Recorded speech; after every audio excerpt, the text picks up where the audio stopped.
Preserving Mr. Panmure by Arthur Wing Pinero. The first act. The scene is the inner hall of a house in the country. The walls are panelled, the back wall elbow-high in wood, the rest of it in glass. In the centre of this wall is a double door, also glazed. From about 7 feet from the ground, a silk hanging covers the glazed panels of the back wall and of the door, and above the hanging there is a view of a broad corridor, of a door in the wall on the further side of the corridor, and of 2 staircases, one on the right, the other on the left, ascending to the upper floors. In the wall on the left is the fireplace, and between the fireplace and the back wall there is a single door opening from an adjoining room. In the right-hand wall, opposite the fireplace, is a bay window, over which the curtains are drawn. A writing table and chair stand in the bay, and beyond the recess are a handsome chamber organ, a music stool, and, nearby, a brass lectern. Also on the right are a round table, a settee facing the fireplace, and 2 chairs. On the left, by the fireplace, a second settee fronts the spectator. Behind this settee are a small table and a chair. On the right of it, an armchair and a fauteuil stool. Another armchair stands close to the fireplace at the nearer side, and against the back wall, between the door in the centre and the wall on the left, is a third settee. The corridor is lighted by a large pendant lamp. Except for the light coming from this lamp, and for the flicker of the fire, the room is in darkness. Note: throughout, right and left are the spectators' right and left, not the actors. Mrs. Hebblethwaite and Dulcie Anstis are seated by the fire. Mrs. Hebblethwaite upon the settee, Dulcie in the armchair between the settee and the fauteuil stool. They are dozing. Presently Dulcie rouses herself, yawns violently, and rises. Wandering to the window, she separates the curtains and peeps out. Dulcie, a handsome, modish young lady of 32. Mrs. Panmure enters at the door on the left, carrying some letters. She is a gentle, sweet-looking woman, a few years older than Dulcie. In the dark. She switches on the light. Dulcie, leaving the window. Snowing. Yes, and Josie Quarrendon is out with Myrtle. She would be. Mrs. Panmure, moving to the fireplace. I'll order tea. Ringing. The men ought to be back by 5.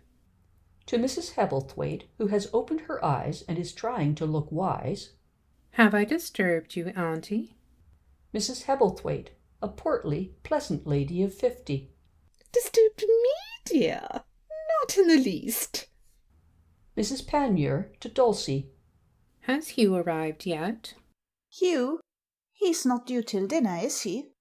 I asked him to come early and dress here. I thought you'd be glad of a quiet hour or 2 together. I've just been telling Dulcie how delighted I am with Mr. Loring. We are all full of thanks over the affair.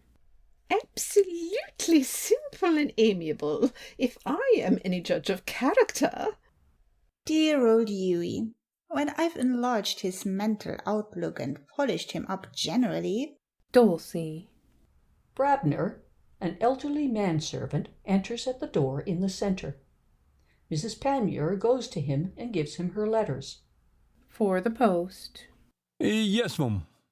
And you may bring tea in a quarter of an hour. Very good, mum. Oh, Brabner. Yes, mum. This new young man, Kitts? Albert Kitts, mum. Quite a nice, capable lad. I'm sure of it. But Brabner? Yes, mum. He was absent from prayers this morning. Dulcie, sitting upon the settee on the right. Kitts was, mum. Brabner. Yes, mum. I'm aware. That won't do, Brabner. No, mum. That won't do for us. Weren't the rules of the house explained to him? by me and Mrs. Meadows, till we was 'orse, as you might say. Poor fellow. I leave him to you, Brabner. I'll have him in tonight, if it's by the scruff of his neck. That won't be necessary, Brabner, I hope. In these democratic days, The only true equality, Brabner, is when we are on our knees. Dismissing him, Tea at 5. Yes, he withdraws. Mrs. Panmure, looking at her fingers. My hands are steeped in ink. No, I mustn't exaggerate. I've slightly inked my middle finger.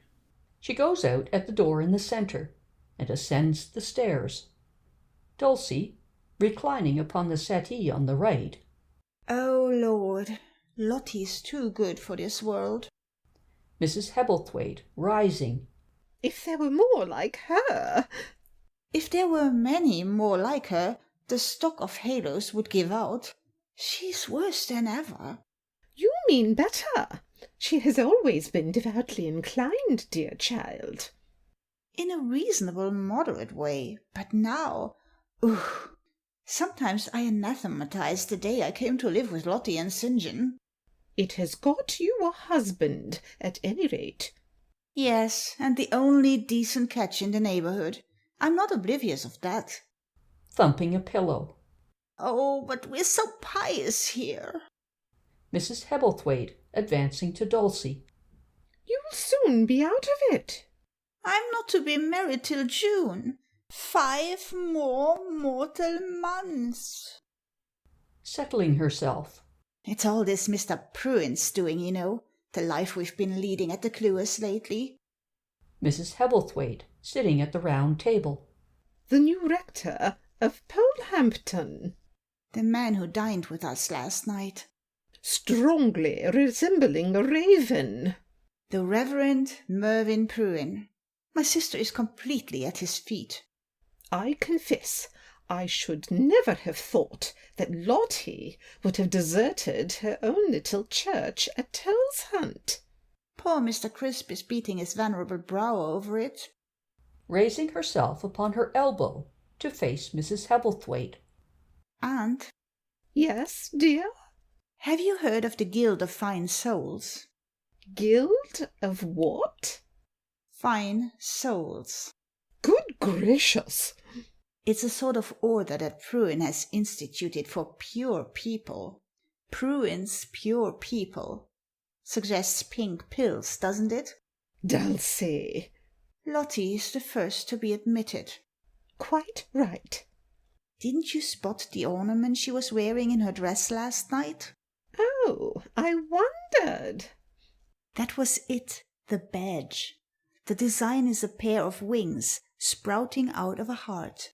Rather a pretty idea. There are 3 grades, first, second, and third class. The first gets a gilt badge, the second a silver one, the third copper. Pointing a warning finger at Mrs. Hebblethwaite. You take jolly good care you're not nominated during your stay here. Nominated? By Lottie. The holder of a first-class badge has the privilege of nominating 3 fine souls for the guild. Putting her feet to the ground. However, there's one consolation. Consolation? Dulcie, tidying her hair. I'm in no danger. Dulcie, for shame. Dulcie, listening. Shh. Don't you chaff her about it, though. Chaff her. As if... Mrs. Panmure has descended the stairs and now re-enters at the door in the centre. What are you two talking about? Rising and going to the fireplace. The new organ. Mrs. Panmure, standing before the organ in admiration. Ah, isn't it beautiful, Auntie? Mrs. Hebblethwaite, rising and joining Mrs. Panmure. Beautiful. A great improvement on the old harmonium. And how capitally that young woman of yours plays it. Caroline, my maid. So versatile of her. She hasn't been with me long. She came with the organ, as it were. She's a rotten maid. Dulcie! Well, you can't have it always, can you? No, it's such a rare combination, a maid and an organist. Oh, I admit, when she gets her fingers into your hair, you know she's a good organist. Josepha Quarrenden enters breathlessly at the door in the centre, pushing Myrtle before her. They are in outdoor things which are powdered with snow. Myrtle is so enveloped in mufflers and wraps as to be almost entirely concealed. Josepha, a captivating, light-hearted young lady of 27. Awfully sorry. Have you been anxious about us? Mrs. Panmure, hurrying to Myrtle, Oh, my darling. going down on her knees to remove Myrtle's outer coverings. My darling, where are you? Myrtle, in a distant voice. I am here, Mother. Josepha, taking Myrtle's things one by one from Mrs. Panmure. We went a bit further than I intended. How could you, Josie? It's glorious out of doors. Mrs. Panmure, as Myrtle is gradually revealed. Oh. Oh. Oh. Myrtle, a wizen, owlish child of 11, with a prominent brow and 2 skimp plaits hanging down her back. I beg that nobody will make a fuss. It's as much my fault as Josepha's. The child's nose is as red as a beetroot. Look at your nose, Myrtle. Ah, yes, look at your nose. Myrtle, do look at your nose. Myrtle, squinting horribly. How can I? Surely it must be evident to you all that you are demanding an impossibility. Josepha, burdened with Myrtle's wraps, etc. I'll take her upstairs. And change her boots. And stockings. And the color of her nose? Come along, Myr. Ha ha ha. Josepha and Myrtle go out at the door in the centre and mount the stairs. Dulcie, after a pause, It will never answer. Never, never, never. I have grave doubts on the point, certainly. But Aunt Corisande, can't a mother make her child's governess a friend? That's precisely what you haven't done, dear.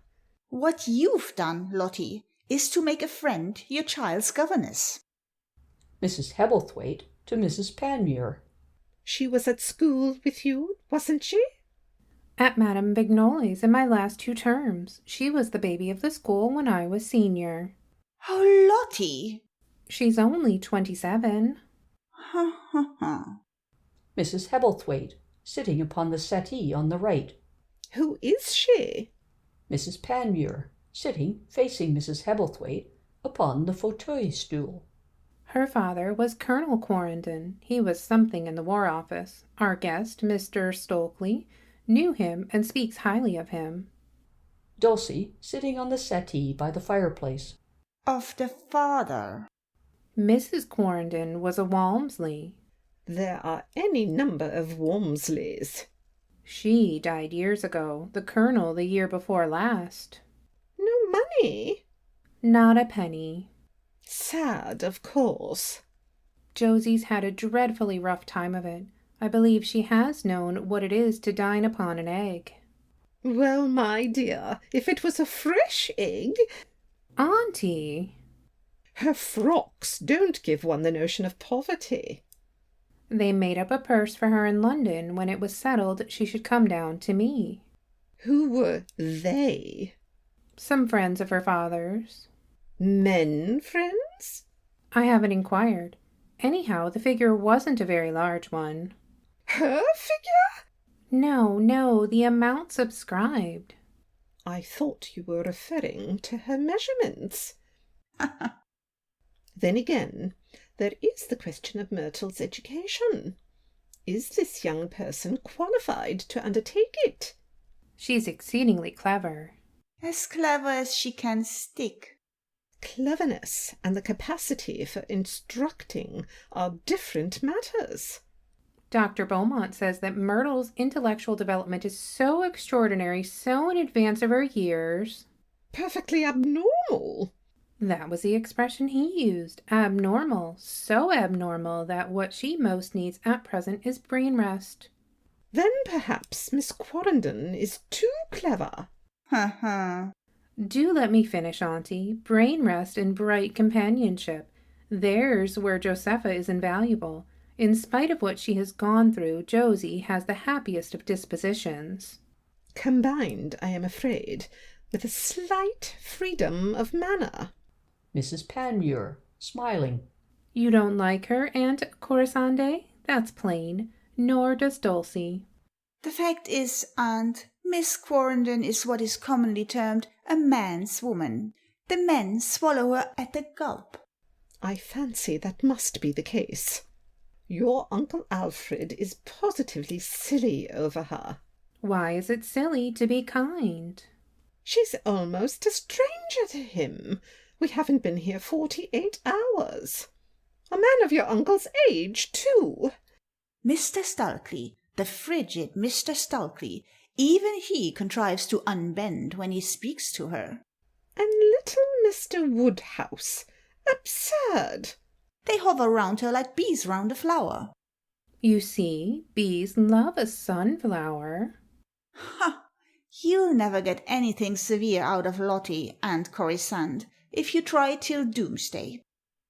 Hugh Loring, a well-groomed, cheery, fresh-coloured young man with a vacuous face, enters at the door in the centre. Mrs. Panmure, rising. Ah. Loring, shaking hands with Mrs. Panmure.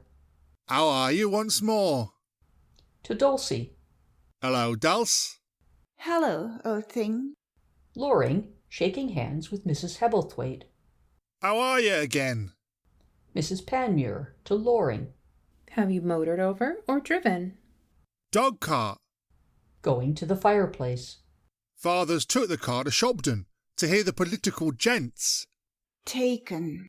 Eh? Your father has taken the car. Loring, puzzled. Oh, exactly. To Mrs. Panmure. I say, hard lines, Mrs. Panmure. Are we in for a lot of beastly snow? Mrs. Panmure, standing behind the chair between the settee on the left and the fauteuil stool. You're thinking of the hunting? Why, what do you imagine he's thinking of, Lottie? It was to have been a regular thick week. The hounds were to meet at Stokes Cross tomorrow, and Friday father's invited some swells to shoot the home covers. Oh, you'll be able to get at the poor pheasants. Not if the snow lays on the underwood. Lies. Eh? Dulcie, rising. Lies. Loring, aghast. Who does? Dulcie, stamping her foot. Lies. What are? If the snow lies on the underwood. Oh, exactly. Well, if it would give the unfortunate birds a rest. Dulcie, moving towards Mrs. Hebblethwaite. Yes, if it would give the birds a rest as a topic of conversation, and the foxes also, I'd bless the snow on my bended knees. Dulce. Dulcie, sitting at the round table. Oh, la la la la. I'm sick of hearing about hunting and shooting. I beg pardon. Dulcie, drumming upon the table. Bored to tears with it. Dulcie. Loring, coming to Dulcie. I forgot. You've said so before, haven't you? Hinted at it, but now you've got it straight from the shoulder, Hughie. Mrs. Panmure to Mrs. Hebblethwaite in a flutter. Auntie. Mrs. Hebblethwaite, rising. Yes, dear? Mrs. Panmure, going to the door on the left. Perhaps Dulcie and Mr. Loring. Mrs. Hebblethwaite, joining Mrs. Panmure. Yes, I expect so. The two ladies retire somewhat precipitately. 'Pon my soul, Dulce. Beastly shame to jump on me in the presence of others. Dulcie, rising and walking about. Ah, Pitching into me before Mrs. P and your aunt. it was your grammar that upset me. My grammar is a trifle off 's afternoon, I own. Dulcie, confronting him. Tell me, how the deuce are we ever to shove along together if you talk, grammatically or otherwise, of nothing but hunting or shooting for half the year, and flies and fishing for the remaining 6 months? Pacing the room. Oh, He seats himself with a blank look upon the settee on the right. why haven't you gone to shop then, pray, to hear Mr. Stalkley and Uncle Alfred hold forth at the Corn Exchange? I'm no hand at politics. Huh, there you are. Loring, leaning his head upon his fists. Oh, I know I'm not brainy, Dulce, and that sort of thing. How do you know? You've never used your brains. This kiddie here, little Myrtle, she'll lick me into fits over an argument, Myrtle will. You needn't argue. Arguing isn't a sign of intelligence. Loring, looking up. I have thought of how I might improve myself too. Enlarge my mental outlook, as you put it the other day. Dulcie, coming to him. Have you? He nods, Good man. rumpling his hair affectionately. Sorry I showed you up. At best, I could never make myself more than fair to middling. Bosh. Same time, Contracting his brows. Dulce, Eh? this governess of Myrtle's, Miss what's her name? Dulcie, freezing. Miss Quarrenden. Suppose one may call her a governess. What of her? She's an awfully talented gal, Awfully. and easy to get on with. Extremely easy to get on with. Now, if she'd give me an hour or two's coaching, say 3 days a week, with the permission of the Panmures, of course. Dulcie, her lips becoming thinner. Of course. Read some stiff books to me, out and out stiff uns, or let me read to her, any system she chooses. Any system she chooses, yes? It would benefit her as well as me. I'd make it worth her while, naturally. Naturally. Loring, rising, beaming. Anything in it? I consider it a perfectly admirable suggestion. You do? Dulcie, her eyes flashing. And the sooner you carry it into effect, the better. She turns from him and stalks to the door on the left. Loring, gazing after her in astonishment. Dulce? She goes out. He follows her, bewildered. Anything wrong, Dulce? As he disappears, Brabner and Kitts, the latter a young, sullen-looking footman bearing a tray, enter at the door in the centre and proceed to lay the tea. Brabner, continuing a conversation after glancing round the room. And cleaning your plate, were you? Spreading a cloth upon the round table. That's your excuse for missing morning prayers, is it? Kitts, depositing the tray upon the table. Me hands were covered with plate powder. Well, you take it from me, Albert, you must arrange your duties different in the future if you wish to remain at the Clewers. Kitts, fetching dishes of cake, etc., from the corridor. Sickening fuss. In this 'ouse, young feller, it'll have to be plate and prayers. Kitts, assisting Brabner to dispose the dishes. One thing I noticed. What's that? The governor don't seem to enjoy our morning and evening services any more than what I do. Ho? Sermon nights especially. Poor unhappy man. Whenever he preaches one of his little sermons, he's a pitiable object. Eloquence may not be Mr. Panmure's strong point, I grant. Still, it's hardly becoming in an underservant. Josepha and Myrtle descend the stairs. Josepha is singing gaily, and the sound of her voice comes through the open doorway.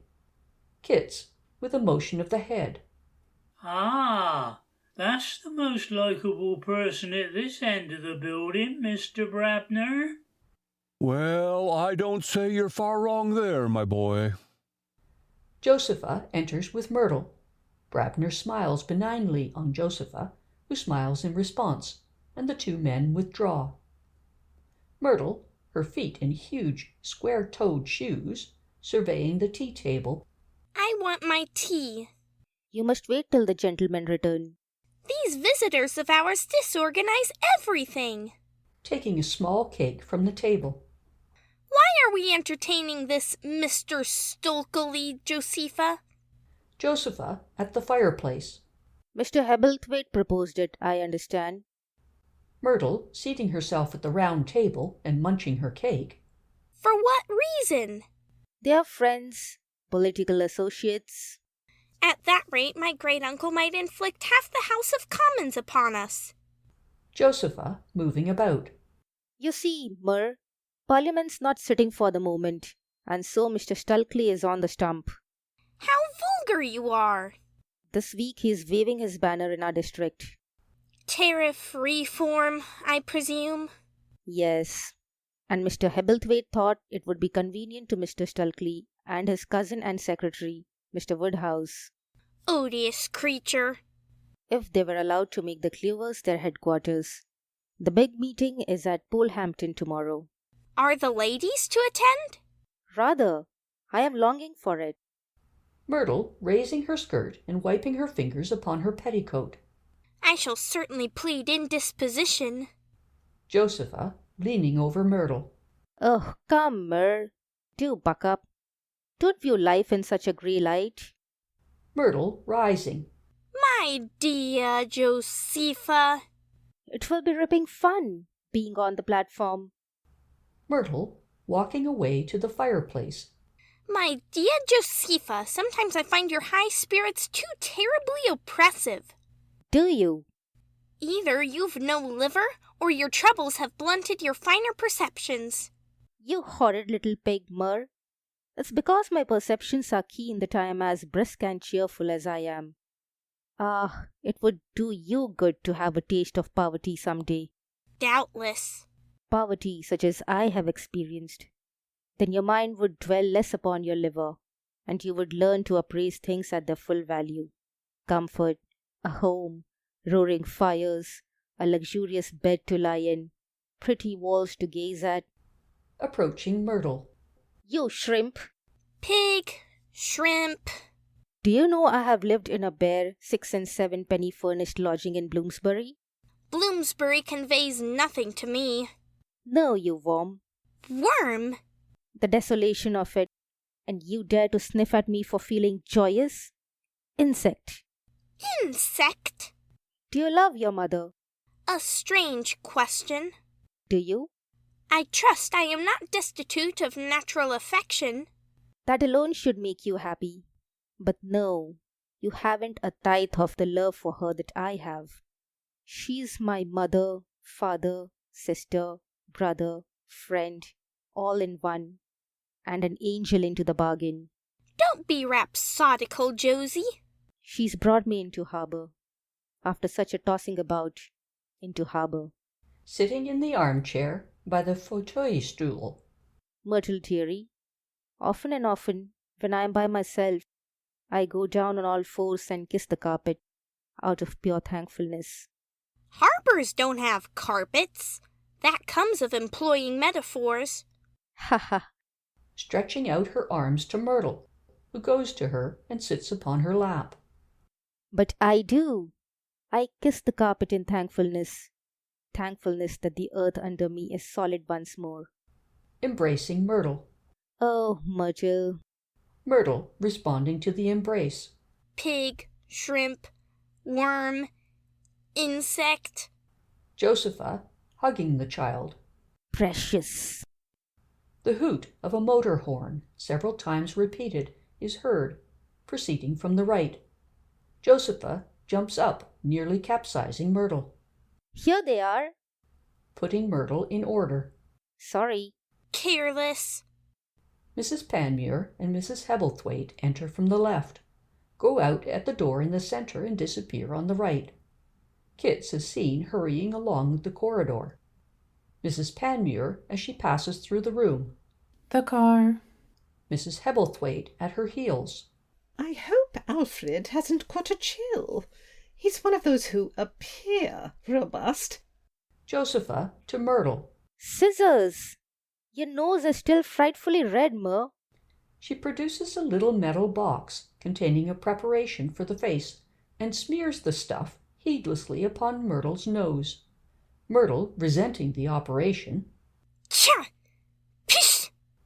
with a nose as white as a clown's, Myrtle walks away to the right and seats herself upon the settee, as Dulcie enters at the door on the left, followed by Loring. Josepha mends the fire and throws some logs on. It is evident that Dulcie's coolness towards Loring has not abated.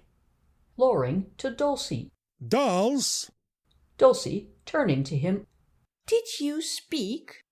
Anything amiss, dolls? Nothing now. Now?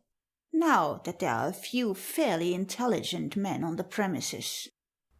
Dulcie moves over to the right as Mrs. Panmure enters with Stokely, a tall, dignified man of 42, with a noble forehead and a precise, formal manner. Mrs. Panmure to Stokely. Have you had a successful meeting? Quite an encouraging meeting on a small scale. Let me introduce Mr. Hugh Loring. Loring to Stokely. How are you? Stokely bows to Loring, acknowledges Dulcie's presence with a polite smile, and then drifts to the fireplace and to Josepha. Dulcie elevates her brows in displeasure. Not that the proceedings were altogether harmonious. To Josepha. Miss Clarendon's description last night of the humours of the Shabdan native was fully justified. Hebblethwaite, a jovial, rubicund man of 55, enters with Mrs. Hebblethwaite. Hebblethwaite to Mrs. Panmure and Dulcie. Ah, Lottie. Ah, Dulcie.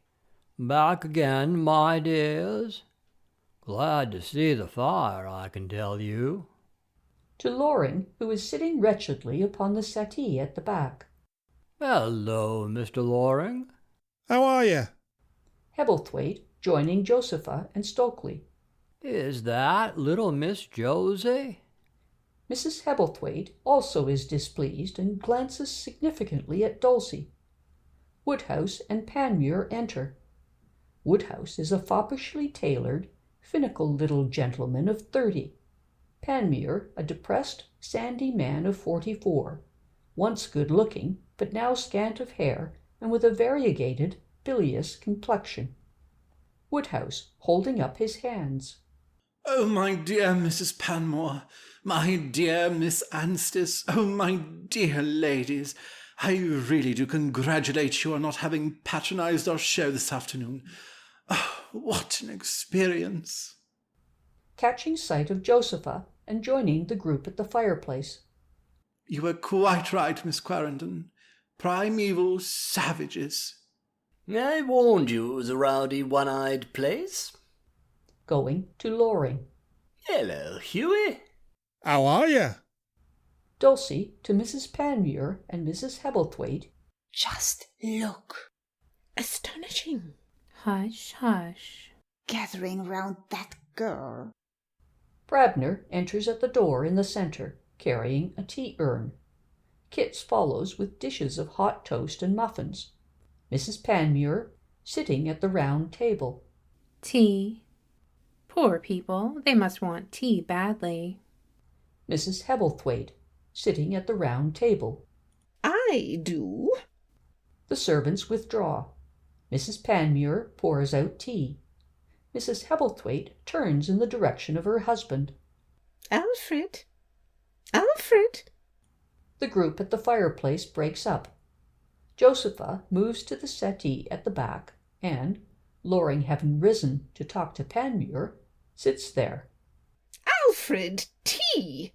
We've had it, my dear. Stokely coming forward. They were kind enough to provide tea for us at the Corn Exchange. Hebblethwaite coming forward. Yes, and I believe they'd boiled some of their corn in it. Woodhouse coming forward. No, it was genuine tea, I'm convinced, grown in the county. Mrs. Panmure, giving a cup of tea to Mrs. Hebblethwaite. Auntie, no sugar, I remember. Handing a cup to Dulcie, who is standing at the table. Dulcie. Filling another cup. Josie, dear. Woodhouse, advancing and taking the cup from Mrs. Panmure. Permit me. He carries the cup to Josepha, upon which Hebblethwaite picks up one of the dishes from the table and goes to Josepha with it. Stokely immediately follows Hebblethwaite's example, and again Dulcie and Mrs. Hebblethwaite exchange glances. Mrs. Panmure holding up a cup. Mr. Loring. Loring leaving Panmure. No, thanks. He also removes a dish from the table and, unconscious of the enormity of the act, conveys it to Josepha. Dulcie to Mrs. Hebblethwaite, gasping. Well, that takes the cake in every sense. Mrs. Hebblethwaite to Dulcie. The muffins have gone already. Mrs. Panmure, handing a cup of tea to Myrtle. Darling. Myrtle rises to receive her cup and to help herself to bread and butter. Then she walks off with her cup and plate and sits upon the fauteuil stool. The three ladies at the round table stare at her in amazement. Mercy on us. Heavens. What a disfigurement. They produce their pocket handkerchiefs, as Panmure, who has been standing at the back moodily, his hands in his trouser pockets, advances and addresses Mrs. Hebblethwaite. Old Alfred did splendidly this afternoon, Corrie. Backed Mr. Stukely up in fine style. St. Yeah? What? Mrs. Panmure, Mrs. Hebblethwaite, and Dulcie touch their noses and point at Myrtle, who is innocently absorbed in her tea. Great Scott! He takes out his pocket handkerchief as Stokely comes forward. Stokely to Panmure. Did I hear you praising Hebblethwaite? Panmure nods. I cordially agree. His speech was worthy of a more important occasion. Panmure moves to the fireplace, giving Myrtle's nose an ineffectual rub with his handkerchief in passing. She looks up, startled and indignant. Stokely replaces the dish which he is carrying upon the round table. I hope he'll be in similar form tomorrow. He seats himself on the settee beside Dulcie as Woodhouse advances. I say, Mr. Panmure, who was that low fellow who put those confounded impudent questions at the end of the meeting? Percy Jones, the Shobden grocer. At one moment I felt tempted to knock his common head off. Crossing to Panmure, he encounters Myrtle, stares at her, and recoils. Upon my word, I did. Myrtle returns his stare loftily. He steals past her and goes to Panmure, as Hebblethwaite comes to the round table and puts his dish down. Mr. Percy Jones, was he? Oh-ho! An admirable chap. Admirable. Mrs. Hebblethwaite makes a whispered communication to him. Eh? Looking at Myrtle. Lord bless me. Producing his handkerchief.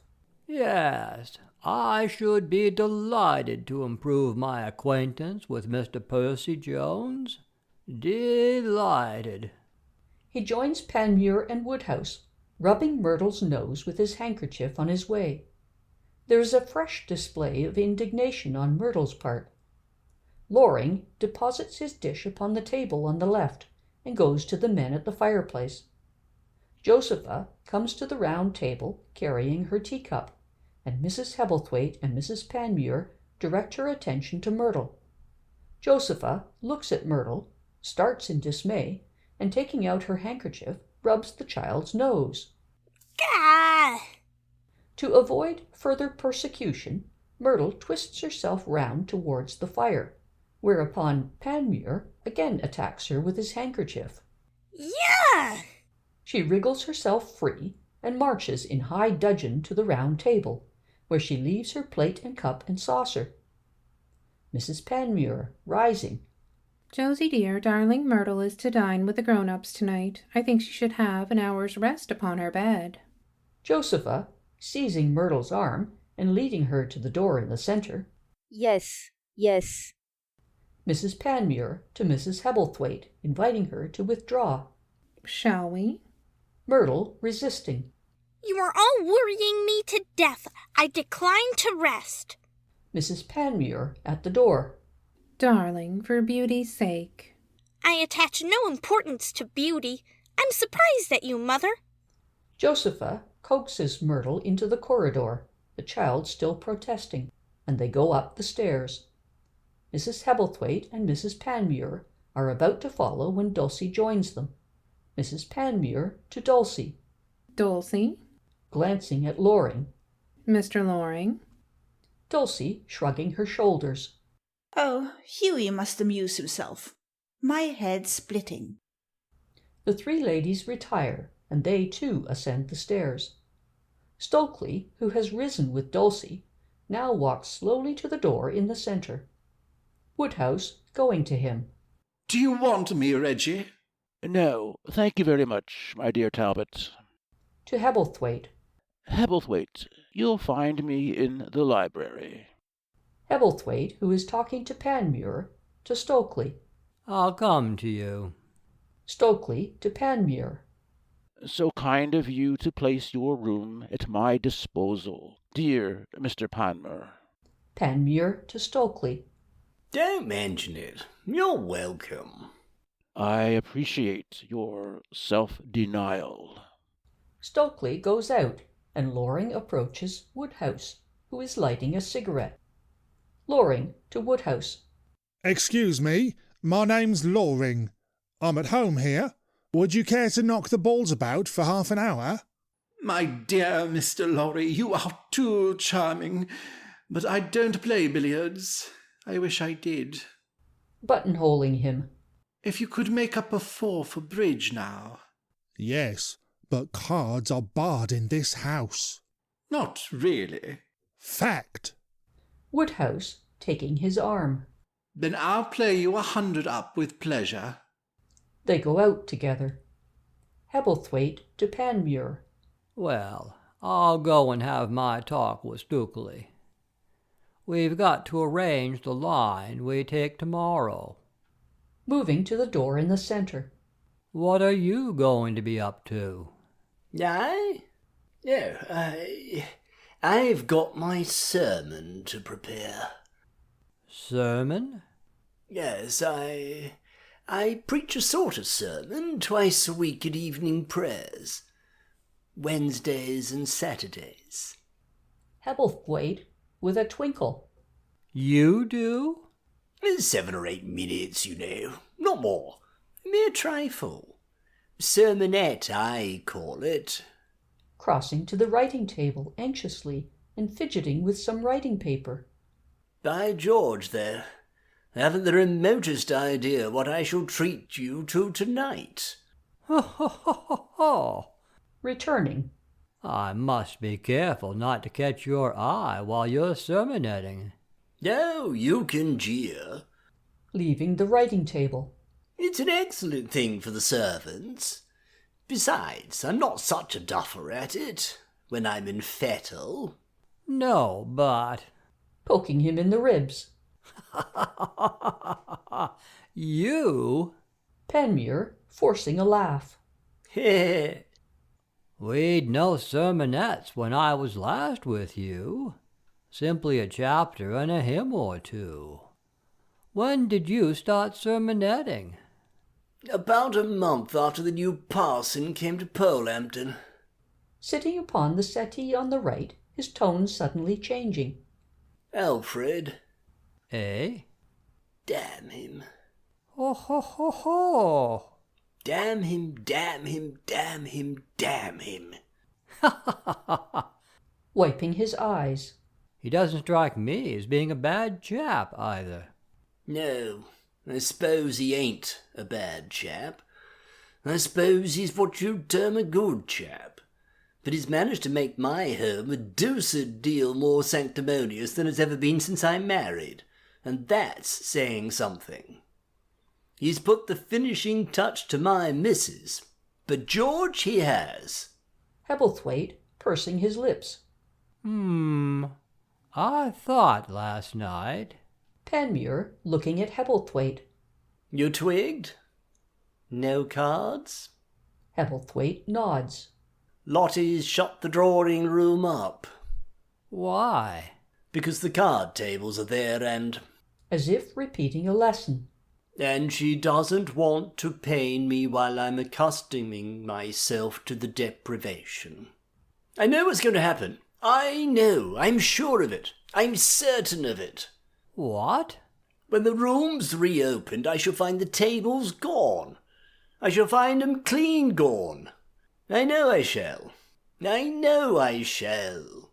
Oh, shouldn't be surprised, St. John. The only indoor games allowed now are billiards and jigsaw puzzles. He plays billiards, or that'd be abolished. Mr. Prude? Flatters himself he can play. Damn him! The beggar's cut the cloth. He's cut the cloth in 2 places. Josepha has come down the stairs, and now enters at the door in the centre. A book is tucked under her arm. Oh, Shutting the door. I beg your pardon. Panmure rising. All right, no harm done. She goes softly to the door on the left. Josepha at the door holding up the book. A novel. Smiling. Don't split on me. She withdraws. The 2 men watch the closing of the door. Panmure, after the silence... That's the one speck of brightness in this dull hole of a house. Yes, she's a jolly little woman. Dulcie's got her knife into her, I've begun to suspect. She's too pretty for Dulcie. I hope Lottie won't let that. Oh, no. Trust Lottie. Lottie's a trump. She wouldn't do anything unjust. Abruptly, laying a finger on Hebblethwaite's waistcoat. Mark you, I haven't said a word against my wife, Alfred. Lottie's far and away above me. That's all that's askew between us. How she came to stoop to me is a mystery. She was aware I'd been rather a loose fish. I believe that's why she did it, to reform me. Probably. And she has reformed me. She's made another man of me, brought out all my best qualities, but George she has. I'm not really a bad specimen of the ordinary English country gentleman, Alfred. Quite the reverse. Hospitable, generous to the poor round about me, a justice of the peace, and so forth. And I owe everything to Lottie. I swore to myself on my wedding morning that I wouldn't disappoint her, and I haven't, and don't intend. Walking to the fireplace, flourishing his coat-tails. No, but George, I don't. Oh, well, come. If you can look at things in this light, you ought to feel tolerably happy. I do feel happy. I am happy. Occasionally I have a fit of the blues. You've just seen me in one. But take me altogether, I'm happy. And proud. Hitting his chest. Proud, b'George. Hebblethwaite again moving towards the door.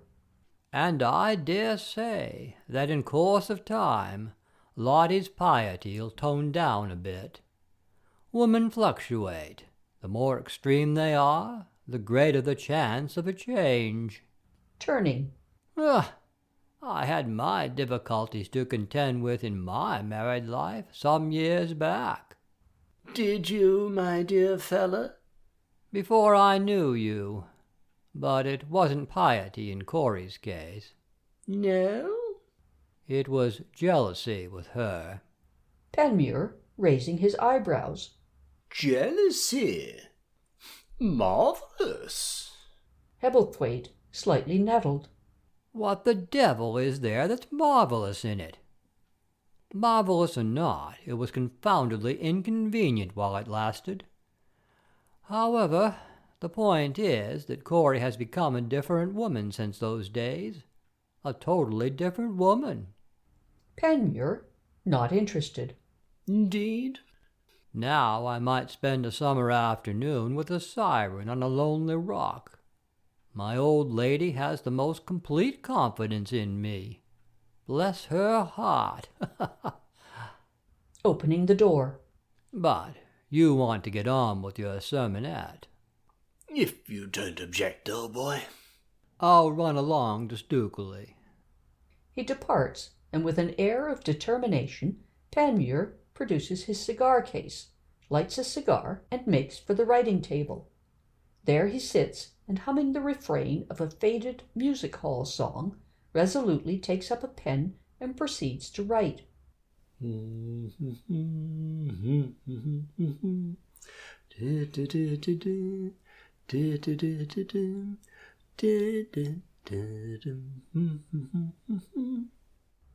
Apparently, inspiration fails him, for after a while he leans back in his chair, ruffles his hair, and utters a deep groan. Again he applies himself to his task, scribbles a few words, and with another groan again breaks down. He rises painfully, pen in hand, in a dismal voice resumes his humming.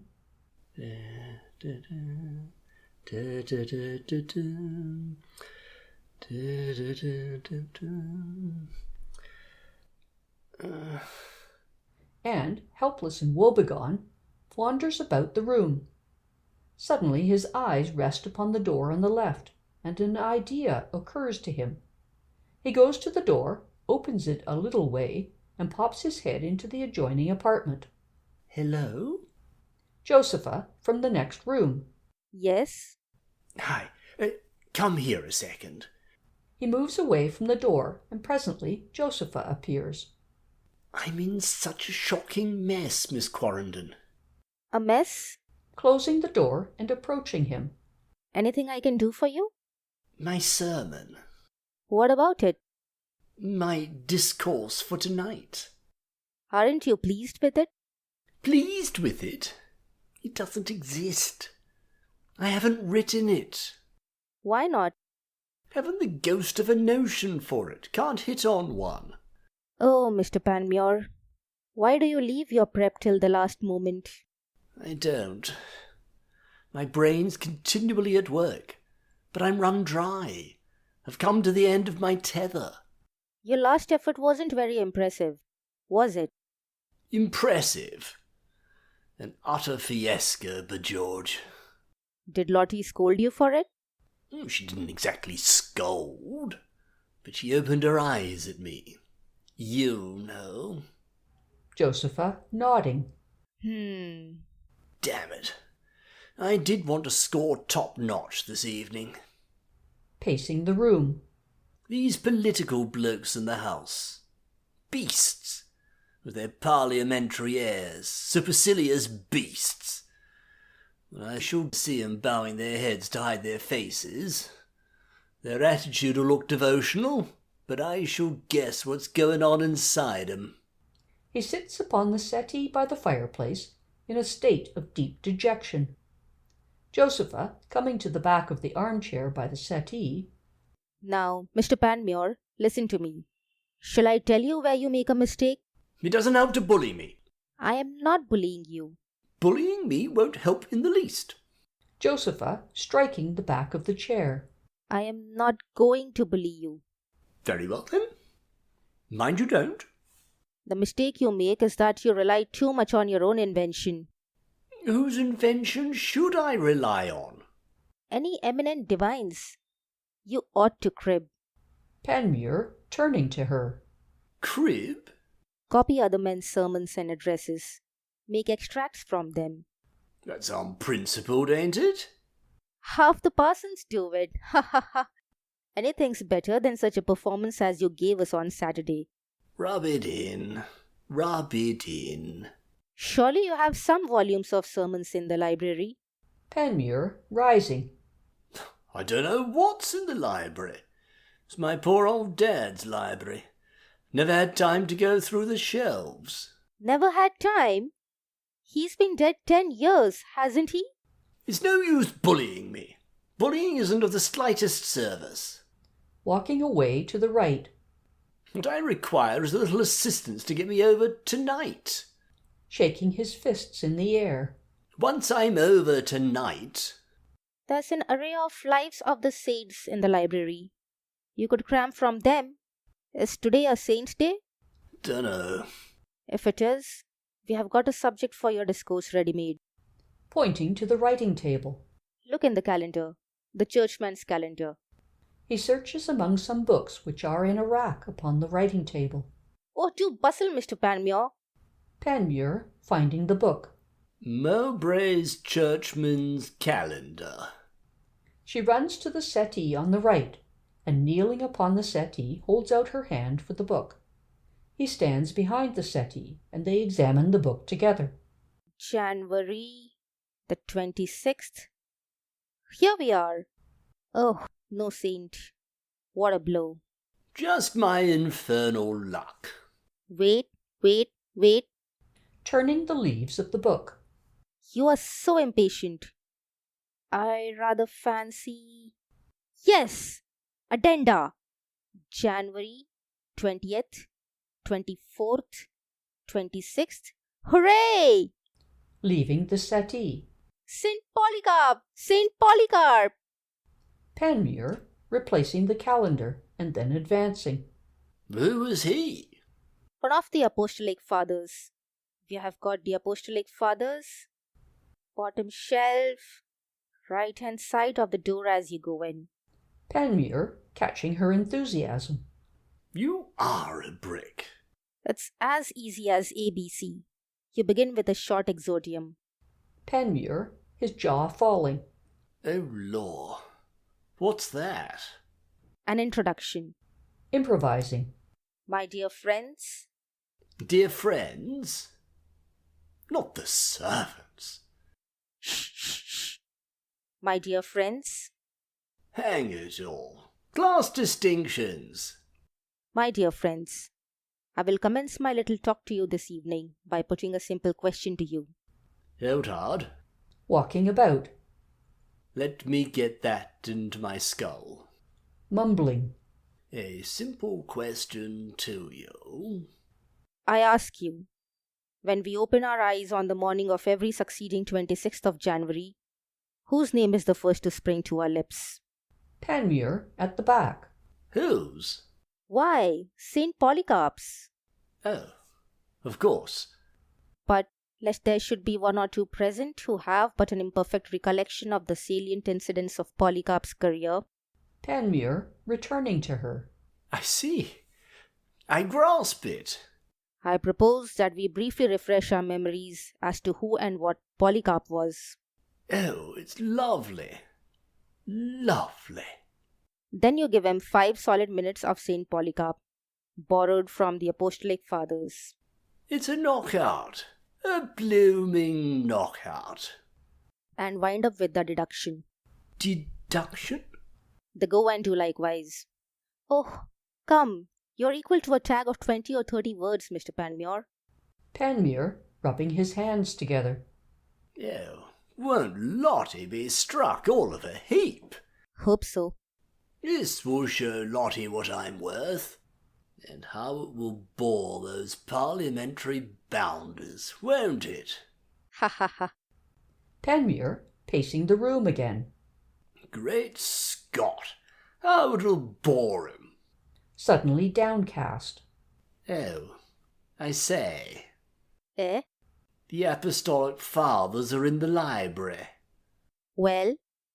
That stiff-necked Stukely is in possession there. Josepha, knitting her brows. Bother. I'm kept out of my library by him and that Ted Woodhouse.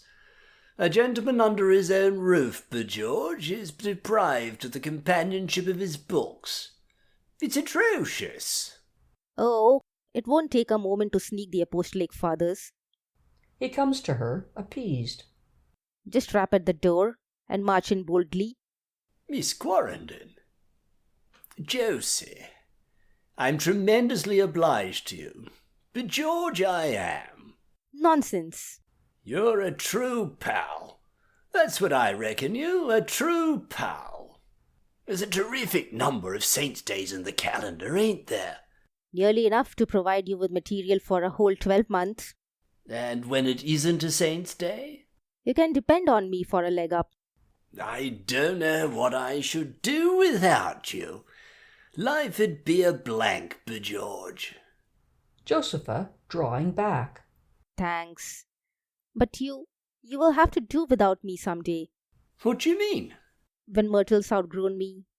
Goes abroad, perhaps? She shan't go abroad. I won't have it. I'll stop it. I'm sure I'm in no hurry to leave Myrtle and Lottie. You shall never be kicked out of the Clewers on any pretence, I promise you. Gazing at her. You're a dear little girl, you are. You will be behindhand with your sermon. The dearest little girl in the world, b'George. Ha ha ha. Do get on with your job. She goes out at the door on the left, hastily. Hey, Josie, you might give me the words of the tag. Josie! He follows her, and almost immediately a faint screech is heard from Josepha, and she comes running back, wiping her lips with her hand, and with eyes ablaze. She leans against a chair on the right as Panmure appears in the doorway with a scared face. His hair is disarranged, and his necktie disordered. Josepha, panting. How dare you? How dare you? I beg your pardon. I beg your pardon. Go away! A kiss of gratitude. Advancing. That's all it was. A kiss of gratitude, b'George. Josepha, retreating to the back of the round table. Don't you come near me. I've apologized. Didn't you hear me? A gentleman can't do more.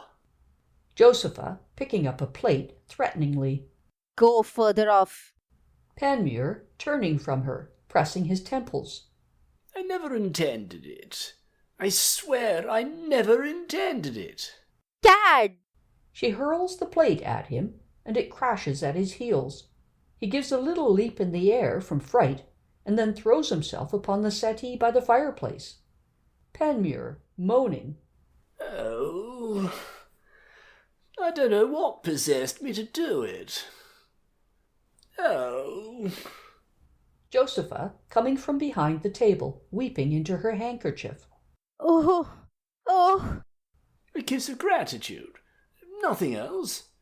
A kiss of gratitude. Josepha, sobbing. Brute! Oh, do forget it. Do pass it over. Josepha, sinking upon the settee on the right. Oh, how unlucky I am. Pass it over this once. Josepha, rocking herself to and fro. Oh, how unlucky I am. Panmure, sitting upright. Damn it. Ain't I unlucky too? Josepha, beating her brow. Oh, and I thought I was in harbour. To behave as well as I've behaved all these years, and for this to happen? I thought I was in harbour for a while. Safely in harbour. Panmure, jumping up. You are in harbour. Approaching her. You are. Josepha, shrinking. Don't you come near me. Look here, I'll go away for a month. I will. I'll go somewhere for my health. I'm full of gout. Josepha, getting to her feet. Oh, and I have had such a good time here. Moving towards the door in the centre. Such a good time. Panmure, in a panic. Ah, Josie? Keep off. What are you going to do? Such a restful, peaceful time. You're not going to tell Lottie? Josepha, facing him. Tell Lottie? Josie, I've behaved so well all these years. You won't tell Lottie? Josepha, at her full height. You... To imagine such a thing? Oh, you're a duchess. She goes out and ascends the stairs as he drops upon his knees to pick up the fragments of china. End of the first act. The second act. The scene is that of the preceding act, but everybody is now dressed for dinner. Mrs. Hebblethwaite is seated upon the settee on the right, reading a book. Josepha comes down the stairs, and opening the door in the centre, looks in as if she is searching for somebody. Her face is pale, and her eyes red from weeping. Ah, Entering. here you are, dear Mrs. Hebblethwaite. Closing the door. I have just taken the liberty of going to your room. To find me? Josepha, advancing. To have a little chat with you on the quiet, before dinner, if I could manage to get it. I dressed early to set that organist free to muddle my nieces. Inspecting Josepha through her lorgnette. A sweet frock. Thank you. I am glad you like it. Mrs. Hebblethwaite? Yes, my dear? Forgive me for presuming on so short an acquaintance. Rubbish. But will you give me your advice about something? Certainly, with pleasure. Eyeing Josepha again. You seem very upset. Well, I am, rather. Turning away and moving about. I have had a letter from a friend of mine which is worrying me dreadfully. A friend? A girl I was thick with in London. A girl who's had to turn out into the world, as I have. I mustn't mention her surname. Her Christian name's Millie. What's Millie's trouble? Curious, isn't it? She's governessing in the country too. Really? Not that there's anything particularly odd about that. There are hundreds of us. Thousands, aren't there? I suppose your friend isn't quite so happily placed as you are? Ah, yes, she is. Or was. There's the misery of it. What do you think has happened to her? Oh, my dear child. Josepha, her lip trembling. She's been kissed. Kissed? Kissed. Against her will? Horridly. A wretch of a man suddenly began to make love to her. A man in the house? Yes, that's the worst part of the affair. Belonging to the house or merely a visitor? Is the fellow in any way attached to the house, or was he a guest? She doesn't say. Married or single? Josepha shakes her head. She supplies you with no details? Not many. What's her object in writing to you? To tell me the news. Most interesting. And to ask what she's to do. With regard to? The kiss. Good gracious me! She doesn't want to know whether she's to give a receipt for it. No. She wants to know whether she ought to stay. In the establishment where? Where it occurred. I see. And I thought that, before I answered her letter, you'd consult some elderly person. Josepha, standing before Mrs. Hebblethwaite. Without being in the least elderly, dear Mrs. Hebblethwaite. Now, don't you try to humbug me, Miss Josepha. Without being in the least elderly, you are older and wiser than I am. Or than Nellie's. Nellie? Millie. Surely the proper course for her to pursue is to inform the mistress of the house? Oh, no, she wouldn't do that. No? I gather she wouldn't do that on any account. The lady's husband, then, if there is a husband. Josepha is silent. Is there a husband? Oh, yes, there's a husband. But she is determined not to give the slightest pain to either of her employers, to people who have been excessively kind to her. That's all very fine. But when... Oh, no. She's as firm as a rock about it. She would prefer to clear out without a word sooner than distress her employers. Your friend appears to be extremely explicit on some points and reticent upon others. She is a bit uncommunicative. Clenching her hands. What she most wants to be told is whether it's consistent with a decent-minded girl's self-respect to remain on the spot after such an insult. Keeping it to herself? Keeping it to herself. Running the risk of meeting the man again, perhaps. Perhaps.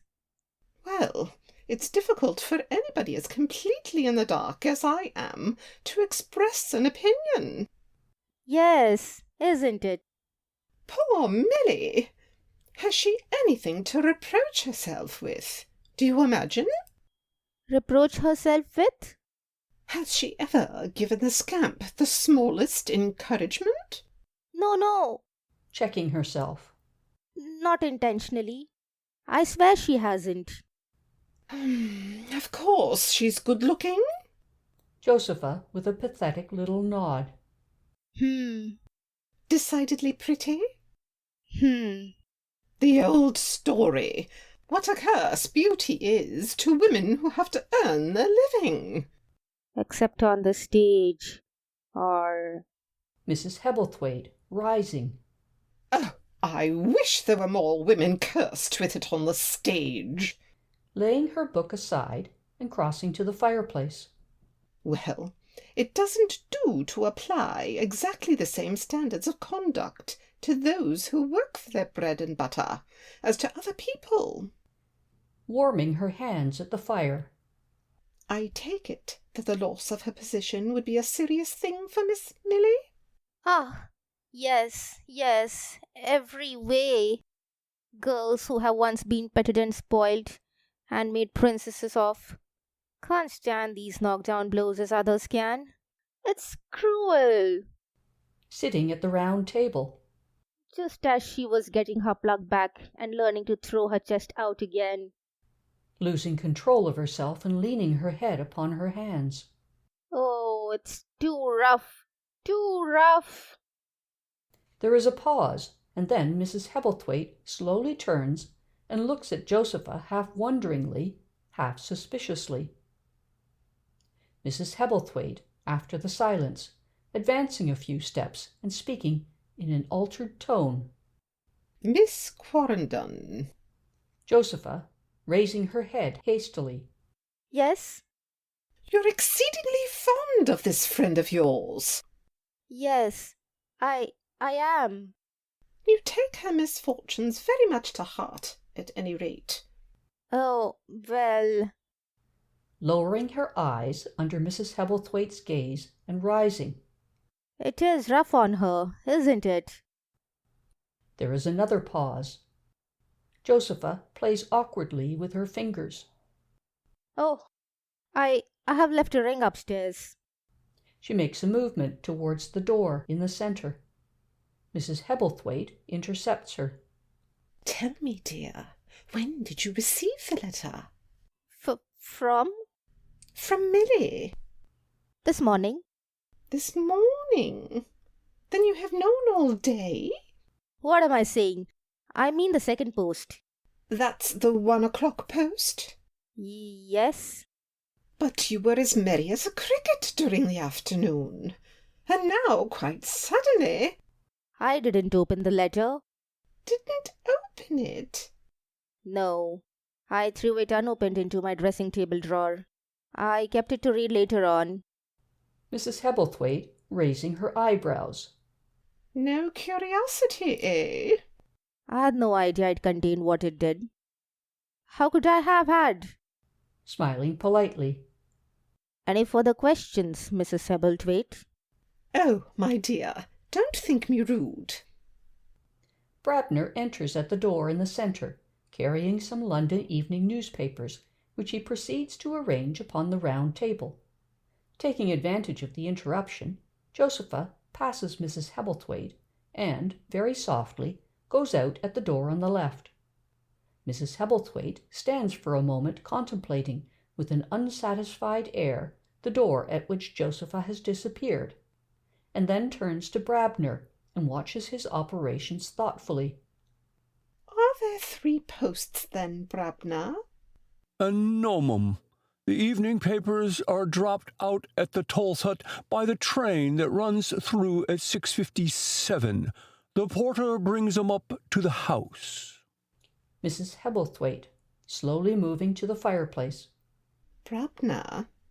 Yes, mum? Miss Quarrenden and I have been having a discussion about a letter which she received today. Today, mum? By hand? No, by post. She can't recollect whether it came by the early morning post or by the post which gets here shortly before lunch. Miss Josie must be making a mistake, mum. A mistake? Miss Josie's had no letters today, mum, by the post, neither today nor yesterday. Mrs. Hebblethwaite, facing him insinuatingly. Now, Brabner, how can you possibly know? Brabner, going to the door. The letters are always delivered at the tradesman's door, mum, and I sort them myself in the housekeeper's room. I've misunderstood Miss Josie, Brabner, evidently. Yes, mum. Myrtle, dressed most unbecomingly, has come down the stairs and now enters at the door in the centre. Brabner, in leaving, nearly falls over her. I beg your pardon, missy. Myrtle, ruffled. Careless. Brabner departs, closing the door. Where's Josepha? Mrs. Hebblethwaite, crossing to the right, endeavouring to preserve a calm demeanour. She was here a moment since. Is she better?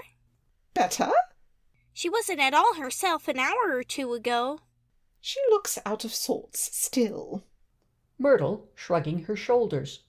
I can't guess what ails her. She says she's had an upsetting letter. Oh, it isn't any letter, Grand Aunt. No? Myrtle, sitting in the armchair by the fauteuil stool and tugging at a wrinkled stocking. I fancy she has injured her face in some way. Mrs. Hebblethwaite, coming to Myrtle. Injured her face? Yes.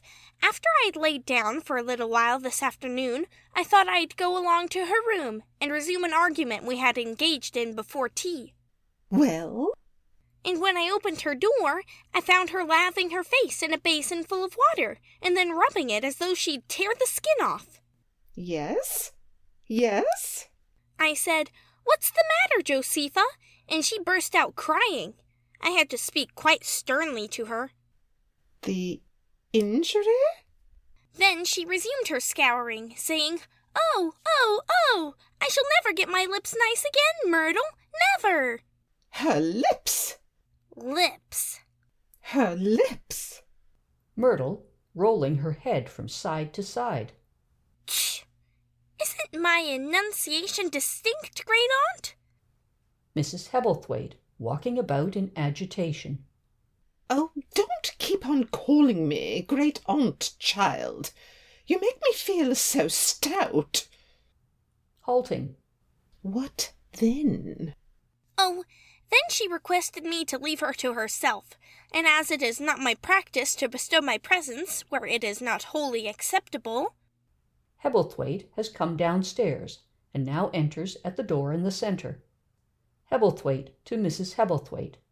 Ah, old lady, glad to see you're down. Closing the door. Punctual for once, eh? I'm as hungry as a hunter. To Myrtle. Going to make a big dinner, Myrtle? Myrtle, rising. I shall eat sufficient, great uncle. Sufficient. So shall I promise you. Myrtle, squatting before the fire and stretching out her hands to the blaze. But I eat to live. I don't live to eat. Mrs. Hebblethwaite, standing by the settee on the right. Alfred. Hebblethwaite, going to her. Eh? When we went upstairs after tea, Lottie, Dulcie, Miss Quarrenden, and I, what became of all you men? Oh, we spread about. Mrs. Hebblethwaite, glancing at Myrtle. Shh! I had a chat with St. John and then joined Stookley in the library. How long were you there? Quarter of an hour or so. And afterwards? Hebblethwaite, rubbing his chin. What did I do? Did Miss Quarrenden come downstairs again? Miss Josie? Miss Quarrenden. Hebblethwaite, surprised at her manner. Why? Never mind why. I've a reason for asking. Alfred! Well, yes, I believe she did. You believe? In fact, You know she did. Corey. Oh, no. Sitting upon the settee behind her. You couldn't be so wicked. Wicked? Mrs. Hebblethwaite sinks back, closing her eyes, and Hebblethwaite stares at her in dismay. Woodhouse and Loring have come down the stairs and now enter. They appear to be on excellent terms, and Loring has recovered his spirits. Myrtle scrambles to her feet and retires to the further settee, where she sits stiffly. Woodhouse to Loring.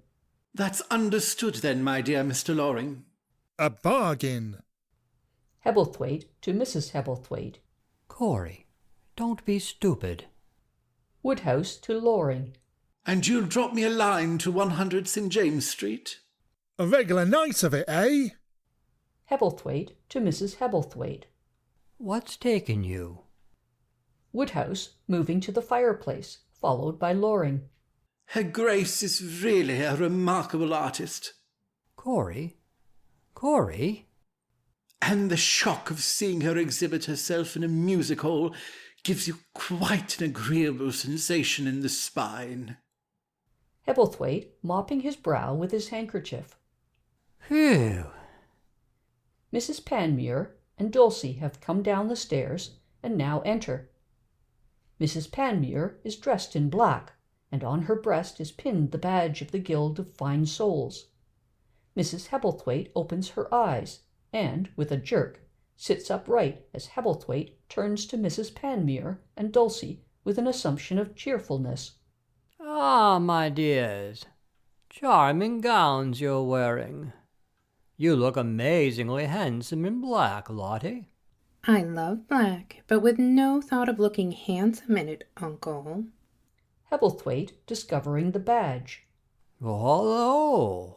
What's that? That's a pretty thing. Didn't you notice it last night? It's the badge of a guild I belong to. Hebblethwaite putting on his pince-nez. A guild? The Guild of Fine Souls, Uncle Alfred. Hebblethwaite examining the badge. Oh-ho! Instituted by the dear rector of Polehampton, Mr. Prune. Lottie is the first member. And a most unworthy one.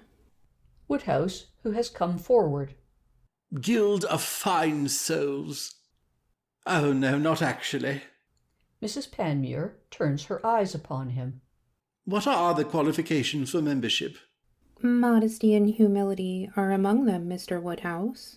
Oh, Rejoining Loring at the fireplace. I fear I am not eligible. A heart, isn't it? And a pair of wings sprouting from it. Gold? No, guilt. Mrs. Hebblethwaite, who has regained her composure. There are two ways of spelling guilt. Hebblethwaite, Mrs. Panmure, and Dulcie turn to her. 2 ways, Auntie. Guilt is one of them. Corey? Auntie dear. Hebblethwaite hastily crosses to the fireplace and engages Woodhouse and Loring in conversation. Aren't you feeling well? Fairly, Lottie. Thank you. Dulcie, unfolding a newspaper at the round table. Because Aunt Corisande indulges in a harmless little pun, she is accused of being indisposed. Panmure has come downstairs and now enters. He casts a glance round the room, not altogether free from anxiety, and then approaches Mrs. Panmure. Not late, I hope? No, dear. Panmure, reassured, drawing Mrs. Panmure away from Mrs. Hebblethwaite and affording her a glimpse of a manuscript of several sheets, which is in his breast pocket. I stayed in my dressing room till the last moment, polishing this up. Is that your... Panmure, nodding. My discourse for tonight. I sincerely trust, St. John. No, you need have no misgivings, my dear Lottie. Tapping his breast pocket. Though I say it who perhaps oughtn't to. What is your subject? Guess. She shakes her head. 3 shots. She reflects. A dozen, and I bet you don't hit the bottle. St. John. Lottie? Eh? What price St. Polycarp? St. Polycarp? Yes. I'm giving you a concise history of the dear old... of the aged bishop from the word go. Mrs. Panmure, her eyes sparkling. Why, today is... Exactly. I've had the scheme in my head for a long while. Scheme? Whenever my sermon falls due on a saint's day... Mrs. Panmure, pressing his hand stealthily. Ah. My dear Lottams, I shouldn't be ashamed if Bruin himself heard me tonight. But George, I shouldn't. Stokely has come down the stairs and now enters. Panmure joins the men at the fireplace. 1,000 apologies. To Mrs. Panmure. Have I kept you waiting? No. Looking round the room. You are not even the last. Stokely joins the group at the fireplace. Where is Miss Quarrendon? Seeing Myrtle. Ah, Myrtle, darling, what have you done with Josie? My impression is she is in the morning room. Myrtle opening the door on the left and calling. Josepha! Josepha! Myrtle goes into the next room as Brabner enters at the door in the centre. Dinner is served. Brabner unbolts and opens the other half of the double door as Myrtle reappears with Josepha. Mrs. Panmure to Mrs. Hebblethwaite. Dear me, how white poor Josie looks. Dulcie, overhearing Mrs. Panmure. Ghastly. What's the cause of it? Mrs. Hebblethwaite to Mrs. Panmure and Dulcie, rising. I think I can tell you. Summoning Dulcie to her. Dulcie? Dulcie comes to the back of the settee on the right. Lottie, girls, the devil is in this house. The devil? In the shape of a man. What man? Which man? That we have to find out. Oh, but Auntie. Aunt Corisande. After dinner. Oh. After dinner. To Mrs. Panmure, firmly. In the meantime, Lottie, do your duty as hostess. Mrs. Panmure to Panmure, collecting herself. St. John.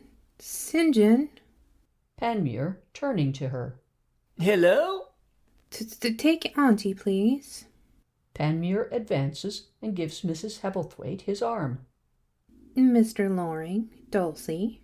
Loring, with a defiant air, goes to Dulcie.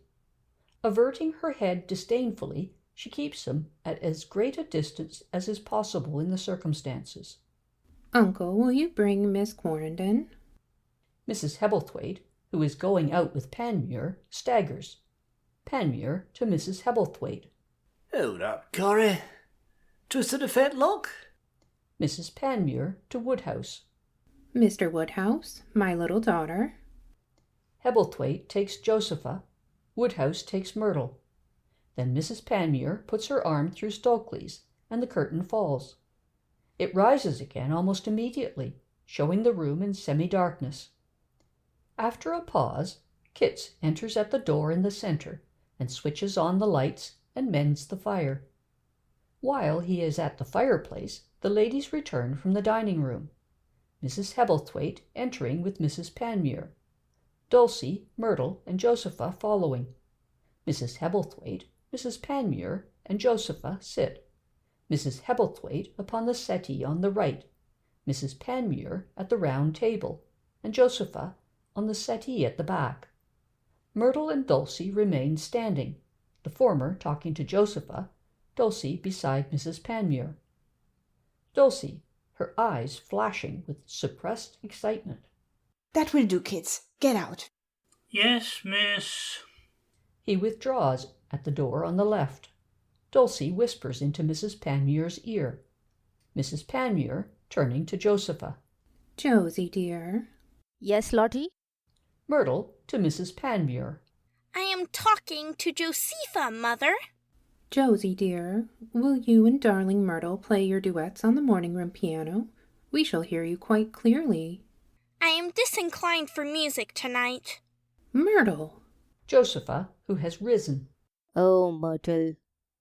What does it feel like to be so ungracious? Very pleasant. Josepha, leading her to the door on the left. Come, Myrtle to everybody. A more constrained and uncomfortable dinner I have seldom assisted at. Myrrh. This is the climax of a most depressing evening. Josepha and Myrtle go out, leaving the door open. Dulcie to Mrs. Hebblethwaite. Well? Mrs. Panmure to Mrs. Hebblethwaite. Auntie? Make haste, Aunt Corisande. Mrs. Hebblethwaite, diving for her handkerchief. Children! Oh, my goodness. Children, the devil is in our midst. Yes, you've informed us of that. In a man's shape, you say? How does it concern Josepha? Mrs. Hebblethwaite, wiping her eyes. Lottie, Dulcie, Miss Quarrenden has been kissed. Kissed? Josie has. When? Where? This afternoon in this house. Made love to, scandalously. Josepha and Myrtle strike up a duet. At the same moment, Brabner and Kits enter at the centre door with coffee and liqueurs. Mrs. Panmure's hand is so unsteady that she upsets her coffee cup. I'm sorry. Declining. No coffee. Brabner comes to Mrs. Hebblethwaite, and the same accident occurs. Oh, how clumsy I am! Declining. No coffee. Kits brings the liqueurs to Mrs. Hebblethwaite, and she waves him away. Brabner carries the coffee tray to Dulcie, who, with a shaky hand, attempts to take a cup and fails. Dulcie putting her hands behind her back with great dignity. Thank you, no coffee. Brabner and Kits are going out at the door on the left when she calls to Kits. Kits? Kits returns. You pour me out a liquor of brandy. Pointing to the table behind the settee by the fireplace. And put it down on that table without spilling any. Kits does so, and then follows Brabner into the next room. Dulcie closes the door carefully after Kits, killing the sound of the music. Mrs. Panmure to Mrs. Hebblethwaite. Oh, Auntie. Dulcie to Mrs. Hebblethwaite. Who has done it? Who is he? I've told you. That is what we have to get at. Dulcie advancing. But how do you know? I've heard it from her own lips. Her lips! Rising and crossing to the left, where she walks about. She has been kissed on the lips. The lips? Dulcie to Mrs. Panmure. Don't be silly. Men don't kiss girls on their noses. To Mrs. Hebblethwaite. Heard it from her. Mrs. Panmure, rising. From Josepha herself? Mrs. Hebblethwaite, joining the others in the middle of the room. I was sitting here, dressed for dinner, reading a book, Beauties of English Country Life, and she popped her head in at the door. She had been looking for me, wanted my advice. Advice? She'd had a letter today from a friend, Miss Millie something or other, a governess like herself, who'd been kissed violently by a man in the house. No details were given. Her friend simply wished to be advised as to whether she could continue in her situation decently, holding her tongue. But what has this to do with Josepha? Shut up, Lottie. Oh, I saw through it all in a moment. She was shaking from head to foot, and her colour. You remarked her colour. You didn't charge her with being the girl? I was hinting at it when Brabner brought in the papers, and she crept out. Then I pumped Brabner. Miss Quarrenden has received no letter today, and she was as jolly as a sandboy till we all went upstairs after tea. Mrs. Panmure, confused. After tea? Dulcie, her mind working. After tea. And then in came Myrtle, inquiring for her. Earlier in the evening, the child had been to Miss Josie's room and discovered the young lady in tears and scrubbing her face. Myrtle asked what was wrong, and the reply was, "Oh, I shall never get my lips nice again, never." Oh, that fixes it. Horrible. Mrs. Hebblethwaite, moving to the fireplace. Infamous. Dulcie to Mrs. Panmure. Now I hope you are satisfied. Satisfied? Bringing this person to the Clues. There is nothing in this against Josie. Nothing? Do you believe that a man ever kisses a girl? However, we won't discuss that. To Mrs. Hebblethwaite. Did Miss Quarrenden come down again, I wonder, after the lot of us went upstairs together? Yes. Yes. I came down myself at about 7 o'clock to fetch my work, and I found a novel of hers in the morning room. It wasn't there before tea. I've a better piece of evidence than that. You have. Your Uncle Alfred. Your Uncle Alfred. He has admitted to me. Dulcie, opening her eyes. Admitted? He has admitted having seen her downstairs after tea. Putting her hand to her bosom. Oh, Lottie. Oh, Dulcie. Sinking into the armchair by the fauteuil stool. Oh, my dears. Oh. To Mrs. Panmure. Crikey. Mrs. Panmure to Dulcie. No, no. Dulcie shrugs her shoulders. Mrs. Panmure hurries to Mrs. Hebblethwaite. Oh, no, Auntie. Dulcie also going to Mrs. Hebblethwaite. Impossible. She would never have had the effrontery if Uncle Alfred had so far forgotten himself to come to you for advice. Oh, she'd have the cheek to do anything. Dulcie. Mrs. Hebblethwaite, tearfully. My dears, this would not be the first time your uncle has stabbed me to the heart. Dulcie, sitting upon the fauteuil stool.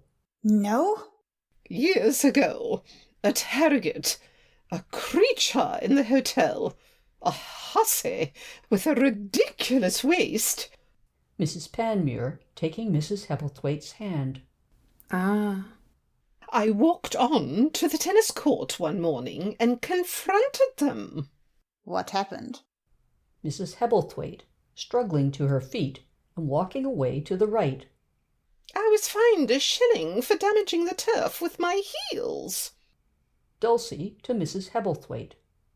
With regard to Miss Quarrenden, you haven't positively accused Uncle Alfred, have you? Not yet. He isn't the only man here. It does seem rather unfair, I must say. Oh. Dulcie and Mrs. Hebblethwaite, turning to her. Eh? Mrs. Panmure, holding her head. Oh, Lottie! Mrs. Panmure, walking about. Don't speak to me. Dulcie and Mrs. Hebblethwaite, hastening to her. No. Please. Dear old St. John, he never gives her as much as a glance. He doesn't dance attendance upon her, handing her plates and dishes. Not he. Not he, dearest. Oh. Eh? Oh. Why, of course. Of course? Mrs. Panmure and Mrs. Hebblethwaite, clinging to her. Dulcie. Leave me alone. Walking about. Yes, they've commenced their coaching in good earnest. Coaching? He proposed getting her to give him an hour or two's coaching 3 days a week. Dulcie, calm yourself. He said he'd make it thoroughly worth her while. I don't understand. Dulcie, seizing Mrs. Panmure and Mrs. Hebblethwaite. Understand this, you people. I haven't much use for Hughie. Dulcie. But I'm 32, and I missed my tip in town. And such as he is my prize packet. Dulcie, listen. Dulcie, extending her fingers. And if I catch him meddling with any other girl, or any girl meddling with him, I wring her neck. Sitting upon the settee on the right. Take notice, everybody. I wring her neck. Oh, Dulcie. Oh, Aunt Corisande. How can we be so sinful as to rush at conclusions in this way? What are conclusions for? It's monstrous of us to credit those nearest and dearest to us with being capable of this crime. Monstrous. Who is the villain, then? Mrs. Panmure, clasping her hands. Heaven forgive me if I do an injustice to a stranger within my gates. Mr. Stalkley? Mr. Woodhouse? They are both bachelors. Hughie is a bachelor. An engaged man is hardly a bachelor. Married men are viler than bachelors. Dulcie, starting up. What are we jabbering here for among ourselves? The thing to do is to have her in. Mrs. Panmure, in a flutter. And interrogate her? Yes, and watch her throat. Her throat? Her throat. Children, your uncle was robbed of some valuable shirt studs at Christmas, and we suspected an under housemaid.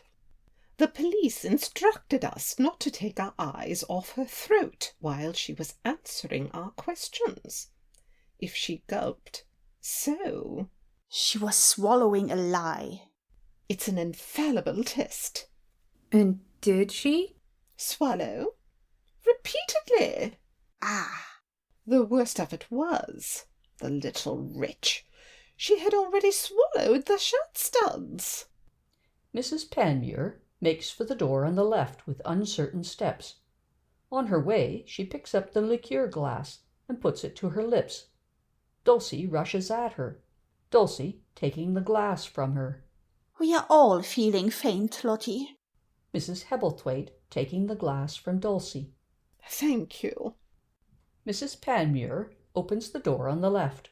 The piano is heard again. Mrs. Panmure calling. Josepha! Dulcie to Mrs. Hebblethwaite. Christopher Columbus, spare me a drop, Aunt. Mrs. Hebblethwaite yields up the glass and sits at the further side of the round table. Dulcie seats herself upon the settee on the right. Josepha! Myrtle! The music ceases, and Josepha and Myrtle appear in the doorway. Myrtle, darling, I wish you to go to bed. To bed? Mrs. Panmure, sitting at the round table. Run upstairs at once and ring for Wilson. Myrtle, advancing. This is extremely abrupt. It is past 9. Holding out her arms to Myrtle. Good night. Myrtle, drawing back. No, Mother. If you can dispense with ceremony, I can. At the door in the center. I shall remember this occasion if I live to be 30. She departs and ascends the stairs. Josepha on tiptoe is about to follow her. Josepha, Josepha halts. pray stay where you are. Sit down. Josepha sits, facing the round table upon the fauteuil stool. Mrs. Panmure softens. Oh, Josie dear, is it true True. that you have been kissed? Kissed? Oh, Lottie, do be more explicit.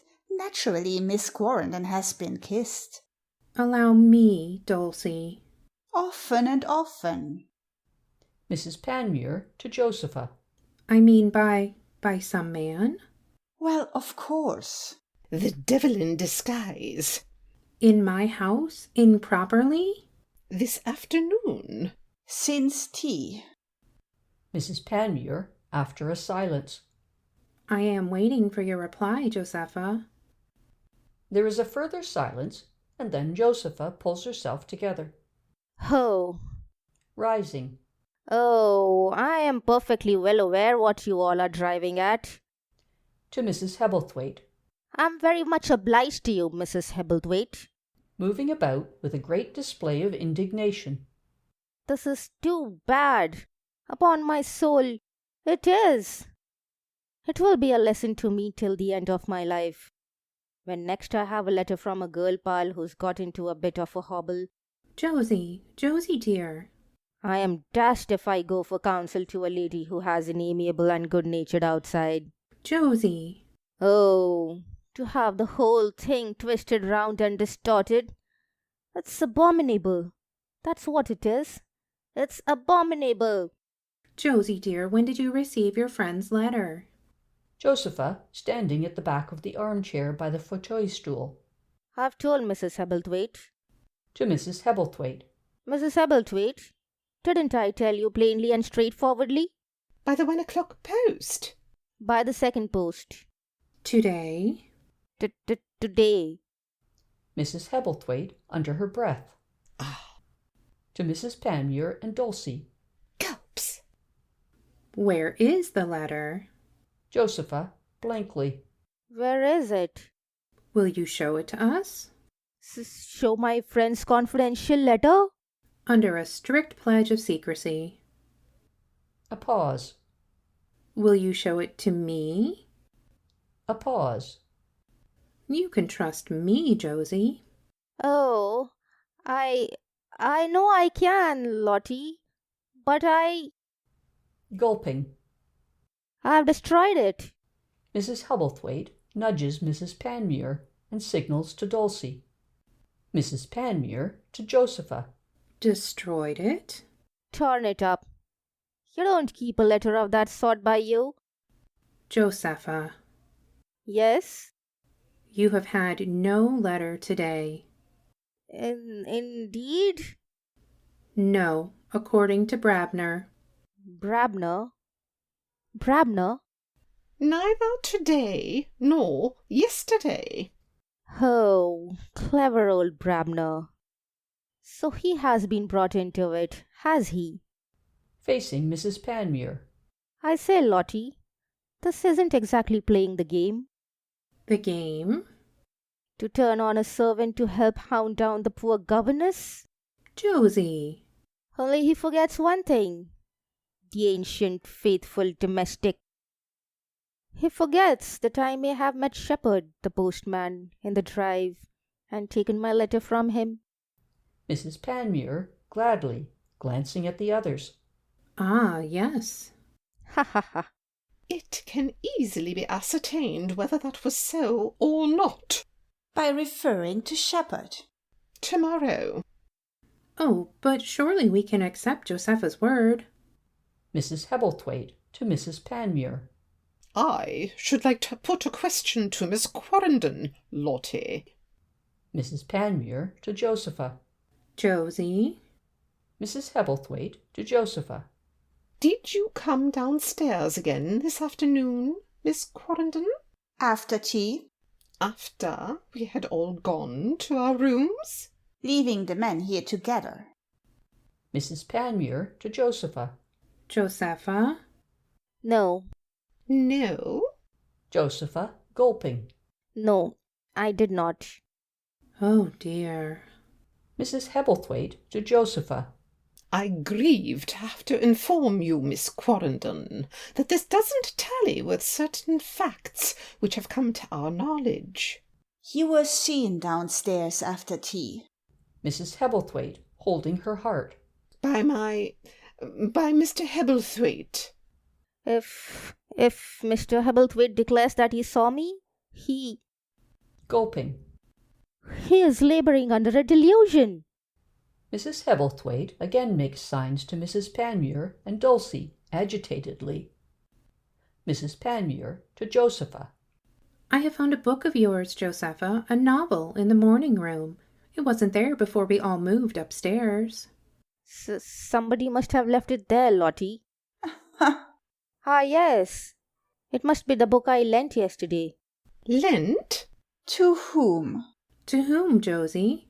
I decline to answer. Ah! I won't be treated any longer as if I were a dishonest kitchen maid. Lottie!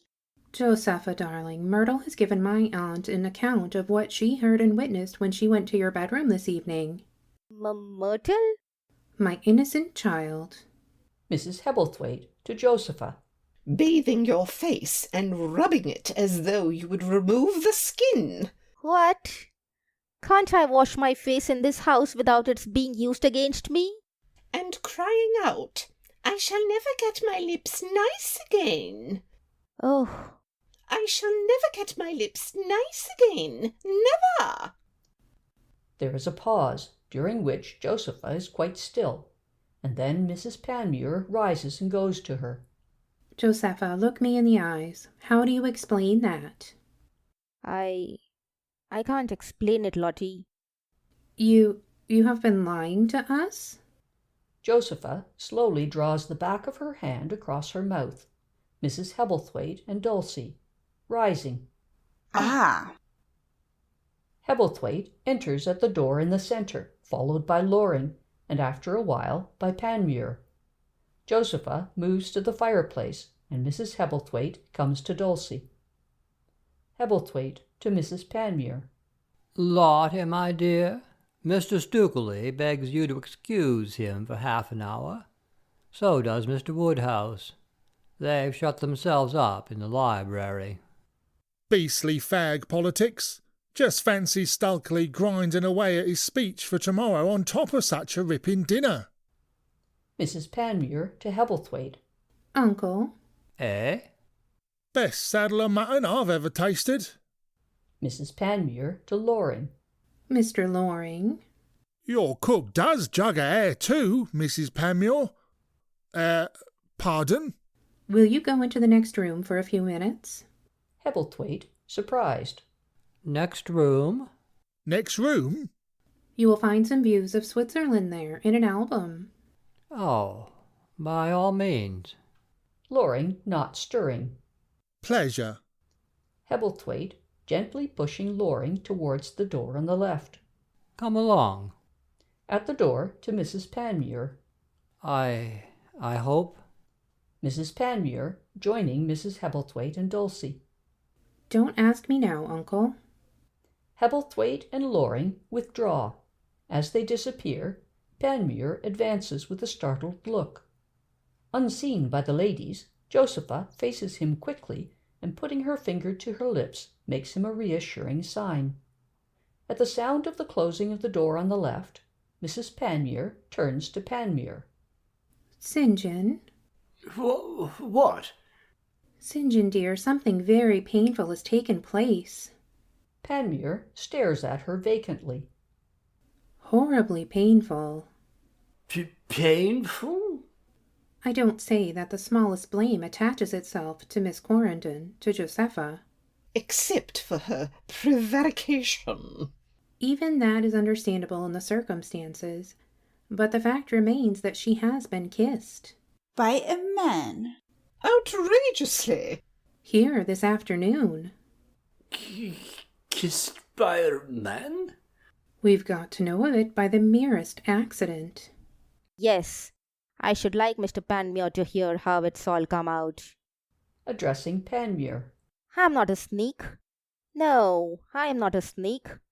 I never meant to cause this trouble.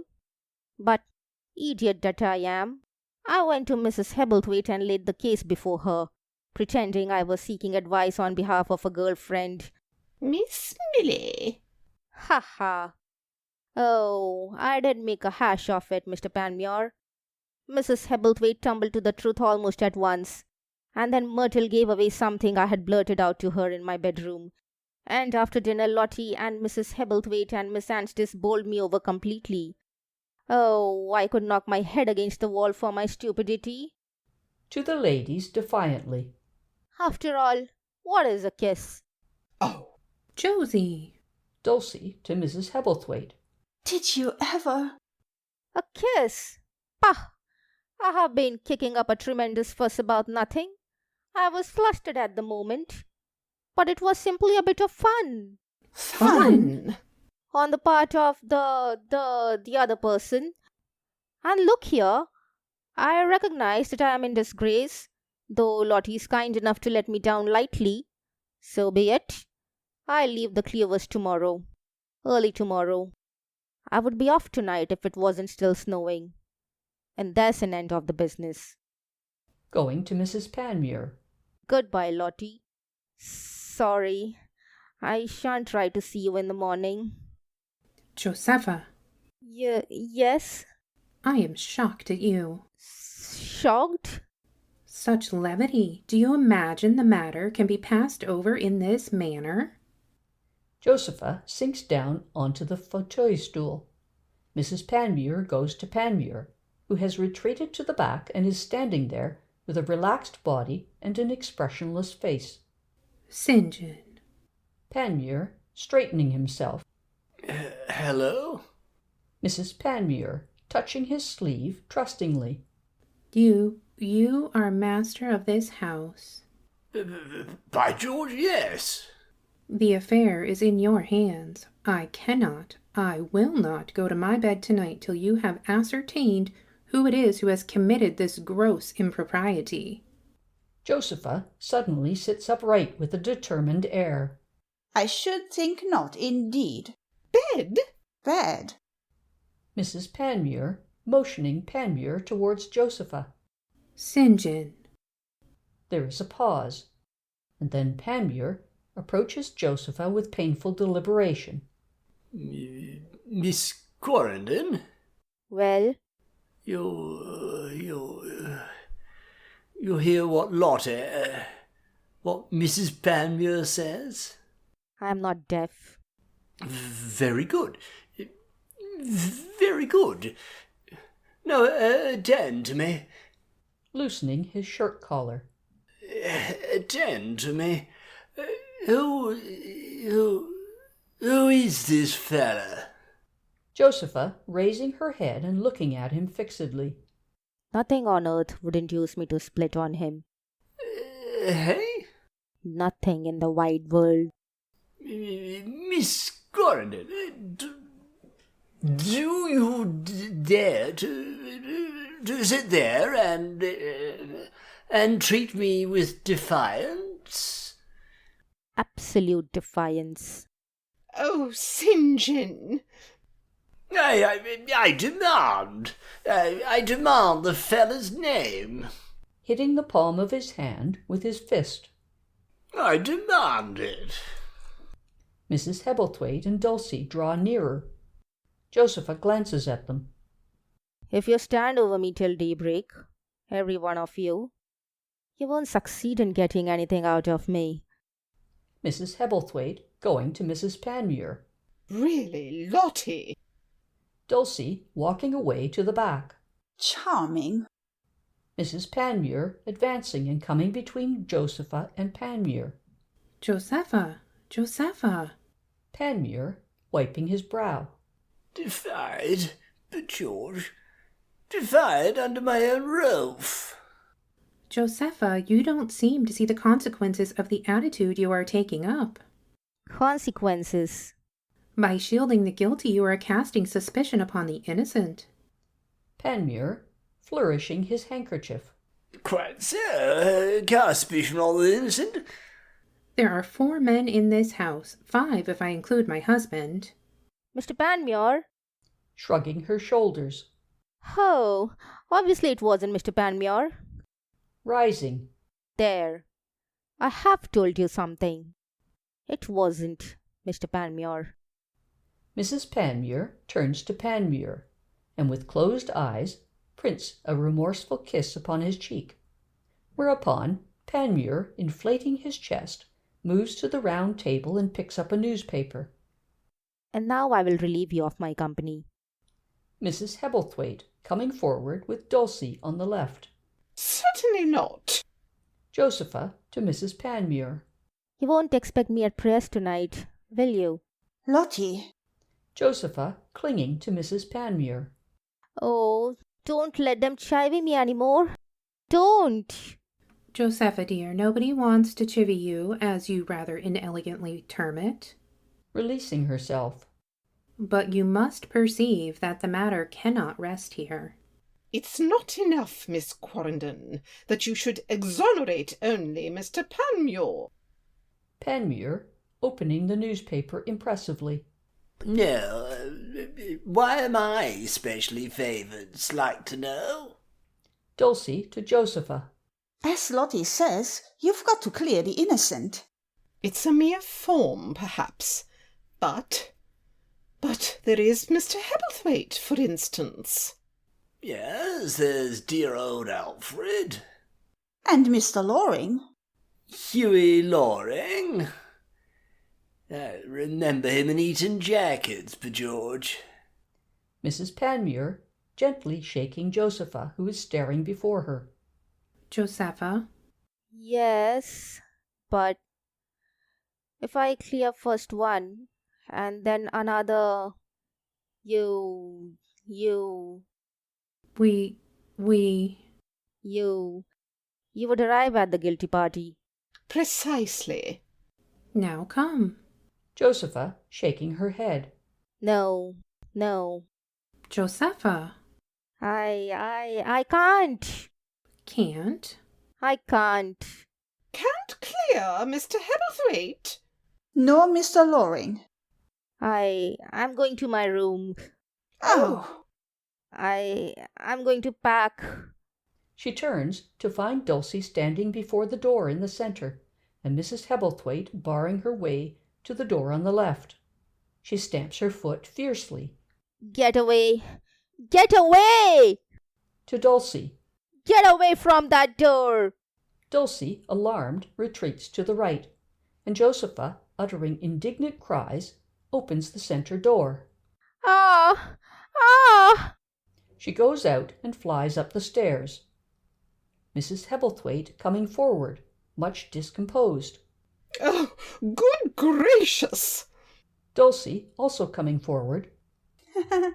Oh, what a violent young woman! One doesn't want one's eyes scratched out. A perfect fury! Ill-conditioned little savage. Mrs. Panmure to Panmure, calmly. St. John. Hello? Mrs. Panmure going to the fireplace. Josepha Quarrendon's anxiety to screen this libertine makes me more determined than ever. Panmure throwing his newspaper aside with an air of resolve. More than ever. The affair shall be fathomed. Fathomed, by George. Mrs. Panmure turning to him. I repeat, the investigation is in your hands. Sitting majestically with folded arms upon the settee by the fireplace. Auntie, Dulcie, we will wait here while St. John examines Uncle Alfred and Mr. Loring in the morning room. Dulcie moving to the right. Yes. Mrs. Hebblethwaite following Dulcie.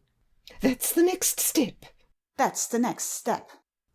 Dulcie and Mrs. Hebblethwaite seat themselves at the round table, as Panmure slowly makes for the door on the left. Panmure, halting in the middle of the room. Lottie? Yes, dear? Suppose Alfred and Hughie, both of them, suppose they deny it? Then you will have another distressing task to perform, St. John. Another... In the library. Library? Mrs. Panmure, looking at him significantly. Mr. Stilkelly. Mr. Woodhouse. Panmure, his jaw falling. Oh. Yes, there's Stilkelly and Woodhouse, ain't there? Lingering. Stilkelly and Woodhouse. Go, St. John. He makes a movement. St. John. Hey? Be firm. He nods. No matter what it costs you, be firm.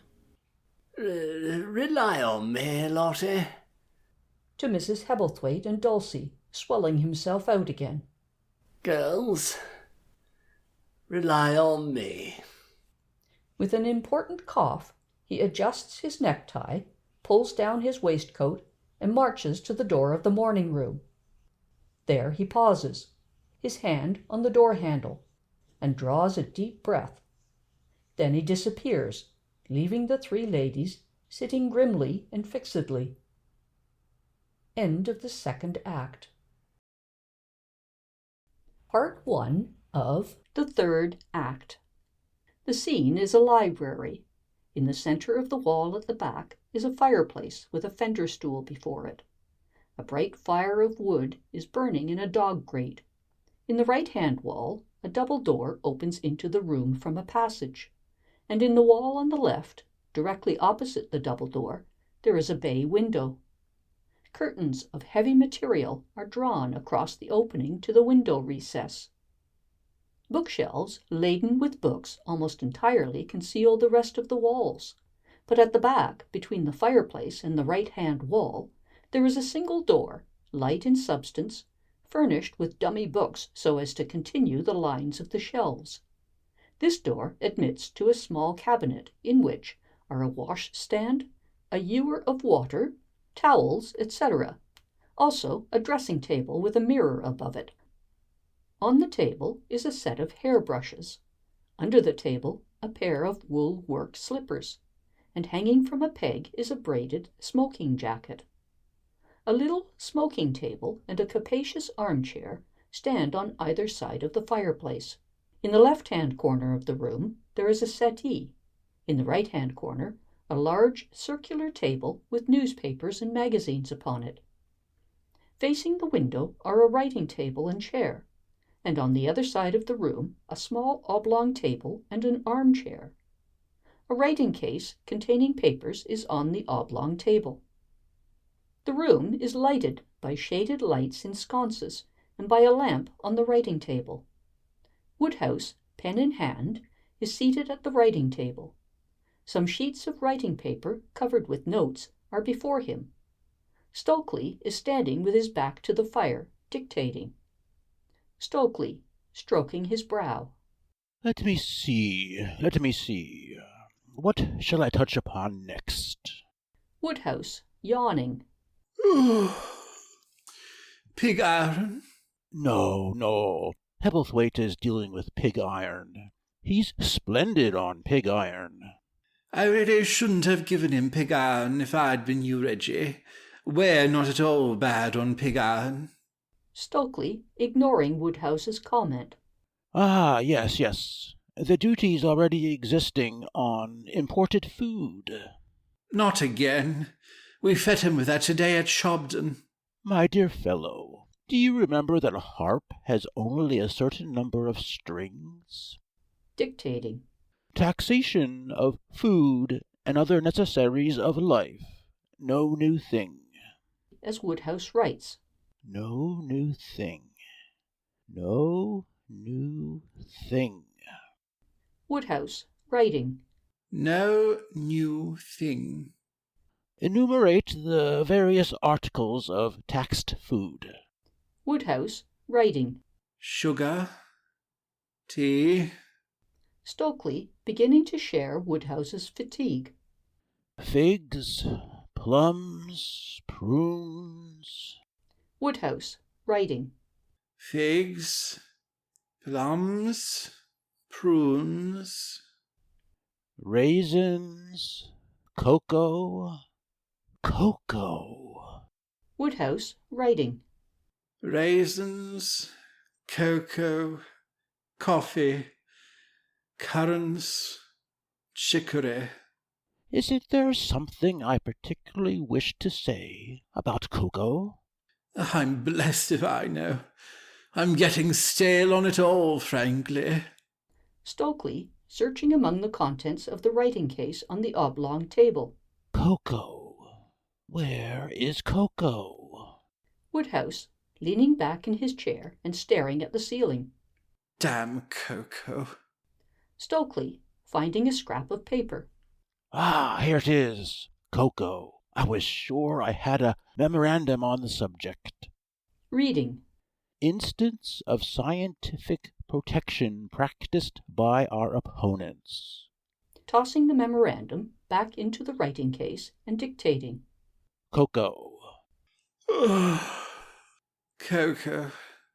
Instance of scientific... your yawning is contagious, my dear Talbot. Sorry. Writing. Scientific protection practiced by our opponents. Cease of cocoa. Oh, case of cocoa, one of special interest. Case of cocoa. I think if I plunged my face in a little cold water. Excellent idea. Rising with alacrity. I'll smoke another cigarette while you're doing it. Stokely, taking off his coat. I suspect that we are both, more or less, in the throes of indigestion. Woodhouse, producing his cigarette case. A confoundedly stodgy dinner, Reggie. Stokely, laying his coat upon the armchair by the oblong table. Very. Well-intentioned people, the Panmures. Stokely, turning up his shirt cuffs. A kindly host and hostess. Woodhouse, lighting a cigarette. But, if the criticism may be allowed, the entire repast was nauseous in the extreme. Stokely, entering the washing cabinet and switching on the light. It failed to reach the level of last night, undoubtedly. Woodhouse, standing before the fire, smoking. Last night the cook, whom I picture as an elderly female of opulent physical proportions, last night the cook evidently shot her bolt. Stokely, pouring water into the basin.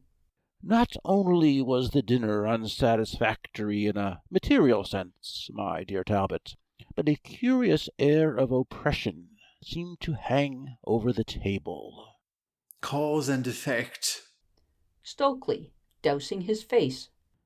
Perhaps. The soup was described as mock turtle. I don't dispute the fidelity of the imitation, but the particular turtle that was mocked must have lived on a diet consisting mainly of glue. Then the codfish, woolly as a blanket, and a more underdone fragment of meat than my slice of mutton I have never seen off a butcher's board. Stokely, wiping his face upon a towel. Mrs. Panmure was so absent-minded I could scarcely wring a syllable from her. No wonder, poor dear lady. Miss Anstice, too. Last night, quite entertaining. I was afflicted on one side of me with the companionship of Miss Panmure. I really shall communicate with the secretary of the Zoological Society concerning that young person. Nobody but he can classify her with accuracy. Stokely, appearing in the doorway of the cabinet with a hairbrush. Even my fascinating little friend, Miss Clarendon, had lost some of her usual vivacity. Woodhouse, affecting indifference. Had she? Didn't you notice it? She was on your other side. I fancy I did. Stokely, brushing his hair. Still, it's a pleasure to contemplate Miss Corendon, whether she is talking or is silent. Charming girl, charming. Stokely, lost in meditation. Most attractive. Most attractive. Woodhouse frowns in the direction of Stokely, flings his cigarette into the fire, and walks about impatiently. Stokely rouses himself and completes the brushing of his hair before the mirror. Ha! What an extraordinary coincidence! Coincidence? My acquaintance with her delightful old father. My dear chap, you said yesterday that you'd only a hazy recollection of old Clarendon. I have been refreshing my memory. Clearly. Today you and he appear to have been cronies. Stokely, switching off the light in the cabinet and emerging. You will always exaggerate, Talbot. Shutting the door. A man may enjoy a tolerably close friendship with another without being exactly a crony. Turning down his shirt cuffs. However, we won't waste time in discussing the precise terms of my intimacy with Colonel Clarendon. Resuming his coat. Shall we get to work again? Woodhouse, with an ill grace, returns to his seat at the writing table. Where were we? Oh, Cocoa. Stokely, taking up his former position at the fireplace. Yes, cocoa. Woodhouse, reading his notes. Case of cocoa. Case of cocoa what? Case of cocoa, one of special interest, I think I was going to observe. A faint but sharp knocking is heard. Stokely looks towards the door on the right. Come in. Woodhouse, writing. One of especial interest. Stokely, dictating. Now, there is raw cocoa, and, there is manufactured cocoa. The knocking is repeated. Where is that knocking? Woodhouse sits up and listens. Again the knocking is heard. Is it at the window, Talbot? Woodhouse rises and passes through the curtains hanging across the window recess. Stokely murmurs to himself. There is raw cocoa, and there is manufactured cocoa. Woodhouse out of sight. Lord bless my soul. Mr. Woodhouse. My dear Miss Clarendon. Is Mr. Stokely? Quick, get in. Woodhouse draws one of the curtains aside, and Josepha appears, dressed as in the preceding act, with flushed cheeks and a feverish sparkle in her eyes. She has a filmy scarf round her shoulders, and there are glistening particles of snow upon the scarf and in her hair. Josepha, breathlessly. Oh, dear me. Dropping her skirt. Thank you. Stokely, advancing to her. Miss Clarendon. I'm afraid I was rather impatient, but it's such a fearful night. You've come through the garden? Yes. Shaking the snow from her hands and arms, as Woodhouse, after having fastened the window, hurries from behind the curtain. I hope I'm not bothering you. Not in the least. Woodhouse, helping her to unwind her scarf. Permit me. Stokely, getting hold of one end of the scarf. I'll shake it. The men, each holding an end of the scarf, pull it away from one another. Oh, don't tear my lovely scarf. Woodhouse secures the scarf, and proceeds to shake it vigorously in the left-hand corner of the room. Stokely to Josepha. Are your shoes wet? Josepha, looking down at her toes. Nothing to speak of. I ran like mad till I got to the veranda. Stokely has produced his handkerchief and is flicking her hair with it. Thank you so much. Woodhouse throws the scarf upon the settee and joins in the operation. The snow must be 7 or 8 inches deep in some places. It isn't going to lie, though. There are signs of a drizzle already. One of the handkerchiefs flicks her eyes. Oh! My dear Talbot! My dear Reggie. I beg your pardon. Which of us did it? Josepha, blinking. All right. It doesn't matter. Stokely to Woodhouse. Make up the fire. To Josepha. Come to the fire. The fire. I am burning as it is. Going to the chair by the oblong table and then turning to address Stokely. I dare say you are awfully surprised at my intruding myself upon you in this way. There can be no question of intruding. No, but blowing in at the window as if I were a microbe. Well, I confess I'll tell you. I don't want my visit to you to be known. It mustn't be known.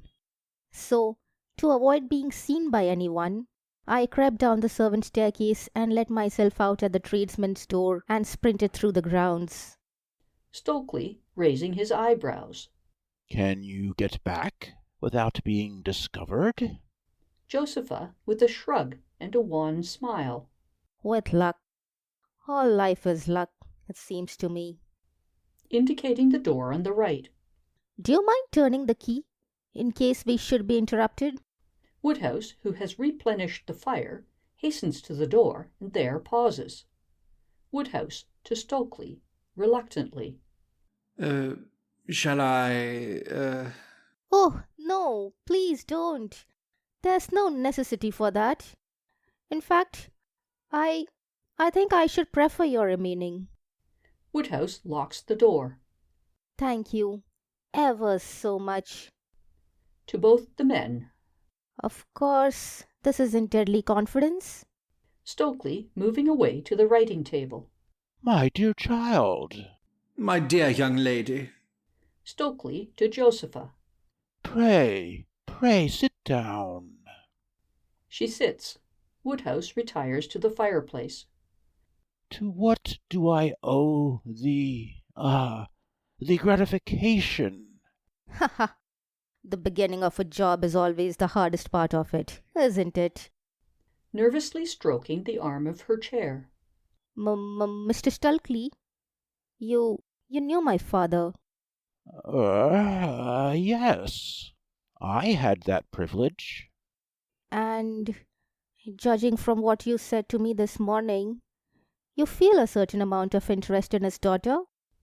Stokely, shunning Woodhouse's eye, which is upon him. A very considerable interest.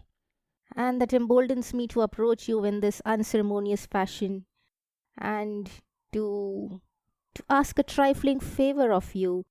I assure you anything that lies in my power. Josepha, meeting his gaze. I'm leaving the Clovers tomorrow. Leaving? Early in the morning. Tomorrow morning? Josepha to Stokely. Abrupt, isn't it? It does strike me as somewhat... I've been upstairs, in my room, collecting my vast possessions. Dropping her eyes. And suddenly, in a flash, an inspiration came to me. Inspiration? I'm anxious before I go to smooth out a little difficulty I have got into. Difficulty? Well, that I have got other people into is how I ought to put it, I suppose. Studying the carpet. Mr. Stokely? He advances a step or two. I have been kissed. Kissed? Josepha, nodding. This afternoon. By one of the men in the house. Objectionably? Josepha, nodding again. The ladies were resting and I was downstairs alone. Woodhouse, coming forward. Good gracious. It was so unexpected. Before I could wriggle away... Drawing her hand across her lips. Bah! Blackguard! Who is the scoundrel? Unfortunately, after giving him my solemn word that I wouldn't blab, I have gone and let it out. To? To the ladies. You see, I was perplexed as to what course I ought to follow. and I invented a grammar about its having happened to a girlfriend of mine. And one of the ladies whose advice I asked grasped the true state of affairs. And then they all went for me, and I was compelled to own up. Serves the brute right. It is impossible to feel the smallest sympathy. Oh no, you don't understand me. Oh, I understand. No, I haven't revealed the man's name. Rising and going to Stokely. That's what brings me to you. Smiling into his face winningly. This is where the inspiration comes in. Ah, yes. The inspiration. Josepha, bracing herself for an effort. Mr. Stulkley, it has occurred to me that perhaps you would be sweet enough to oblige me? Oblige you? By taking it on yourself? Taking it on myself? Allowing me to tell the ladies that you did it? My dear Miss Quarrendon. Oh, but wait! You don't give me time to explain. I fear no explanation. Yes, it will. When I found what a miserable muddle I had made of things, I declared to the ladies that the whole business had been simply a bit of fun. Fun? I was foolishly indignant at the moment. I told them, but it had been nothing but a harmless frolic. They didn't believe you. No, because they are in such a frightful panic over the menfolk. But if you would only let me say that you are the person... Stokely with a gesture. Oh. An old friend of my father's. A friend of a young lady's father does not, Yes, he does. At any rate, he might. Turning to Woodhouse. Mightn't he, Mr. Woodhouse? Mr. Woodhouse. Since you do me the honour of soliciting my opinion. Yes. I can quite conceive that a man of my cousin's age. My dear Talbot. Oh, don't stop him. Considering, too, the remarkable intimacy which apparently existed between him and your late father. Yes. I repeat, I can quite conceive that, in a semi-parental spirit. That's it. To Stokely. Parental. My dear Miss Quarrendon. Oblige me. The parental spirit, and I can imagine few forms of affection more beautiful. The parental spirit does not, I submit, incite a man to embrace a young lady, playfully or otherwise, in such a manner as to cause her embarrassment or alarm. Bowing. I grieve not to be able to fall in with your suggestion. Withdrawing to the fireplace. Forgive me. Josepha, half in petulance, half in distress. Oh. Moving to the writing table. Oh, how disobliging. Stokely opening his arms. Besides, why on earth should the actual culprit be treated with so much indulgence? I would spare him no suspense, no agony of mind, not a scintilla. Josepha, sitting at the writing table, and, with her elbows upon it, digging her fingers into her hair. Oh, dear me.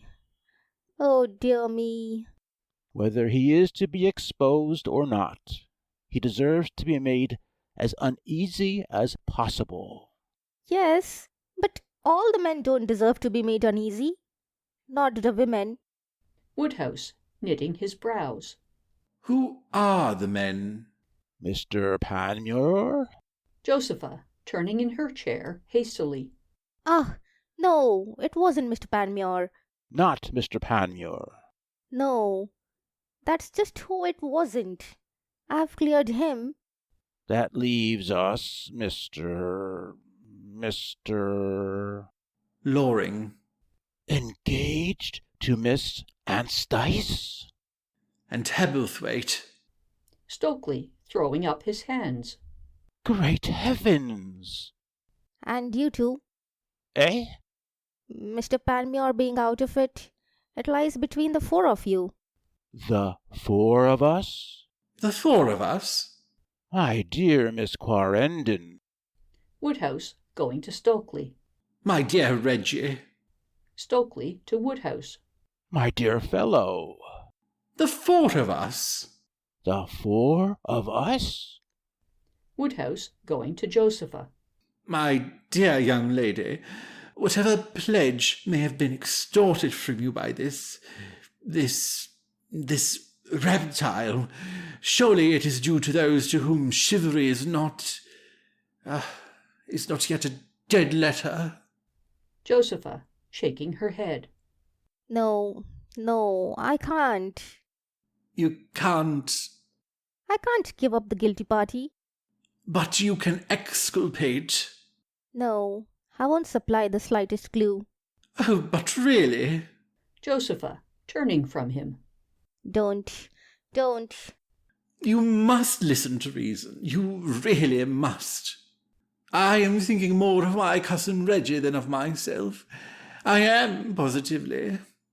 Stokely walking about on the right, perturbed. Nonsense. A man of his standing, a man in public life, there should be a question even of his being capable of such a hideous breach of hospitality. Intolerable. Assuming that the affair remains within the area of conjecture, these ladies are bound to gossip. Dreadful.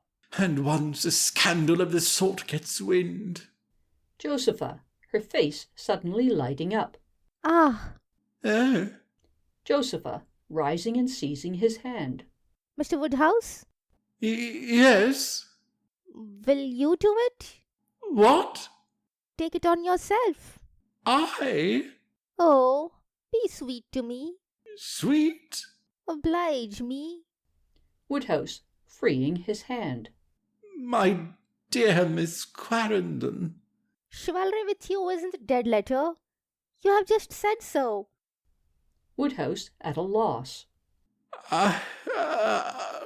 Really? Yes. I quite see that it would be a little unfair to saddle it on to Mr. Stulkley. But you are different, aren't you? Running across to Stokely. Mr. Stulkley, dear Mr. Stulkley, persuade him. Linking her arm in Stokely's. Ah. I have no right, Miss Quarrenden, to attempt to put pressure upon Mr. Woodhouse. Not pressure, persuasion. Stokely releasing himself.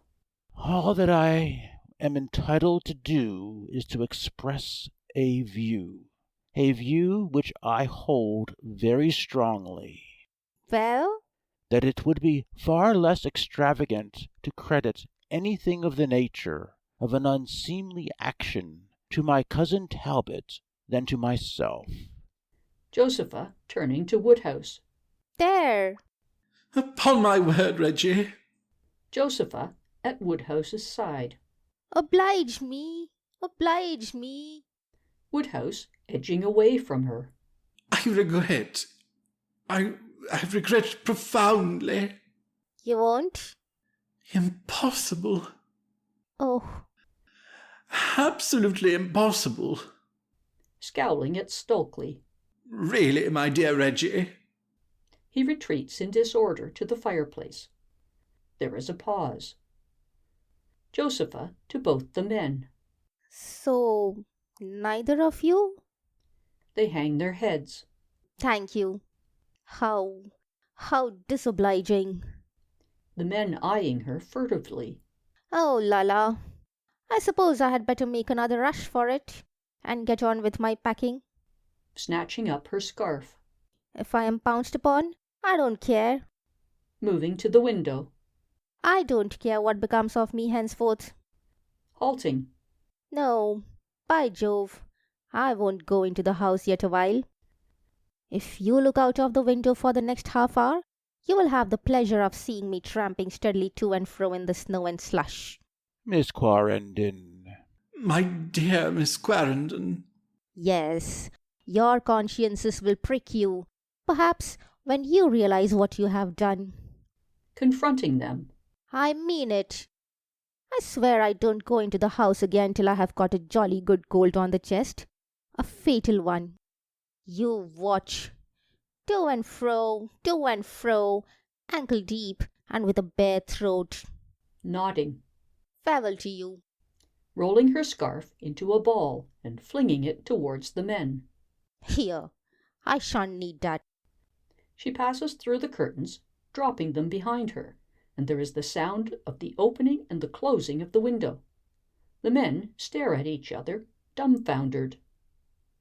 Stokely, after a silence. Talbot? She's not in earnest? Woodhouse, shutting his eyes. I could drink a whiskey and soda. She can't be in earnest, Talbot. As a rule, it's a drink I detest. Go and look. Woodhouse vanishes through the curtains. Stokely picks up the scarf and unconsciously presses it to his bosom. Presently, Woodhouse reappears. Well? I can't see her. She's not fulfilling her threat. Evidently. They breathe more freely. Stokely sits in the chair by the oblong table with assumed composure. She meant merely to frighten us. Woodhouse, coming to Stokely and standing over him. Reggie, let this be a lesson to you. Never depart from the strict truth in order to gain an advantage over a pal. I don't. It's my firm conviction that your acquaintance with old Clarendon is pure romance, devised to ingratiate yourself with a pretty gal. We owe Miss Josie's infernal inspiration to you. Stokely, rising with great dignity. My dear Talbot, to instruct you in the elementary principles of logic is a task for which I have neither leisure nor inclination. But a moment's reflection should convince even a man of untrained intelligence that Miss Clarendon's regrettable impulse arose primarily from no act of mine, but from the circumstance of her having been annoyed this afternoon by an amorous ruffian. Turning to the writing-case and cramming the scarf into it. Look out once more. Woodhouse goes to the curtains and peeps through them, leaving the window. Nothing. We will resume our work at the point at which we were disturbed. Cocoa. Stokely returns to the fireplace as Woodhouse reseats himself at the writing table. Where? Woodhouse examining his notes angrily. We got to some piffle about the raw stuff and the manufactured. Yes. Dictating. There is raw cocoa, and there is manufactured cocoa. Woodhouse as he writes. We should have been much better off if we'd quartered ourselves at a beastly inn in the beastly town. Writing. Manufactured cocoa. Stokely dictating. Both are taxed under the present system. Woodhouse as he writes. I loathe a psalm-singing household. You mark me, Mother Panmure will pray for us all tonight, openly before the servants. Stokely dictating. The raw material pays a penny per pound. Woodhouse leaning back in his chair and holding his head. Oh, my dear Reggie, how can you? How can I? Hammer away at this tosh. You're forgetting that we may be mixed up in a disgraceful mess. On the contrary, I am fully alive to it. Well, but, what did you intend to do? In my judgment, there is only one thing to be done. What's that? To wait and see. Wait and see? Wait and see what happens. dictating. The raw material pays a penny per pound. Ugh, As he writes, gross impertinence! To suspect me of such an offence! To suspect us. Woodhouse, writing. A penny per pound. Stokely, dictating. The manufactured article pays 2 pence per pound. Woodhouse, jumping up and going to Stokely. Blow the manufactured article! Who the devil is the cad, Reggie? I gravely distrust Hebblethwaite, these florid, plethoric men. And we've given him pig iron. It must be he or Miss Dulcie's fiancé. Or Panmure. No, no. Didn't you hear? She has absolved Panmure. Woodhouse, pulling at a tiny moustache. She's tremendously eager to save somebody. Stokely, pointing to the writing table. Shall we? Woodhouse, returning to the writing table. What puzzles me is, why should she go out of her way to whitewash one person? Stokely, dictating. The manufactured article pays 2 pence per pound. Woodhouse, halting at the chair by the writing table. Hark! Eh? Woodhouse, listening. Raining. Stokely, listening. Heavily. She said it had begun to drizzle. Again going to the curtains and peering through them. Pish! Blinding. Stokely, to himself. The raw material pays a penny per pound. Manufactured, it pays double. Ah! Woodhouse dashes through the curtains. What? He is making for the window when Woodhouse reappears with a look of horror. Talbot! She's there! No. She's there, I tell you! Oh. He disappears through the curtains. Woodhouse paces the room agitatedly until Stokely returns. There is a figure moving about. A figure. It's she. It's that exquisite little creature. Merciful powers. Woodhouse, coming to Stokely. Oh, my dear Reggie.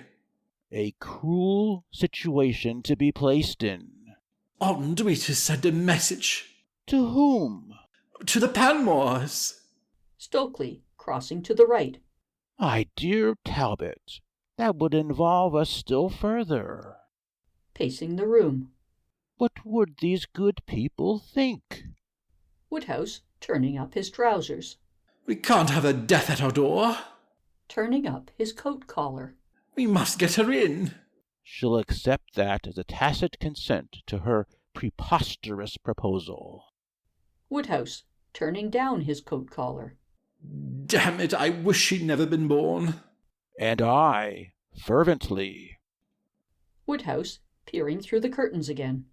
An impetuous, blundering little minx. Close the curtains. She sees you peeping. Her pretty neck. She'll soon tire of her martyrdom if we ignore her. Close the curtains. Woodhouse, leaving the window. I hate her. Stokely, at the fireplace. Anyhow, we must protect ourselves. Pointing to the writing table imperatively. Where were we? Oh, my dear old chap. For heaven's sake, Talbot, pull yourself together. Cocoa. Woodhouse, dropping into the chair at the writing table and feeling for his pen. I hate her. Reading his notes confusedly. The raw material pays penny per pound. Stokely, dictating, his fists tightly clenched. Manufactured. Manufactured, it pays double. Woodhouse, listening. What's that? Stokely, listening. Hail. Hail? Leaning his head upon his hands. Oh, her pretty skin. Manufactured, it pays double. Woodhouse, writing. Factured. Stokely, suddenly, turning up his trousers. Talbot. Eh? I can't bear it. Turning up his coat collar. More wood on the fire. Hurrying to the window. Make the room warmer. He bolts through the curtains. With an exclamation, Woodhouse leaps to his feet and proceeds to throw log after log into the grate. Oh. Throwing a log. Oh. Another log. The little pet. A log. Oh, the little flower. A log. Dainty little rosebud. Beating the logs with the poker. Little garden of roses. Oh, oh. The curtains are parted, and Josepha is almost hurled into the room. Her dress is heavy with wet. Tails of hair hang over her eyes, and altogether she is in a deplorable condition. My dear little lady. Stokely appears, blown, to Josepha, wiping his face with his handkerchief. I beg your pardon. Josepha, rubbing her arms and panting. I am not accustomed to such rough usage. Stokely, turning down his coat collar and trousers. There was no time for formalities. This house is a nest of savages. Don't say that. Josepha, beginning to cry. Oh, what a fool I have made of myself. No. I have. But I was so disappointed. Yes. I was mad. Sobbing. I repented almost as soon as I had left you. Surveying herself helplessly. Oh, what shall I do? Examining her dress. 11.5 guineas. Stokely, pointing to the fire. Dry yourself here. Dry myself? I'm soaked through to my... I'm wet through. Of course. How stupid I am. You must get back to your room. Josepha, her teeth chattering. I am shut out. I heard the servants locking up. She can stay here till we're all at prayers. That's a chance of sneaking upstairs. Ah, yes. I have excused myself from prayers. Stokely, looking at his watch. Every minute is a nail in her coffin. Josepha, kicking off her shoes. If I keep on the move. Woodhouse picks up her shoes and carries them to the fire. Oh, thank you awfully. To both. You are good to me. And after my outrageous conduct. She walks about the room, holding her arms away from her sides. Stokely, seized with an idea. Ah. He goes to the washing cabinet, opens the door, and switches on the light. Josepha, on the left, shivering. Oh. Stokely to Josepha. Miss Quarrendon? Yes? There's a smoking jacket in here, and a pair of slippers. Smoking jacket? I entreat you to guard against catching a chill. Oh, I couldn't. Apart from the risk you are running, you must be so horribly uncomfortable. Uncomfortable? Oh. She wavers, rushes to the washing cabinet, enters it, and Stokely closes the door. Stokely, after a brief pause. Ha! To Woodhouse. A happy thought, I flatter myself. Stupendous. I congratulate you on your amazing resource. It may be the means, at least, of averting a serious illness. Woodhouse, sneering. Oh, at least. Stokely, walking about. Dear me, what an injustice I did her. Yes, you didn't hesitate to insinuate. I candidly admit, her threat of self-destruction appeared to me to lack ingenuousness. I owe her a most abject apology. I grovel at her feet. Anybody more entirely without guile I've never met. Halting and regarding Woodhouse significantly. I cannot understand your decided antipathy to her, my dear Talbot. Antipathy? Hating her, as you say you do. Her nature, unless I am egregiously mistaken, her nature is like crystal.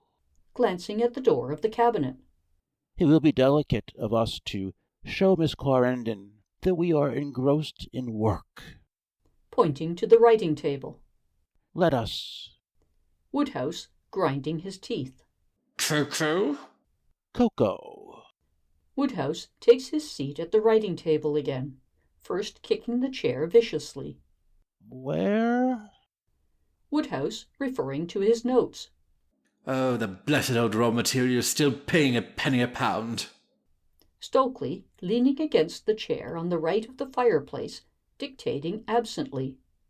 The manufactured article. The manufactured article pays 2 pence per pound. Tra-la-la-la-la. Woodhouse, turning to Stokely. My dear chap, forgive me for directing your attention to such a paltry detail, but we are not setting this to music, you know. A whistle is heard, proceeding from the cabinet. The men look at each other inquiringly.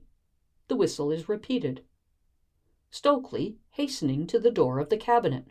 Yes? Josepha, from within. Mr. Stokely? I am here.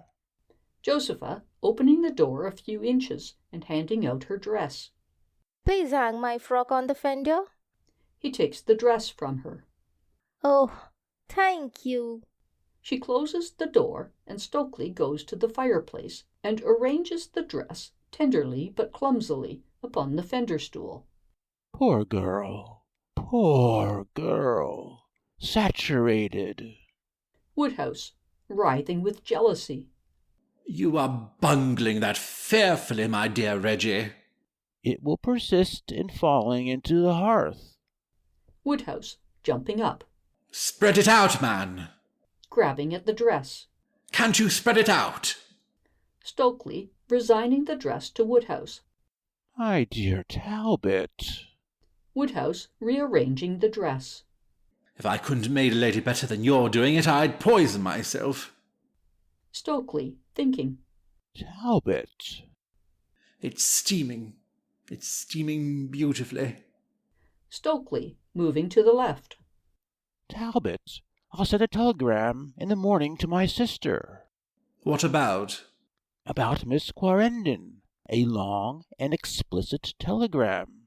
Yes, she might find Miss Clarendon another billet. Another billet? Oh, there's no hurry for that. Woodhouse, turning to Stokely. No hurry? Stokely, walking up and down. A gently nurtured girl in a position little higher than a menial's. Terrible. Too terrible. Then what?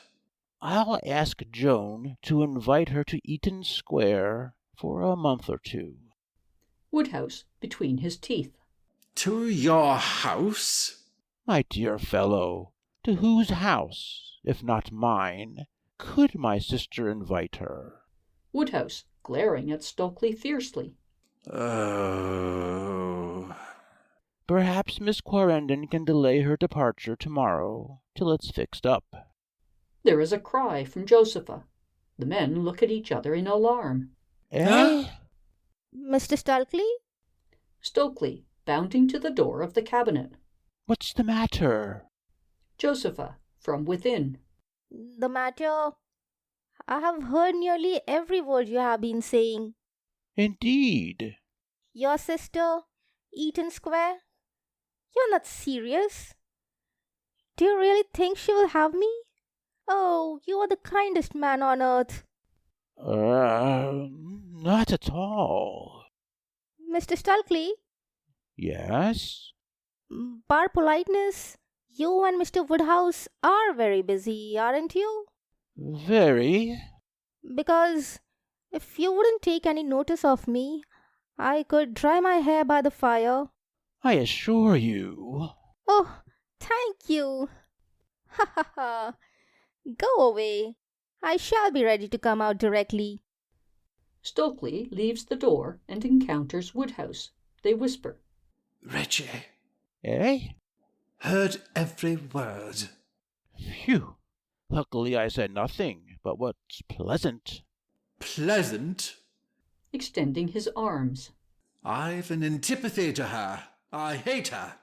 My dear Talbot, let this be a lesson to you. Lesson? Learn to control your tongue. Always your worst enemy.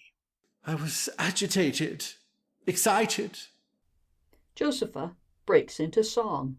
The men listen for a while, insensibly swaying to the melody. Then Stokely points to the writing table. We must. Ha! Coco! I'm coming out. The men sit hurriedly. Woodhouse at the writing table, Stokely, having first turned the chair in a direction opposite to that of the door of the cabinet, in the armchair by the oblong table. Stokely to Woodhouse. Where? The raw material pays a penny per pound. Josepha appears, carrying a towel. She is wearing the smoking jacket and a silk petticoat of many flounces, and, on her bare feet, the wool-work slippers. She closes the door of the cabinet and goes quietly to the fireplace. Stokely, dictating. The manufactured article pays 2 pence per pound. As Woodhouse writes. Is that you, Miss Quarrendon? Josepha, sitting upon the fender stool and removing her combs. Yes. I had no idea that the door is so thin. I wouldn't have it the 60th part of an inch thicker while I can hear such good news through it. My dear, dear friend. Woodhouse, wriggling. 2 per pound. To think that 10 minutes ago I was weary of life. Laughing gaily as she shakes her hair down. Life! Ha ha! Woodhouse, gnawing his pen. The manufactured article. Josepha, who, with Stokely, has become unconscious of Woodhouse's presence. Mr. Stokely? Eh? My dear Reggie. Josepha, to Stokely. Ah, I'm hindering you. Not a bit. To Woodhouse. One moment, Talbot. Josepha, to Stokely. Mrs. Stokely, I hope I shan't reward you by bringing trouble upon your abode as I have brought it upon this. I'm content to make the experiment. Josepha, beating her hands together in ecstasy. Oh, oh. Woodhouse flings his pen at the inkstand violently. I beg your pardon. Putting her finger to her lips. Stokely to Woodhouse. Where are we, my dear Talbot? The manufactured article? Yes, yes. His hand to his brow, trying to collect his thoughts. The manufactured article, it pays 2 pence a pound, doesn't it? Josepha, whistling to Stokely softly. Psst. Stokely, half turning to her. Eh?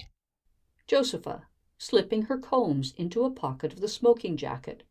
Don't be wild if you find the pockets of your jacket full of combs when you next wear it. My jacket? That isn't my jacket. Not? Whose? I presume it's Mr. Panmure's. Josepha, starting up with a cry of horror. Oh! What? Of course it is. I have seen the wretch in it. Oh, let me take it off. The men rise and go to her. Lend me a coat, one of you. Give me my shoes. Oh! To Stokely. Lend me your coat. Miss Quarrendon. Woodhouse, looking at Stokely. Reggie. Panmure. Stokely, looking at Woodhouse. Panmure. End of Part 1 of the 3rd Act. Part 2 of the 3rd Act. There is a pause, and then a knock at the door on the right. Shh. The handle of the door is turned. Stokely raises his voice. Who is it? Panmure, without. Panmure. Silently and swiftly they bundle Josepha into the cabinet with her belongings and close the door upon her. Then Woodhouse seats himself at the writing table as Stokely unlocks the door on the right and admits Panmure. Sorry if I incommode you, gentlemen. Come in. Mr. Woodhouse and I have just finished. Glad to see you. Woodhouse, gathering up his papers and switching off the light of the lamp on the writing table. Extremely glad, my dear Mr. Panmure. Panmure, moving to the middle of the room, austerely but with a shifting eye. I've put it off as long as I could. Stokely, shutting the door and advancing. Put it off? A most disagreeable duty, by George. Bless me. Panmure at the fireplace. In fact, I can't recollect when I've had a more disagreeable duty to discharge, gentlemen. Woodhouse, turning in his chair so that he faces Panmure. Good gracious. That's saying something, sitting as I do on the bench at Polehampton. J.P., by George. And dealing with distressing cases. Harrowing cases. As I frequently have to. But what? Woodhouse to Stokely. My dear Reggie. Mr. Stokely. Mr. Woodhouse. A young lady staying under my roof has been insulted. Insulted? Insulted, sir. Kissed, slobbered over. And by a man who's also staying under my roof. When? This afternoon after tea. We found it out by chance. She refuses to give him away. A young lady? Panmure to Woodhouse. Yes, sir. And nonetheless a lady, and deserving of proper respect, because she has the misfortune to be employed by me as a governess, because she has the misfortune to be obliged... Miss Quarrendon? Miss Josie. Josie, to those who have the right to call her by her kennel name, Mr. Woodhouse, by her pet name. Talbot. Now, gentlemen, we don't kiss girls in my house without being perfectly sure beforehand. With a wave of the hand. What I mean is, this sort of caper won't do at the Cluers, I can tell you. Puffing himself out. No, this won't do for me, gentlemen. Woodhouse, rising. My dear friend, have you any notion... as to who the offender is? He must be one of a quartet. We haven't got beyond that at present. The four being? Hebblethwaite, Hughie Loring, Mr. Woodhouse, and yourself. Stokely and Woodhouse turn away without speaking. Hebblethwaite and Hughie have been charged with it. I've charged them with it. Stokely, drawing his breath in forcibly through his nostrils. Well? Woodhouse, crooking his fingers. Well? Panmure, becoming unhinged under the strain. They won't admit it. Quivering. The obstinate brutes. Neither of them will admit it. Wiping the perspiration from his brow and throat. Boys. Coming forward. Boys, confess. A pause. Look me in the face, boys, if you can. I am a man of the world, and this hadn't occurred in my own house, under my roof. A gentleman's roof, by George. I say, if this hadn't happened under my own roof, I might have taken a more lenient view of it. But you, my guests, you know, receiving my hospitality... Oh, I don't want to be hard, boys, but which of you's done it? There is another pause, and then Woodhouse and Stokely, as if by mutual agreement, turn and approach Panmure closely. Mr. Panmure. Panmure? Hey? Stokely tapping Panmure's shoulder. You are the man. Panmure attempting to bluster. What? Woodhouse laying a finger on Panmure's waistcoat. You have done it, Panmure. Oh, I am the man, am I? I've done it, eh? Breaking away from them. Here, we'll see about this. Late as it is, you should be driven to the crowd at Polehampton tonight, bag and baggage. He is making for the door on the right when the door of the cabinet opens and Josepha appears. He recoils and with a moan falls into the chair by the oblong table. Oh. Josepha closing the door of the cabinet and coming to Stokely and Woodhouse appealingly. Mr. Stokely? Mr. Woodhouse? Oh, don't listen to her, boys. She's been concocting some story or other. We picked her out of the gutter, my missus and I. Untrustworthy little drab. Stokely coming to Panmure. Mr. Panmure. Panmure sitting upright. What's she doing in my library dressed like that? In my jacket? In my slippers? Disgraceful. In a gentleman's house? Disgraceful. He is struggling to his feet when Stokely pushes him back with a light touch. Miss Quarrendon was so imprudent as to venture out in the rain. She's a liar. You're abetting her. You're all liars. Woodhouse joining Stokely. You moderate your tone, Panmure. Mr. Stokely, Mr. Woodhouse, everything that's taken place here tonight is in confidence. Remember? Panmure, discerning a ray of hope. Yes, in confidence. In confidence. You are on your honour. Oh, for Lottie's sake, for Mrs. Panmure's sake, you won't betray him, will you? No, for my wife's sake, boys, let me off. It's my first offence since Lottie married me. I swear it's my first offence. I'm always merciful myself to a first offence when I'm on the bench. Ah, tell him he's safe. Stop him making such a sickening exhibition of himself. I'm your host, boys. I've done you well. Josepha, her hands to her ears. Stop him!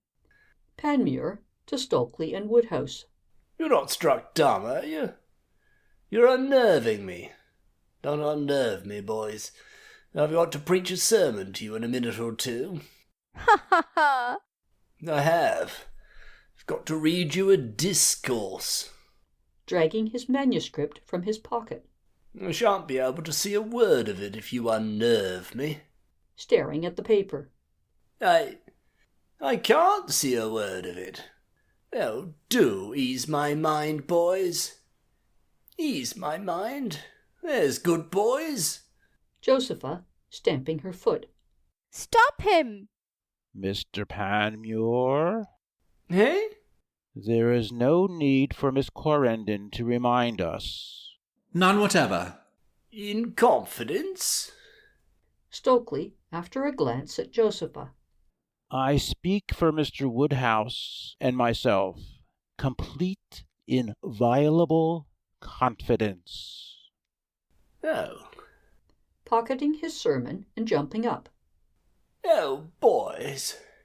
Offering his hand to Stokely.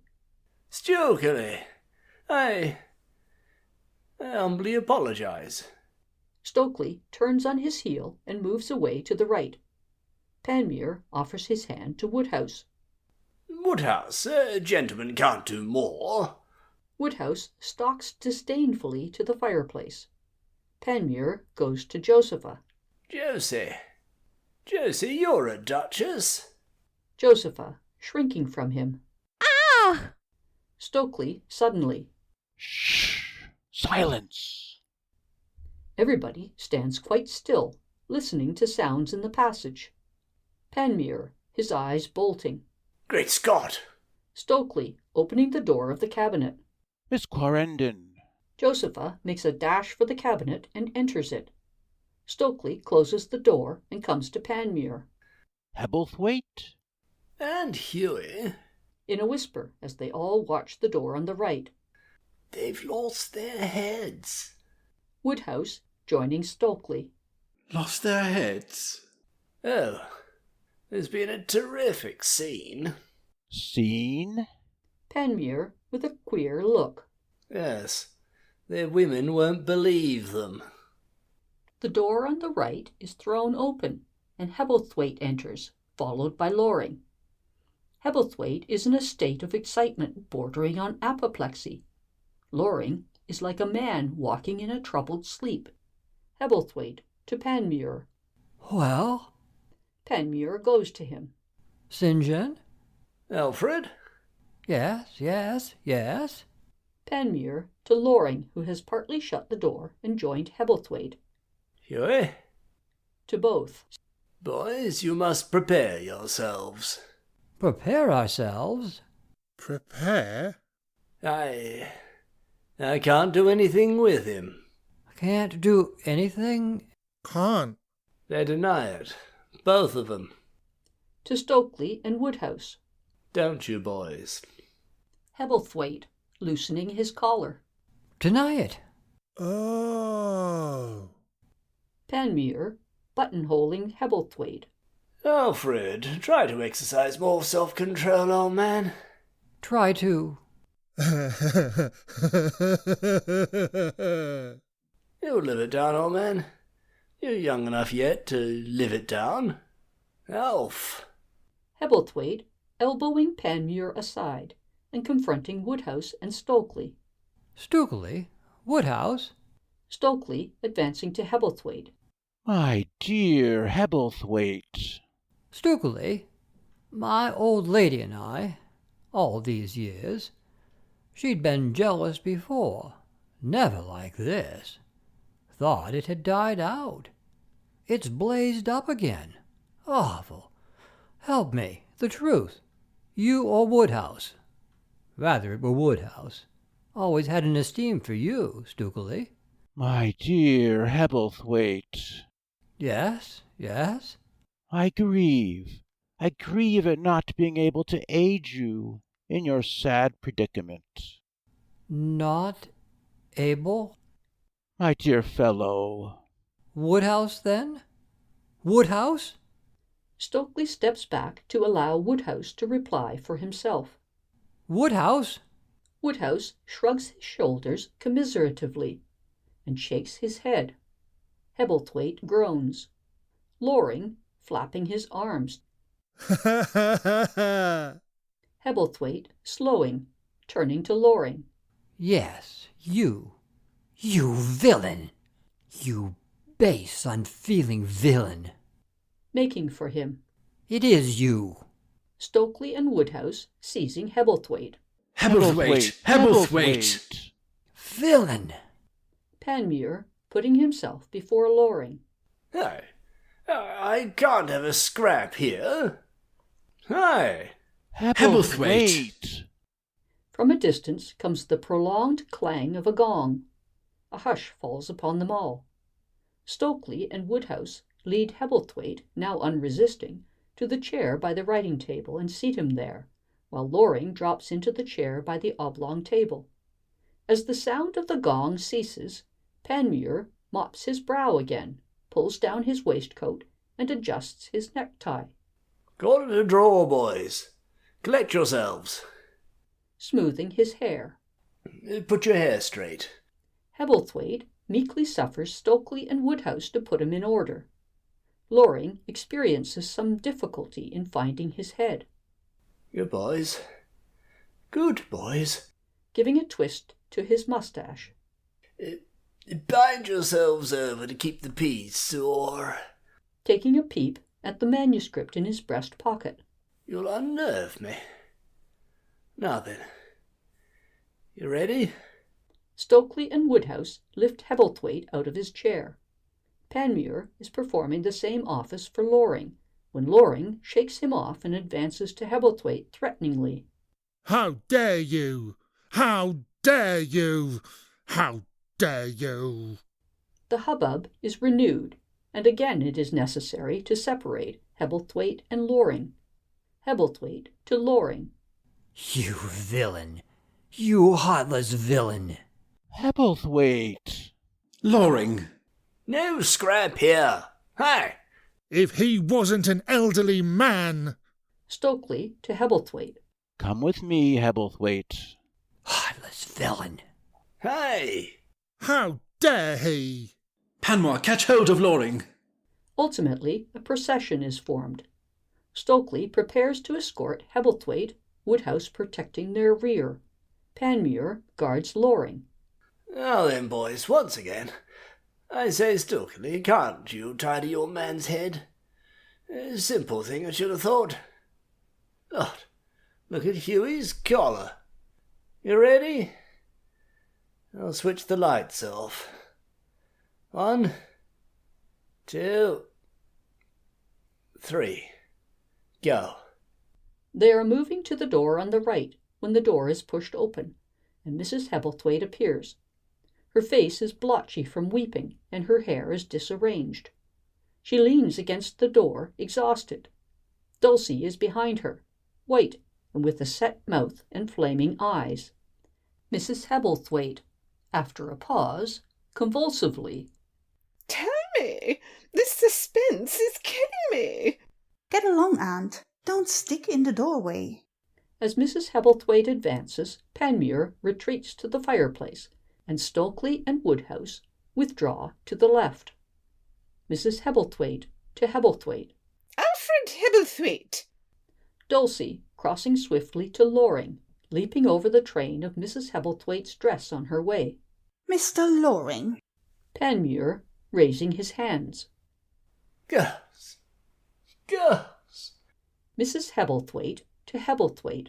Quick! Dulcie to Loring. Open your mouth. Observing that it is already wide open. Oh, shut it. Speak. Don't, girls, don't. There's good girls. Mrs. Panmure has entered hurriedly. Here's Lottams. Panmure goes to her. What do you think, Lottams? Stokely and Woodhouse deny it. Deny it? Deny it. Dulcie, Aunt Corisande, the gong has sounded. Let there be a truce. Panmure at the door on the right. Yes, a truce. A truce, by George. Mrs. Hebblethwaite and Dulcie, to Stokely, who comes forward. Mr. Stokely! Stokely, standing between Dulcie and Hebblethwaite. My dear Mrs. Hebblethwaite, my dear Miss Anstice. Is it so? You deny it.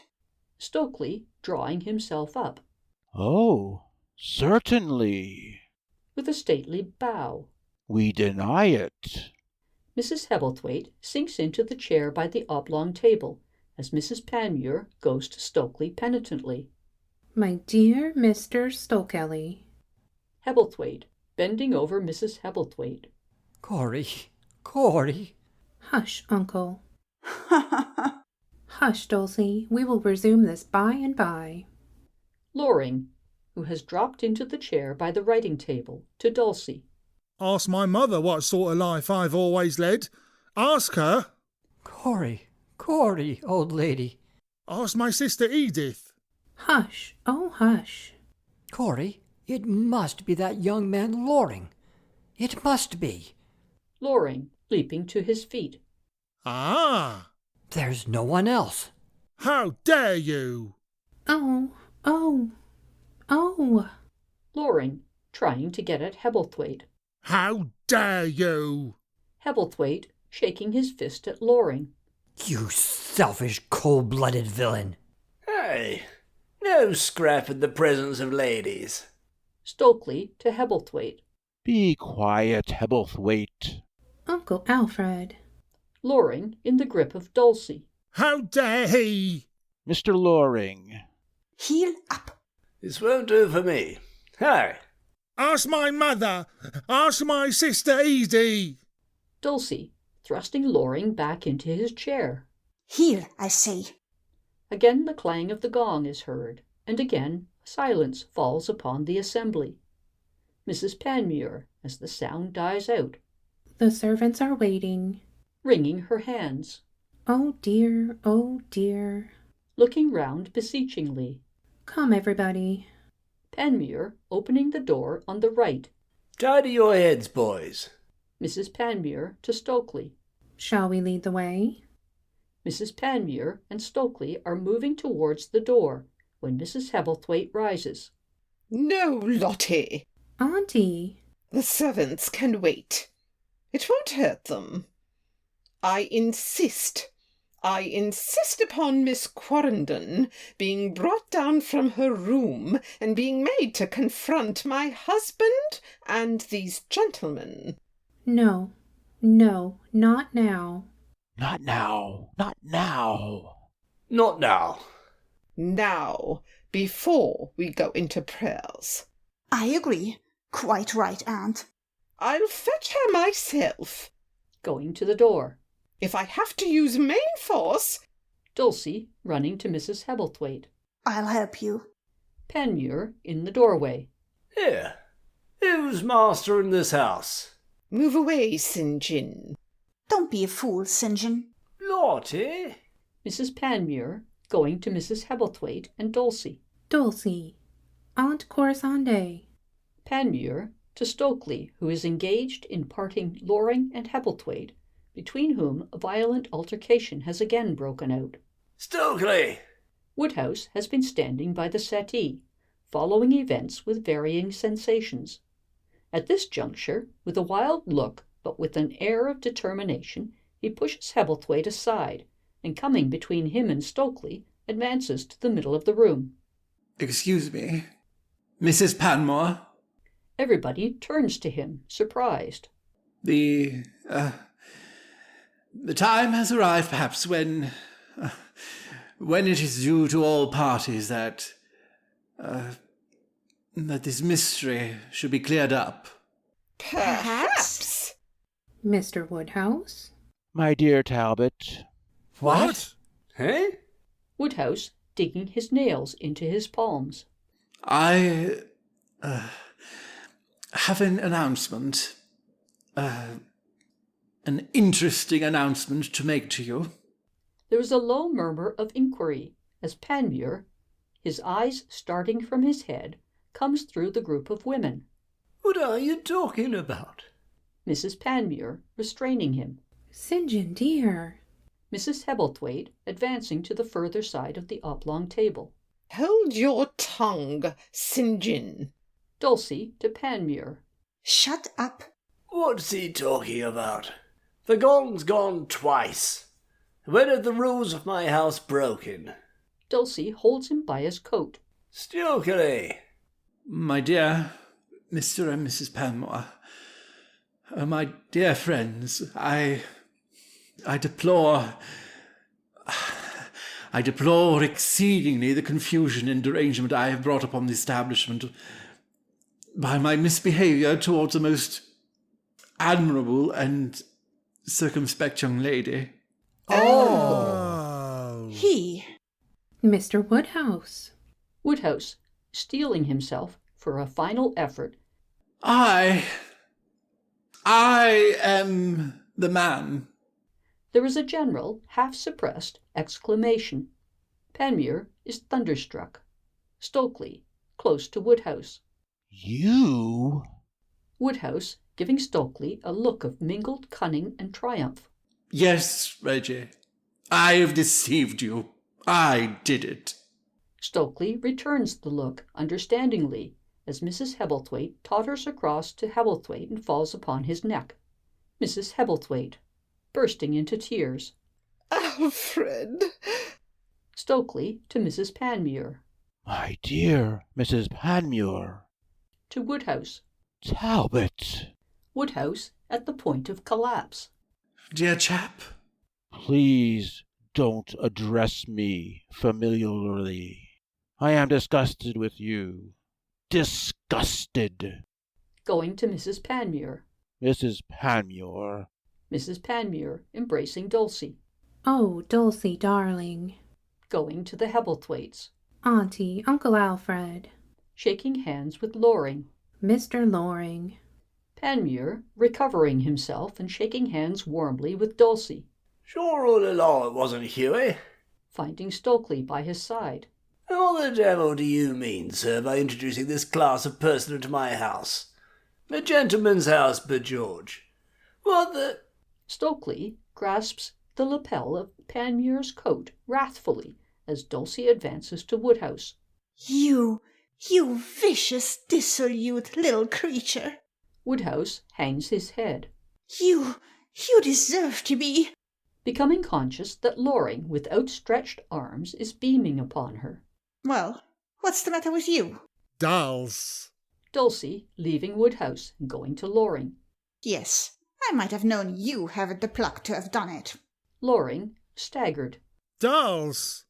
Dulcie sweeps away to the settee, followed by Loring, as Mrs. Hebblethwaite, accompanied by Hebblethwaite, bears down upon Woodhouse.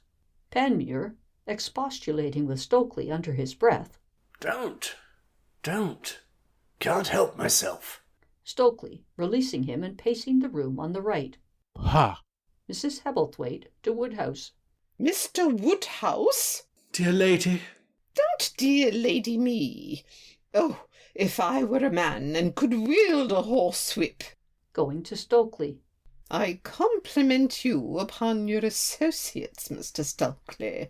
Hebblethwaite, touching Woodhouse on the shoulder. I can wield a horsewhip, Mr. Woodhouse, and I invite you to meet me at the stables tomorrow morning. What hour'll suit you? Any hour most convenient. Panmure, who has advanced to Woodhouse. No, Alfred. Leave him to me. To Woodhouse. Hound. That's better. Kick him, St. John. You kick him. Going to Stokely and Mrs. Hebblethwaite. 'Pon my soul, Stokely. Panmure to Woodhouse. Hound. In a whisper. Good boy. Hound. Loring advancing to Woodhouse, followed by Dulcie. No pluck, haven't I? To Woodhouse. Woodhouse, my engagement with you in London Music Hall, regular night of it, is off. D'you hear? Off. Panmure to Woodhouse. Hound. Loring glancing at Dulcie. No pluck. Slapping Woodhouse on the cheek. Here. Slapping him upon the other cheek. Here. Dulcie seizing Loring's arm. Hughie. Mrs. Panmure coming forward and placing herself between Loring and Woodhouse. Mr. Loring. To Panmure. St. John, desist. Panmure retreats to the fireplace. Oh, I am ashamed of you all. Mrs. Hebblethwaite advancing. Ashamed? Mrs. Panmure going to her. Yes, Aunt Corisande, ashamed. Really? Hebblethwaite joining Mrs. Hebblethwaite. Hoity-toity. Mrs. Panmure pointing to Woodhouse, who presents a most abject appearance. Don't you think he is sufficiently punished without being reviled for his misdeeds? To Loring. And struck? No, I don't. A thorough change of tune on your part, Lottie. Treacherous little coward. Coward, to abase himself before us voluntarily when he might have escaped detection. Yes, I have changed my tune, Auntie, because I ask myself who, after all, has displayed the greater courage, he or ourselves? Gazing at Woodhouse with melting eyes. Mr. Woodhouse. There is a murmur of disapproval, checked by the sound of organ music in the distance. Hush. Listening rapturously. Caroline is at the organ. To Woodhouse. Mr. Woodhouse. Yes. Face me. He obeys her. You repent? Woodhouse nodding. With an expression of beatitude, she unpins the badge at her breast and attaches it to Woodhouse's coat. As she does so, You shall see Mr. Prone in the morning. He squints down at the badge, and his jaw drops. Heaving a sigh of satisfaction, she gives him her arm. Come, we will go together. Stokely stands at the door as they pass out. He follows erect, with Mr. and Mrs. Hebblethwaite, and they are followed by Dulcie and Loring, and last by Panmure. When Panmure reaches the door, he halts and, turning sharply, speeds back to the writing table. There, unlocking a drawer, he takes out a spirit flask, puts it to his lips, and drains its contents. While he is thus fortifying himself, Josepha opens the door of the cabinet, where she has switched off the light, and peeps out cautiously. Then she steps into the room, carrying her dress, shoes, and a little white bundle. Closing the door noiselessly, she stands contemplating Panmure. He replaces the flask, locks the drawer, and with trembling hands produces his manuscript, upon which, uttering a low gurgling cry, she drops her dress, shoes, and bundle, and, before he is aware of her presence, makes a spring at him and snatches the manuscript from him. He attempts to regain it, but she shoves him away, tears it into strips, and throws them on to the fire. Then she points sternly to the door, and, with a wail of despair, and holding his head, he totters after the others. End of the third act. The fourth act. The scene is a drawing room, tastefully decorated and furnished. In the wall at the back, on the left, a door opens into the room from a landing, and on the right of this door there are folding doors, closed, suggesting that there is a room beyond. The folding doors are in 3 leaves, and there is a key in the lock of the middle leaf. The fireplace, where a fire is burning, is in the right-hand wall, and opposite the fireplace, against the left-hand wall, there is a console table with a lofty mirror above it. An armchair stands on either side of the fireplace. Facing the fireplace there is a settee. At the back of the settee are a small writing table and a chair, and by the side of the writing table there is a fauteuil stool. On the left, standing out in the room, there is another settee. On its right are a table and an armchair. On its left, 2 more armchairs. A piece of statuary is in the right-hand corner of the room, and other articles of furniture, cabinets, occasional chairs, jardinières, etc., etc., occupy spaces against the walls. It is daylight. Miss Stokely, a composed, firm-looking lady of 45, is seated at the writing table, sealing an envelope. Presently Stokely enters at the door on the left. He is wearing an orchid in his coat, and his general appearance is almost dandified, but he has a troubled air, nevertheless. Miss Stokely, glancing at him over her shoulder. Ah. Stokely, closing the door. Good morning, Joan. Advancing. Busy? Answering a few invitations. Collecting her letters. I've done. Stokely, standing at the further side of the writing table, with a show of indifference. Where is our little friend this morning? Josepha? She has run round to Sloane Street for me, to my glove shop. Alone? No. Stokely, smothering an exclamation. Duh. Miss Stokely, raising her eyebrows. Reginald? Stokely, controlling himself and speaking with icy calmness. You mean Talbot is with her? I was giving her my instructions when Talbot came into the room and said that, as he had finished with you... He has not finished with me. Going to the fireplace.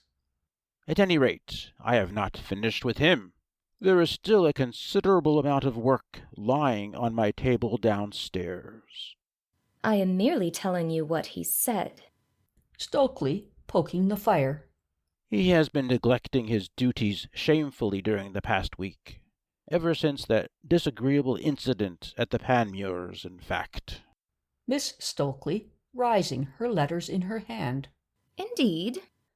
Stokely, dropping the poker with a clatter and turning to her.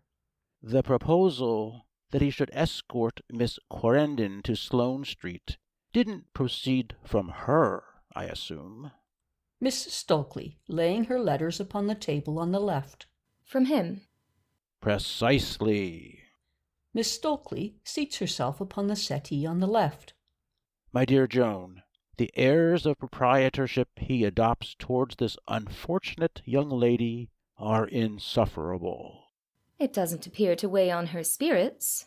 Nothing weighs on her spirits for any length of time. Leaving the fireplace, her spirits are proof even against what I can only describe as persecution. Yes, she has a buoyant disposition, which aggravates rather than excuses the offensiveness of Talbot's attitude. It's monstrous. Coming to her. Because, solely to gain her good graces, he puts Miss Corendon under a trifling obligation to him by taking Mr. Panmure's disgraceful conduct upon himself.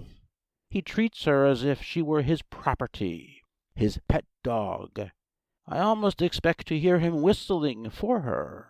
She whistles for him occasionally. She whistles for everybody. A charming habit. Walking about. Ah, if I could invent a pretext for getting hold of his latchkey. His latchkey? The key of this house. My house. We are never free of him now. I wonder he troubles to keep on his lodgings. It would annoy our servants terribly to have to open the front door to Talbot 50 times a day. Well, that is my object. They would show him that they resented it. They would show us that they resented it. Reginald? Stokely returning to her. Eh? Miss Stokely looking up at him. The truth is, you are envious of Talbot. Envious? Jealous. Jealous? Mortally jealous. And shall I tell you why? Stokely consulting his watch. Perhaps I ought not to have started this topic at a moment of extreme pressure. You are jealous of Talbot because you are in love with the girl yourself. He makes a movement. In love.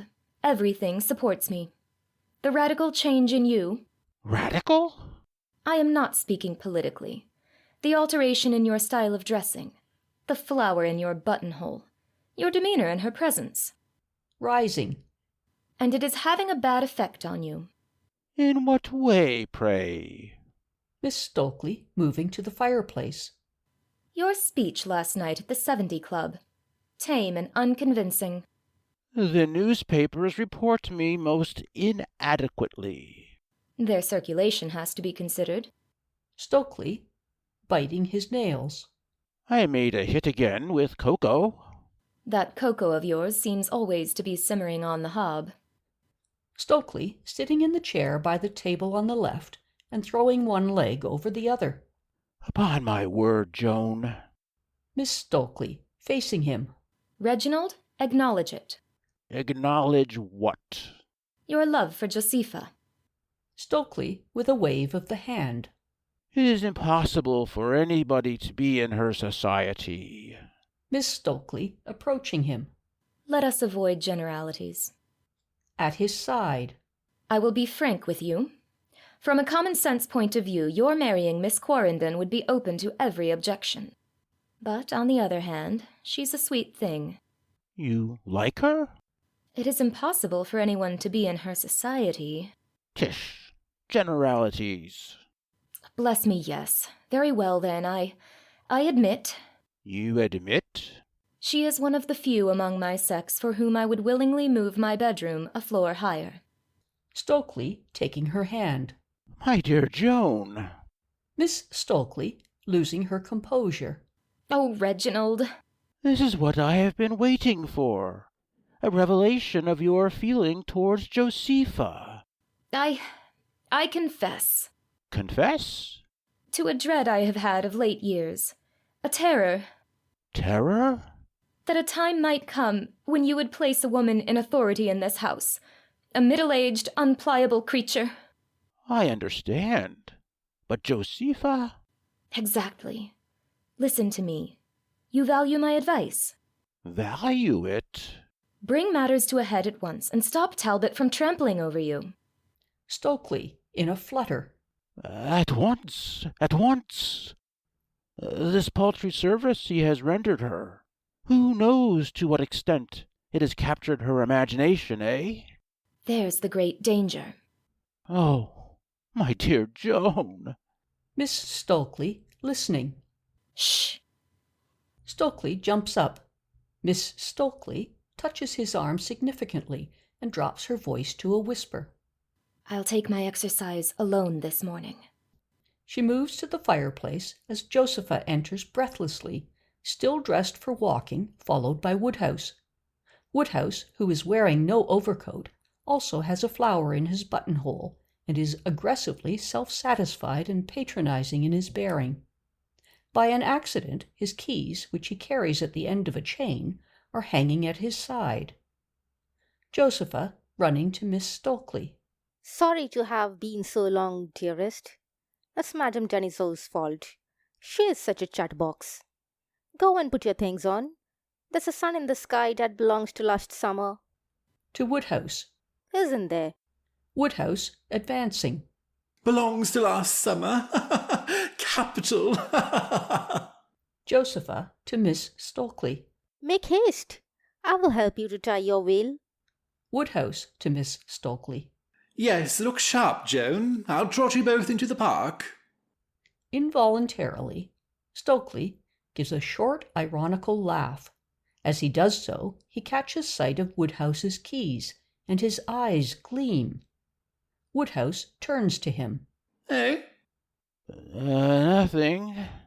Woodhouse turning from him. Thought you spoke. Miss Stokely to Josepha.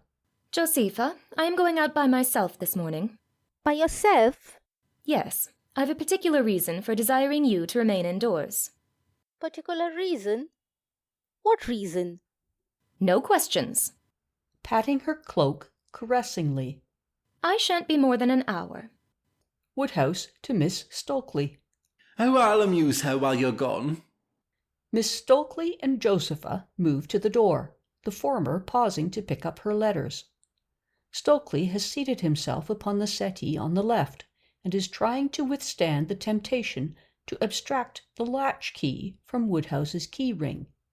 Woodhouse, feeling a tug, turns to him again. What are you up to, my dear chap? Stokely, offering him the bunch of keys. Your keys are dangling, Talbot. Woodhouse, pocketing his keys. Oh, thank you. Crossing to the right. Joan? Miss Stokely, who is leaving the room with Josepha. Yes? Give me a minute, will you? Miss Stokely to Josepha. Excuse me, dear. Come down when you've taken off your hat and coat. With a nod, Josepha withdraws, and Miss Stokely closes the door. Woodhouse to Stokely. Stay where you are, Reggie. Stokely looks up and glares. Sit down, my dear Joan. You heard me say I am going out, Talbot. Woodhouse, his back to the fire, and his coat-tails over his arms. Yes, that's why I think it an excellent opportunity to have this little jaw with you, as you are going out, leaving Miss Quarrendon at home. What has Miss Quarrendon? Oh, please, dear lady, suffer me to approach this matter in my own way. Miss Stokely sits abruptly in the chair by the table on the left. Thank you. Now, I want to do everything, you know, in a correct and formal manner. Miss Quarrendon has no parents, or I should address myself to them. A week or so ago I should have applied to Mr. and Mrs. Panmure for permission. Permission? To propose marriage to Miss Quarrendon. Stokely and Miss Stokely stiffened themselves suddenly. Today, that is, on the face of it, unnecessary. Opening his arms. So what is my course of procedure? Your course of... Why, regarding you both as being, in a sense, the dear child's guardians, I come to you.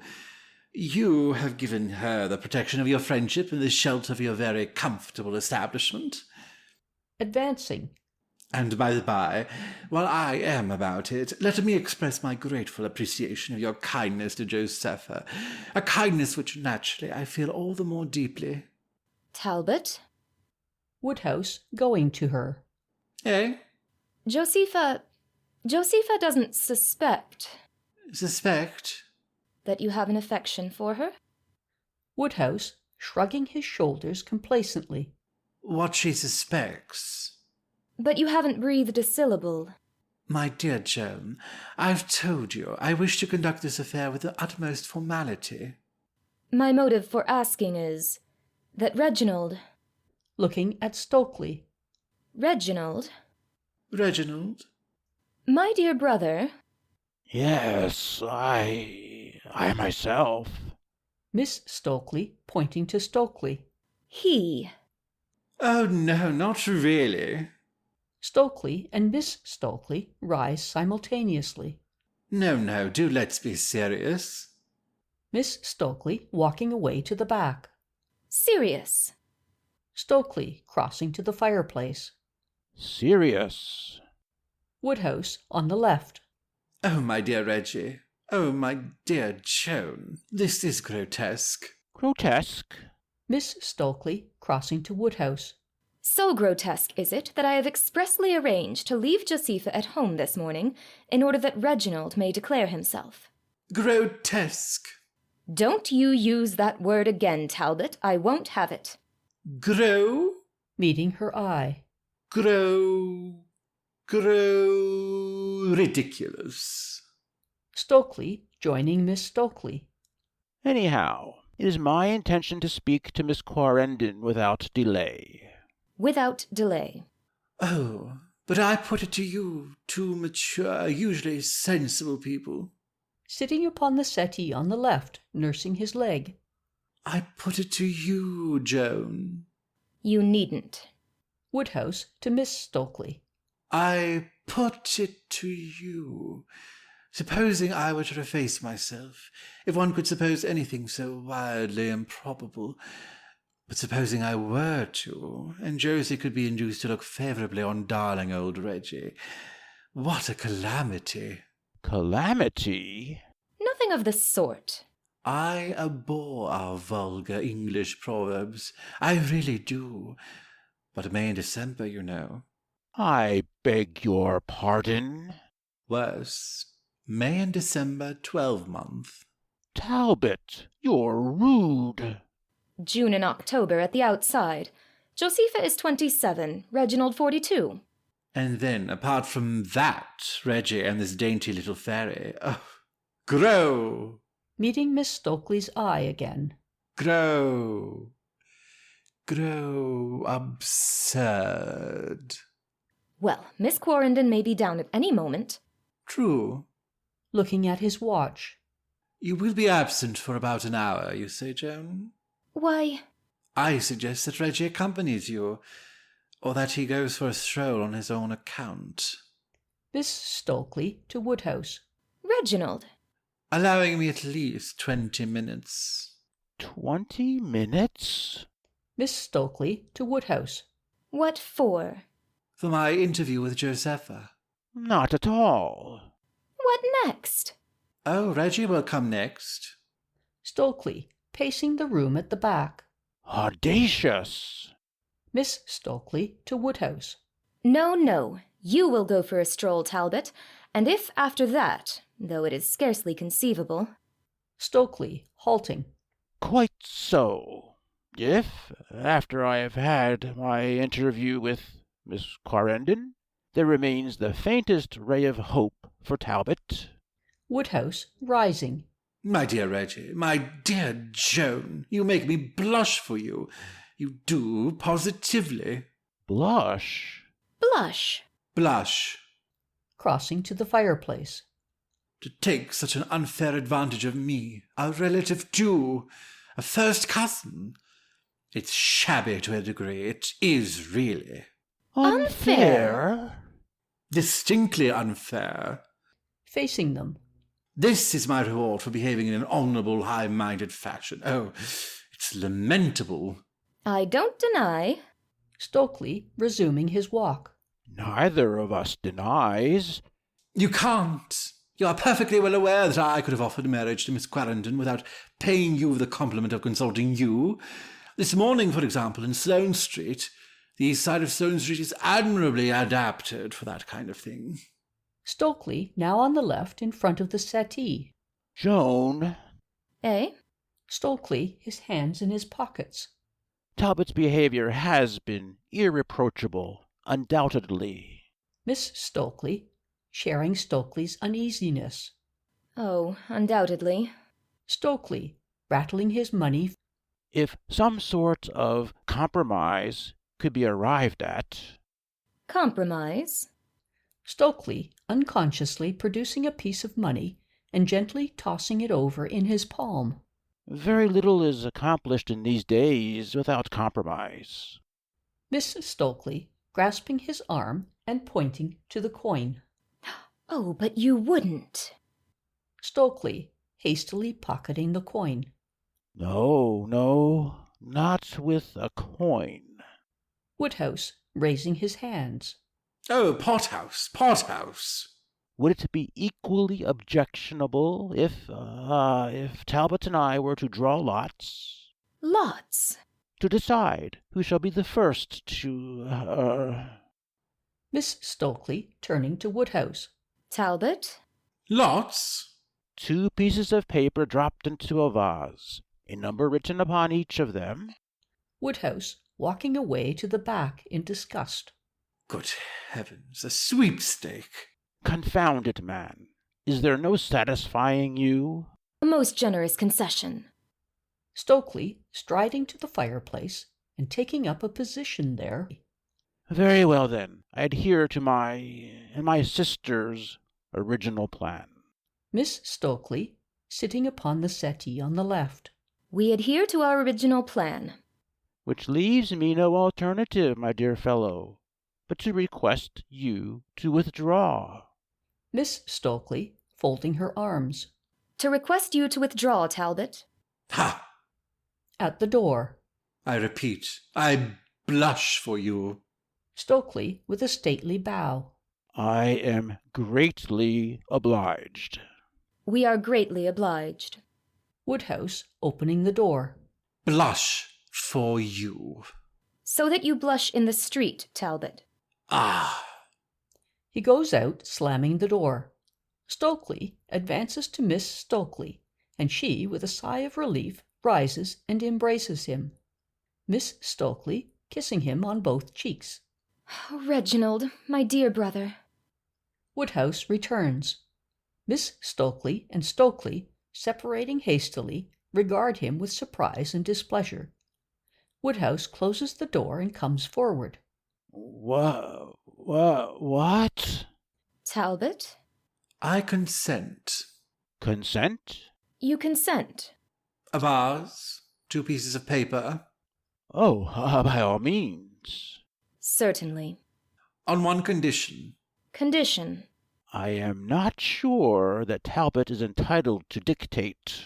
Miss Stokely to Stokely. Wait. To Woodhouse. May we hear? Whichever of us first proposes to Miss Clarendon shall inform her that the other intends to do the same thing immediately afterwards. Miss Stokely, knitting her brows. Whichever of you... Stokely, also frowning. First proposes... shall inform Josepha... that the other... immediately afterwards? A short pause. Joan. Miss Stokely, tapping her forehead with her fingers. Let me think. Oh, my dear lady, can't you see that my proviso is as much in Reggie's interest as my own? Miss Stokely, shutting her eyes. Yes, I do see. Stokely, his hand to his head. Now, how would it operate? At the first glance, it's rather complex, but... Stokely, again appealing to Miss Stokely. Eh? Miss Stokely, nodding slowly. Yes, we agree. Stokely, still extremely doubtful. We agree unhesitatingly. Woodhouse, looking round about him. A vase? He fetches a vase which is standing upon a cabinet at the back. Absently, Stokely takes another vase from the mantelpiece, while Miss Stokely removes yet another from the console table, and the three advance and meet in the middle of the room. Oh, my dear friends, we are not a troop of conjurers. Stokely, replacing his vase upon the mantelpiece. There is no harm done, my dear Talbot. Woodhouse, putting back his vase. Not the slightest. Joan, 2 slips of paper. Miss Stokely deposits her vase upon the writing table, and seating herself at the table, tears 2 slips from a sheet of paper, and prepares to write. The figure 1 upon that. Miss Stokely writes, first upon one piece of paper, then upon the other, according to his directions. Upon that the figure 2. Woodhouse at the further side of the writing table. The one who draws number 1. Stokely, bowing in assent. Yes. Woodhouse to Miss Stokely. Fold them. Stokely as she does so. Of course, fold them. Drop them into the vase. Stokely, resenting Woodhouse's tone of authority. Obviously. Miss Stokely drops the pieces of paper into the vase and rises. Carrying the vase, she moves to the middle of the room. The men follow her. Woodhouse to Miss Stokely. Shake it up. She gives the vase a shake, and blinded and choked with dust, coughs painfully and blinks. Pardon? Miss Stokely giving the vase to Woodhouse and wiping her eyes. Our neglectful housemaids. Woodhouse to Stokely. Which of us? Stokely relieving Woodhouse of the vase magnanimously. You? Woodhouse plunges his hand into the vase, which is a narrow-necked one, and is unable to withdraw it. Miss Stokely at his side. Oh, dear. Stokely solicitously tugging at the vase. Oh, dear. Oh, dear. Woodhouse wincing. Shh. Miss Stokely pulling at Woodhouse's arm. How unfortunate. Woodhouse lowering at Stokely. Did you guess this would happen, Reggie? On my honor, Talbot. The vase will have to be broken. Break my vase, no! My dear Joan, you don't think I am going through life with this attached to me, do you? Ultimately, with a jerk, he extricates his hand, his elbow hitting Miss Stokely, who has turned away distractedly between the shoulders. Pardon. Gripping his hand and then examining it with concern. Shh. Miss Stokely, thoroughly upset, retires to the back as Woodhouse discovers that he has possessed himself of one of the pieces of paper. Cha! Unfolding the paper. Dash, and I've drawn the wrong number. Crumpling the paper and flinging it away. Ch! Making for the door. Drawn the filthy wrong number and grazed my knuckles badly. As he reaches the door, it is opened, and Josepha enters. Pardon. He departs, closing the door, and Josepha goes to Miss Stokely. Josepha, who has taken off her outdoor things. You haven't started yet, dearest.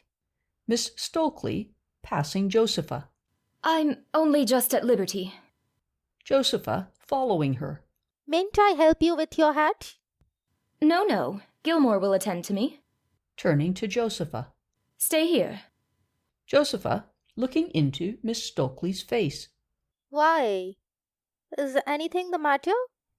Miss Stokely, glancing at Stokely, who has moved across to the left. I fancy my brother Reginald has something to say to you. Oh, what have I done? Shall I tell you? Yes. Made the house bright and cheerful for a week. Miss Stokely kisses Josepha fondly, picks up her letters again, and goes out. Josepha, looking from Stokely to the closed door, and from the door to Stokely, puzzled.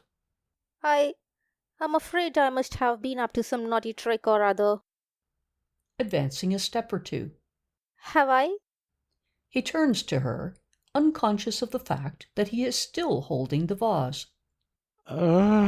Miss Clarendon? Stokely, hugging the vase to his breast. My sister is correct in her surmise that Josepha, eyeing the vase. What are you doing with that? With what? Josepha, pointing. That thing. Oh, good gracious, thank you. He is about to stand the vase upon the table on the left when he reflects, changes his mind, and turns to her again. She edges away from him, open-mouthed.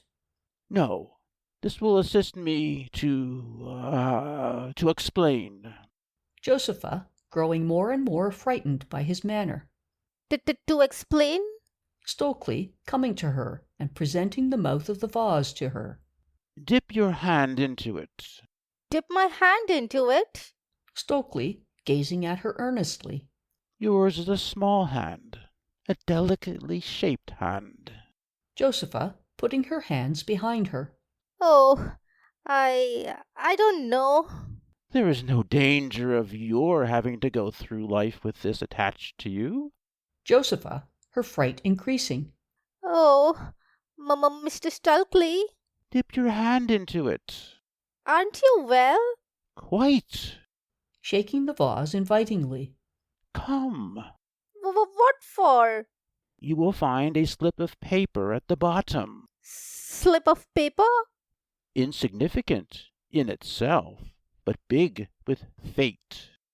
Fearfully, she inserts her hand in the vase and draws out a piece of paper. Unfold it. She obeys with trembling fingers. What is the figure written on it? Josepha, correcting him. Figures. Reading. £3, 8 and 4 pence. Stokely, his eyes bolting. £3? It's a bill. Showing it to him. Marshall and Snellgrove. Bless me, how has that got there? That's not the paper I mean. She lays the bill on the writing table, and again diving her hand into the vase, fishes up another piece of paper. That must be it. Josepha, unfolding it. Aye. Looking at him. 1? Stokely, intensely. Miss Quarrendon, Josepha, that apparently unimportant document gives me the right of taking precedence over my cousin Talbot, and telling you that it is in your power to make me, or him, to make either of us the happiest of men. Josepha, staring at him. Mr. Stokely. Yes, Woodhouse and I. I can't justify the proceeding, but it was forced upon me. Woodhouse and I have been drawing lots to decide who should be the first to lay his heart at your feet. Oh. He, as I have hinted, has drawn the wrong number, and therefore, excuse me. He breaks off to get rid of the vase, which he replaces upon the console table, while she, with a woeful face, sits upon the fauteuil stool. Oh. Stokely, returning to the middle of the room. Josepha, I love you. Josepha, dropping her head upon her hands. Oh. Stokely, coming to her and standing beside her. I love you utterly, entirely, with every faculty of my being. Perhaps, under an existing arrangement, I ought to add, for I wish to be strictly impartial, perhaps I ought to add that it is possible that my cousin loves you in very much the same proportion, but as he will propose to you in person shortly after I have finished, I beg you to bestow your whole attention, for the moment, upon myself. Josepha, rocking herself to and fro. Oh my. Oh my. Josepha, it is a common failing with a man who is in love to invest the object of his devotion with every noble and gracious quality, and terrible in too many instances in the disenchantment that awaits him. In the present case, however, I believe that in ascribing to you the enjoyment of mental attributes of a superior order, and an equability of temper, which is as rare as it is engaging. Josepha, looking up at him piteously. Are you speaking now for Mr. Woodhouse or for yourself? No, I've told you I've done with Woodhouse. You can't have been following me. You've thrown me out. An equability of temper. Recovering himself. Which is as rare as it is engaging. Josepha, bursting into tears. Oh, ho, ho, ho, ho. Josepha. Oh, how unlucky I am. Unlucky? Oh, I thought I was in harbour again, and now this has cropped up. This has cropped up? Josepha, rising and walking away to the left. Only last night, before I got into bed, I went down on my hands and knees and put my lips to the carpet. To the carpet? The carpet of my beautiful, snug, cozy room. In heaven's name, why the carpet?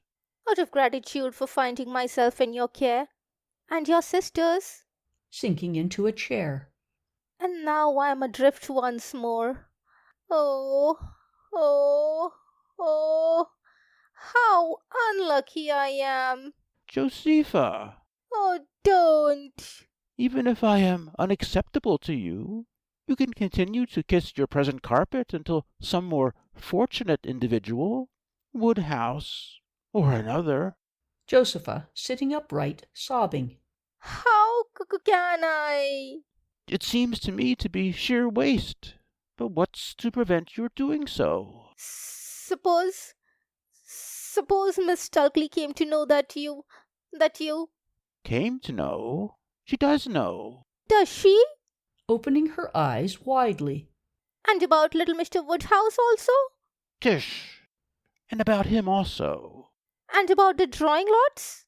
She assisted at it. Josepha, rising, her face clearing. Oh, and that's why she's gone out alone this morning. Stokely, coming to her. Certainly. Josepha, looking at the piece of paper which is still in her hand. And was she pleased or angry when you drew this? Pleased. I've never seen a woman exhibit so much satisfaction. Oh, but you didn't draw it. I did. As my cousin had drawn the losing number, there was no necessity. Josepha, nodding. No. Of course. Ho. Poor little man. Eyeing Stokely askance. But his turn will come, won't it? By and by. He's been such a brick to me. Stokely, breathing hard.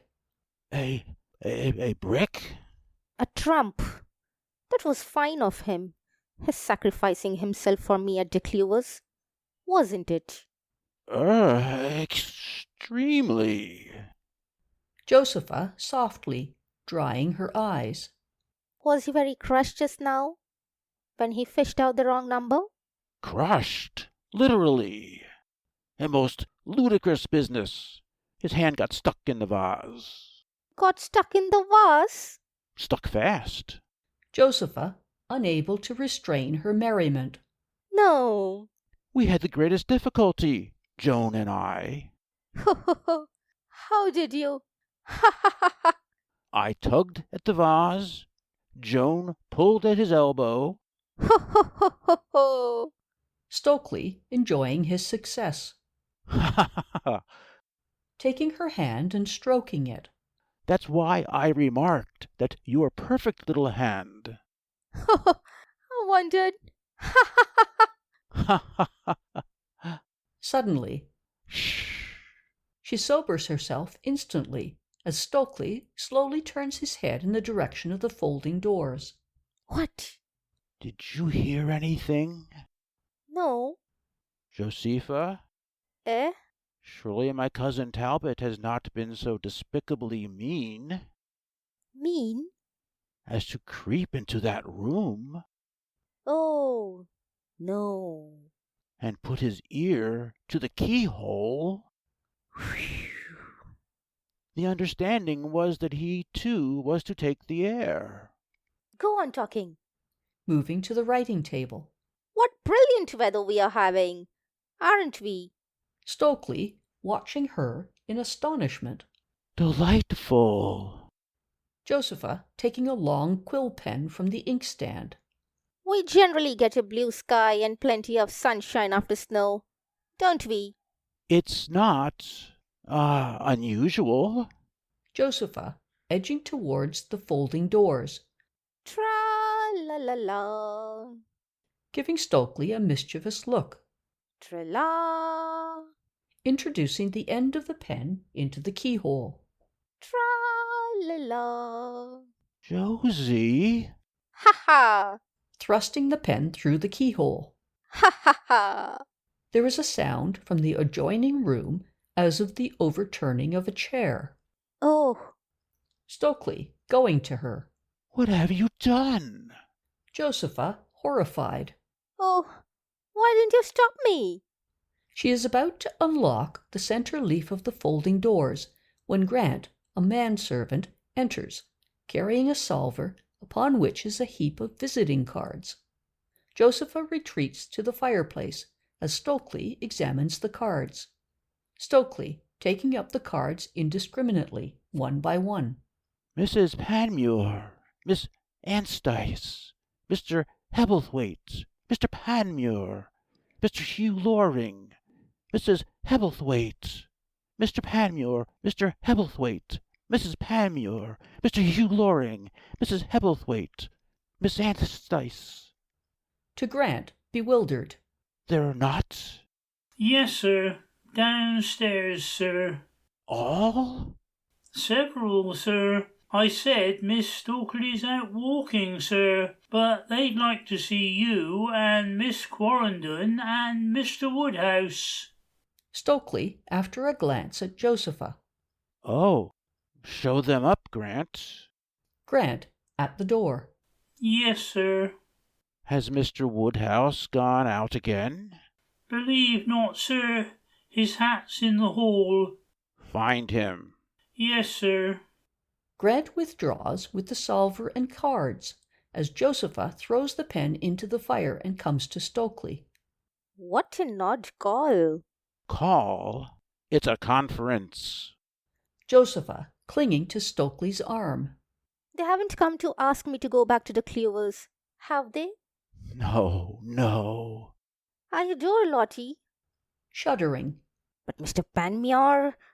Josie, before these people appear, if you could give me a word of encouragement. Encouragement?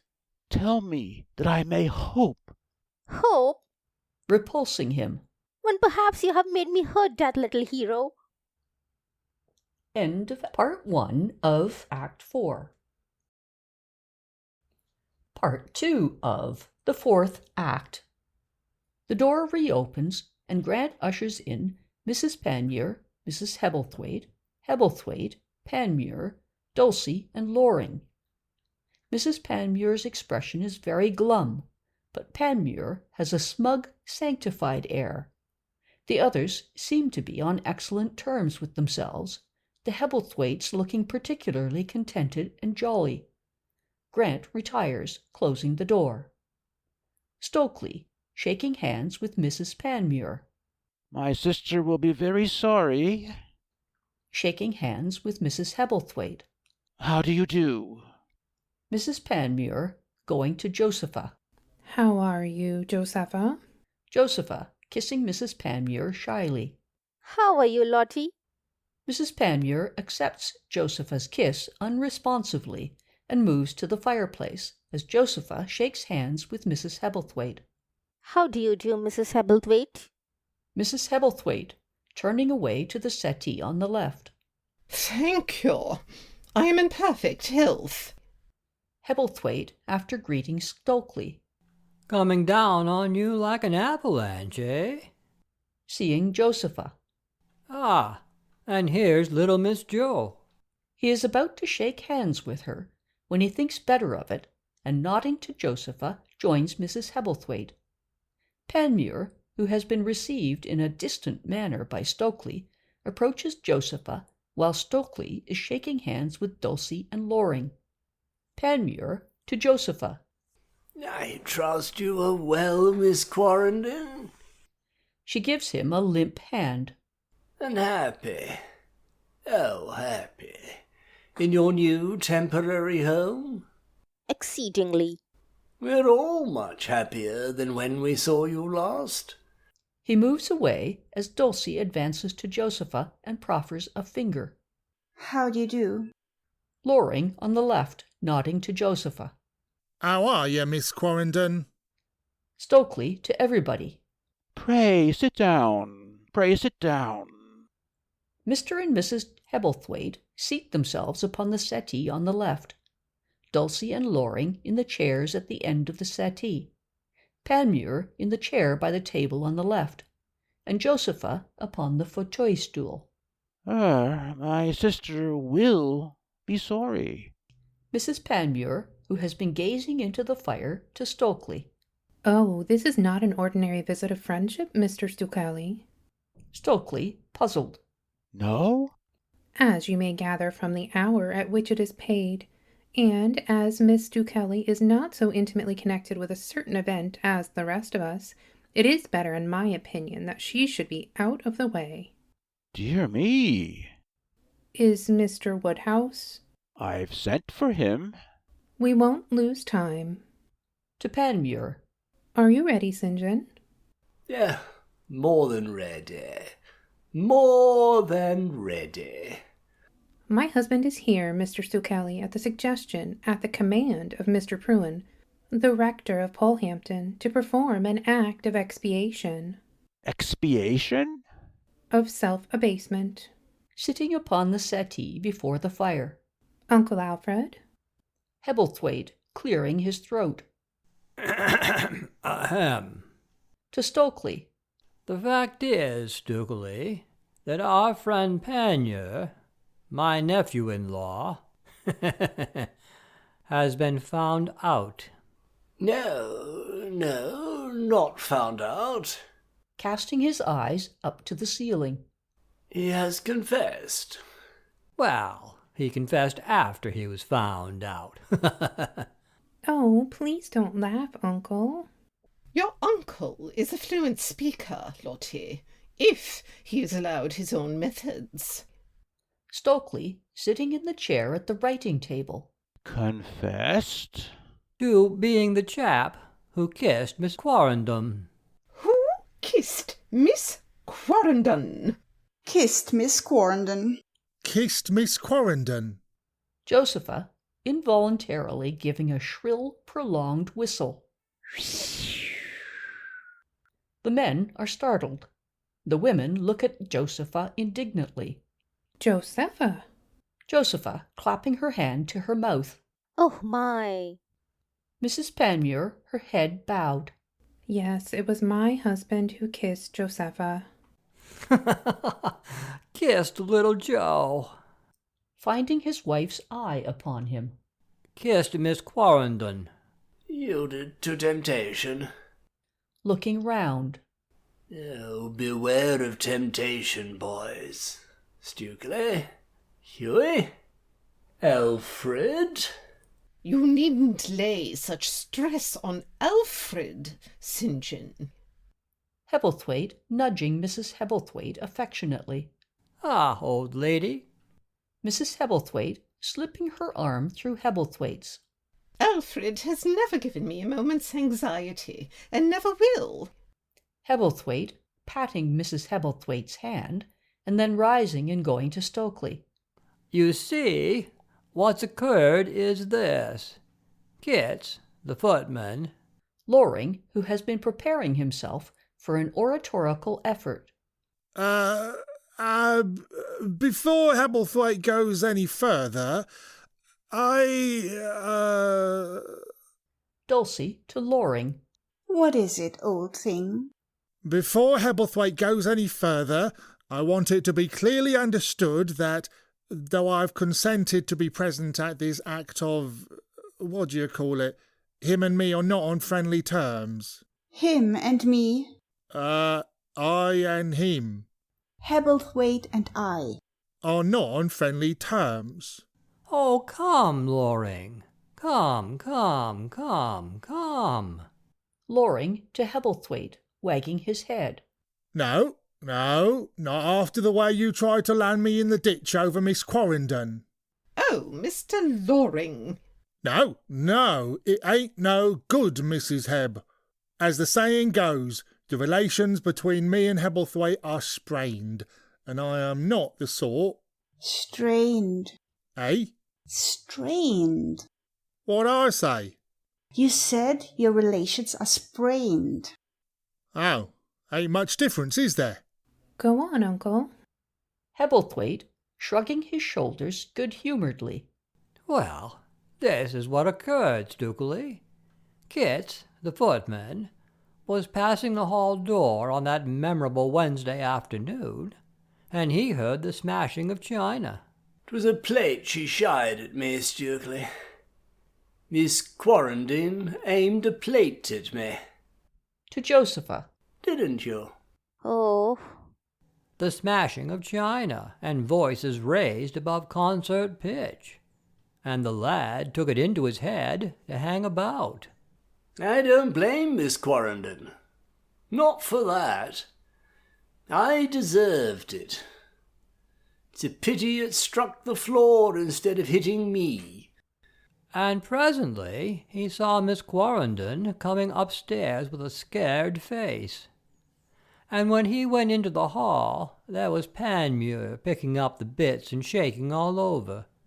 And then Kit told the story to Mrs. Meadows, the housekeeper, and she goes to Lottie, addressing Stokely, to Mrs. Panmure, with the broken crockery, and Lottie begins to put two and two together, and gradually the idea dawns on her. And then we had a little chat, Lottie and I. And I confessed. Owned up like a man. Hmm. Oh, the 2 or 3 days after that were dreadful. They'd have gone on being dreadful if I hadn't called in Prune. First-rate fellow, Bruin. No, he's a champion. Alfred, boys, he's reformed me completely. Hebblethwaite, grinning. Why, I thought that Lottie began it. But Bruns put on the thingamy, the coping stone. No more selfish indulgences with the poor sitting at my gates. No more foul and expensive cigars. Knocked you off your smoking? Oh, boys, the pleasure of being knocked off your smoking. No more alcoholic liquids. Good Lord. Oh, Alfred, the clearness of the brain of a total abstainer. Hebblethwaite with a wry face. I dare say. All the same, though, he's stopped my preaching for the future. Prune has. No more sermonettes? No. To Josepha. I gave him a full account of our discourse on St. Polycarp's, Miss Quarrendon. Mrs. Hebblethwaite and Dulcie, looking severely at Josepha. Ah. And the awful catastrophe it ended in. Lottie is thinking of making a clean sweep of the servants at the Clewers and getting in a fresh batch. Aren't you, Lottie? Beasts. The older ones seem determined not to forget that night. Mrs. Hebblethwaite, laughing with Hebblethwaite. You can hardly expect them to, St. John. Panmure, whimpering. I read the lessons to 'em now. Common beasts. Still I catch 'em tittering. Hebblethwaite, wiping his eyes. I shall never forget it, I promise you. Nor I. Oh, the scene! Mrs. Hebblethwaite, rolling from side to side. He. Dulcie, throwing her head back. Uh, uh, uh. Ha ha ha ha ha. Ha ha ha ha. While the mirth is at its height, Mrs. Panmure starts up and confronts them. Be silent. Oh, how can you? The laughter is at once checked, and Josepha rises and goes to Mrs. Panmure. Lottie, dear, forgive me for laughing. Mrs. Panmure, turning from Josepha and advancing to Hebblethwaite fiercely. Uncle. Hebblethwaite retires to the back of the settee on the left. St. John. Panmure and Stokely rise. We will catch the 12:50 from St. Pancras. To Stokely. Evidently, Mr. Woodhouse is anxious to avoid meeting the woman he so wickedly misled. But my husband has obeyed the spirit of Mr. Pruin's direction that he should humble himself by making an admission of his depravity to a gathering of those principally concerned, and there is nothing left for us to do but to apologize for inflicting ourselves upon you. Offering her hand to Stokely as the others rise. Goodbye. Oh, but... Touching Mrs. Panmure's shoulder. Lottens. Mrs. Panmure turning to him. Yes? I should like Stugely just to see. What? Panmure tapping his breast proudly. This, Lottens. Alfred and Corrie haven't seen it either. Nor Hughie. Mrs. Panmure compressing her lips. If you think it worthwhile. Panmure beaming. Corrie. Boys. Look. He unbuttons his overcoat and, throwing it open with a flourish, displays the badge of the Guild of Fine Souls, attached to the lapel of his undercoat. Bruin, last night. Mark of appreciation, b'George. The badge. Hebblethwaite coming forward. Badge? Guild of Fine Souls. How very nice. Bravo! Mrs. Hebblethwaite examining the badge. Oh, but the brooch Lottie wore was gilt. What's it made of? Bronze, elf. Imitation bronze, copper. Copper? Why copper? Tell them. Panmure buttoning his overcoat meekly. It's a badge of the 3rd class, boys. There is a general stir. Mrs. Panmure moves towards the door, while the others shake hands with Stokely and bid him good-bye. They have all reached the door when Stokely calls to them. Mrs. Panmure, Mrs. Hebblethwaite, my dear Hebblethwaite. Pointing to Josepha, who is leaning dejectedly upon the mantelpiece. Miss Quarrendon. Confound it, yes. He bustles over to Josepha, with Mrs. Hebblethwaite at his heels, and wrings her hand. Goodbye, my dear. God bless you. Mrs. Hebblethwaite pushing Hebblethwaite aside and shaking hands with Josepha. Now, take my advice, Miss Quarrendon. Give up governessing in private families. You're not in the least suited to it. Loring going to Josepha, followed closely by Dulcie and shaking hands with her. Dulcie elbowing him away and shaking Josepha's hand. Get out, Hughie. Panmure coming to Josepha. Oh, Miss Quarrendon, let this be a lesson to us never to forsake the straight for the crooked path. Taking her hand. Let us always, on our journey through life... Mrs. Panmure holding out her arms. Josie. Josepha sending Panmure with a blow on the chest onto the settee. Ah! Lottie! Mrs. Panmure tottering to Josepha, weeping. I'm sure I don't mean to be unkind. Josepha embracing Mrs. Panmure. Ho ho ho! My old pal, my old schoolmate.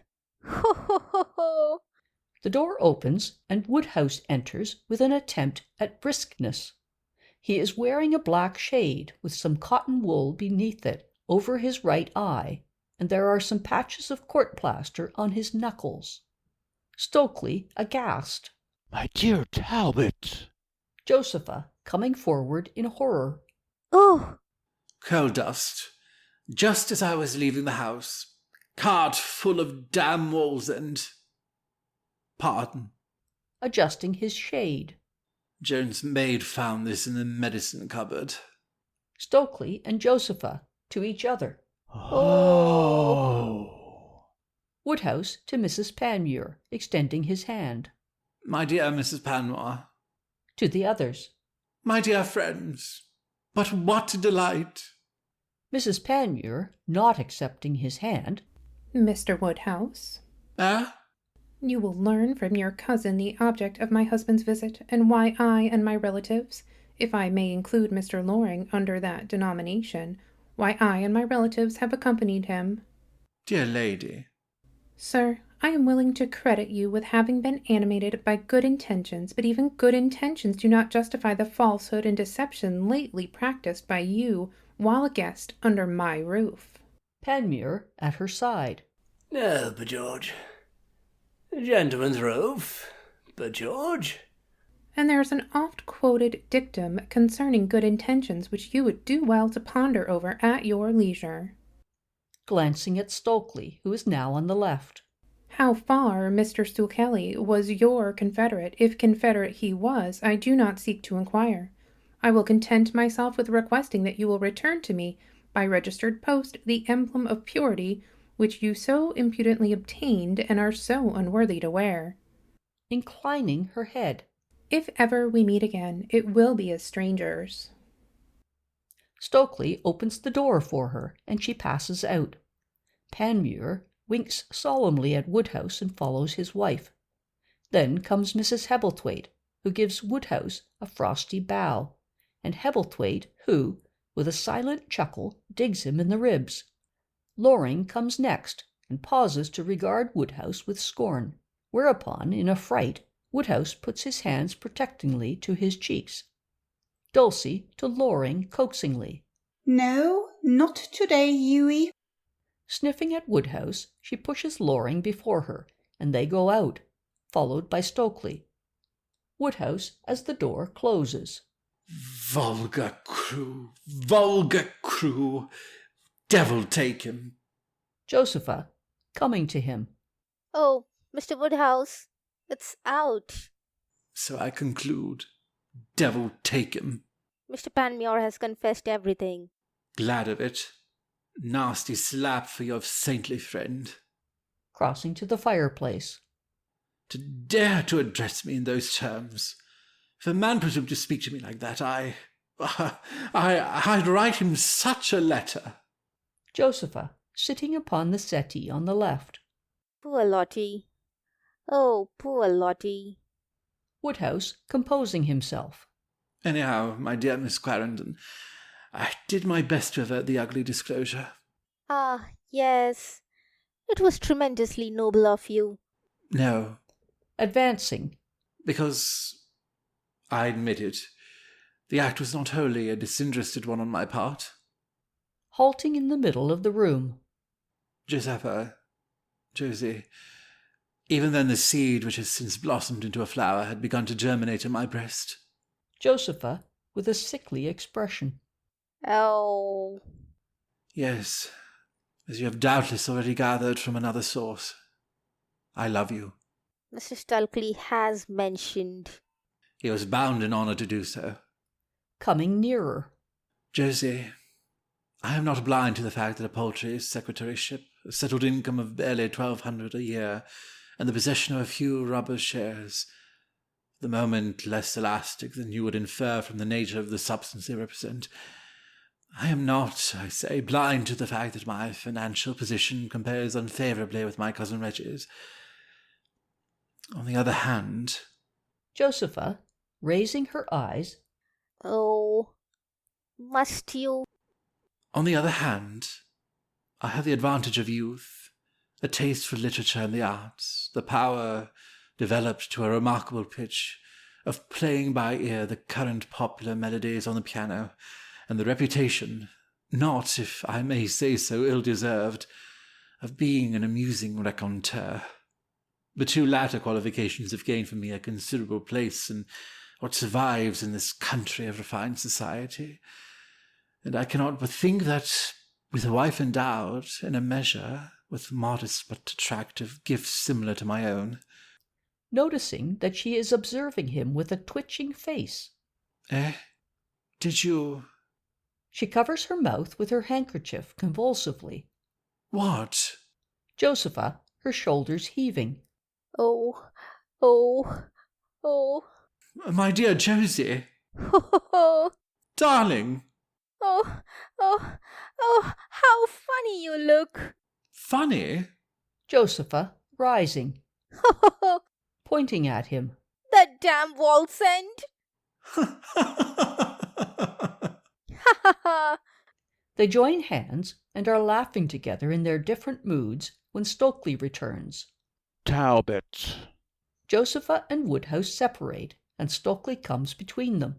What are you doing? Go away, Reggie. Go away?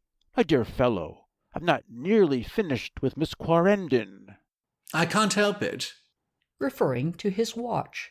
You have had 23 minutes to a second. That troublesome Mrs. Panmure. No fault of mine. I must beg you to leave the room. Stokely to Josepha. Miss Quarrendon. You had at least 10 minutes before the Panmure tribe arrived. Stokely to Josepha. I appeal to you. Any man who can't propose to a lady in 10 minutes. Stokely taking Josepha's left hand. Josepha. Woodhouse taking her right hand. Josie. She releases herself laughingly and retreats to the back of the room. Upon my word, Talbot. Really, my dear Reggie. Stokely sitting upon the settee on the left. I remain.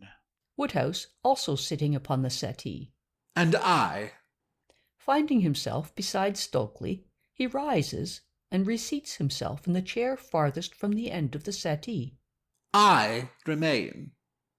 There is a pause, and then Josepha turns slowly and comes forward. Mr. Stokely.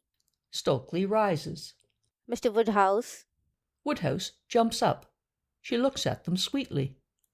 Boys, as Mr. Panmure calls you. You have both been awfully kind to me. Stokely and Woodhouse, in acknowledgment. Oh.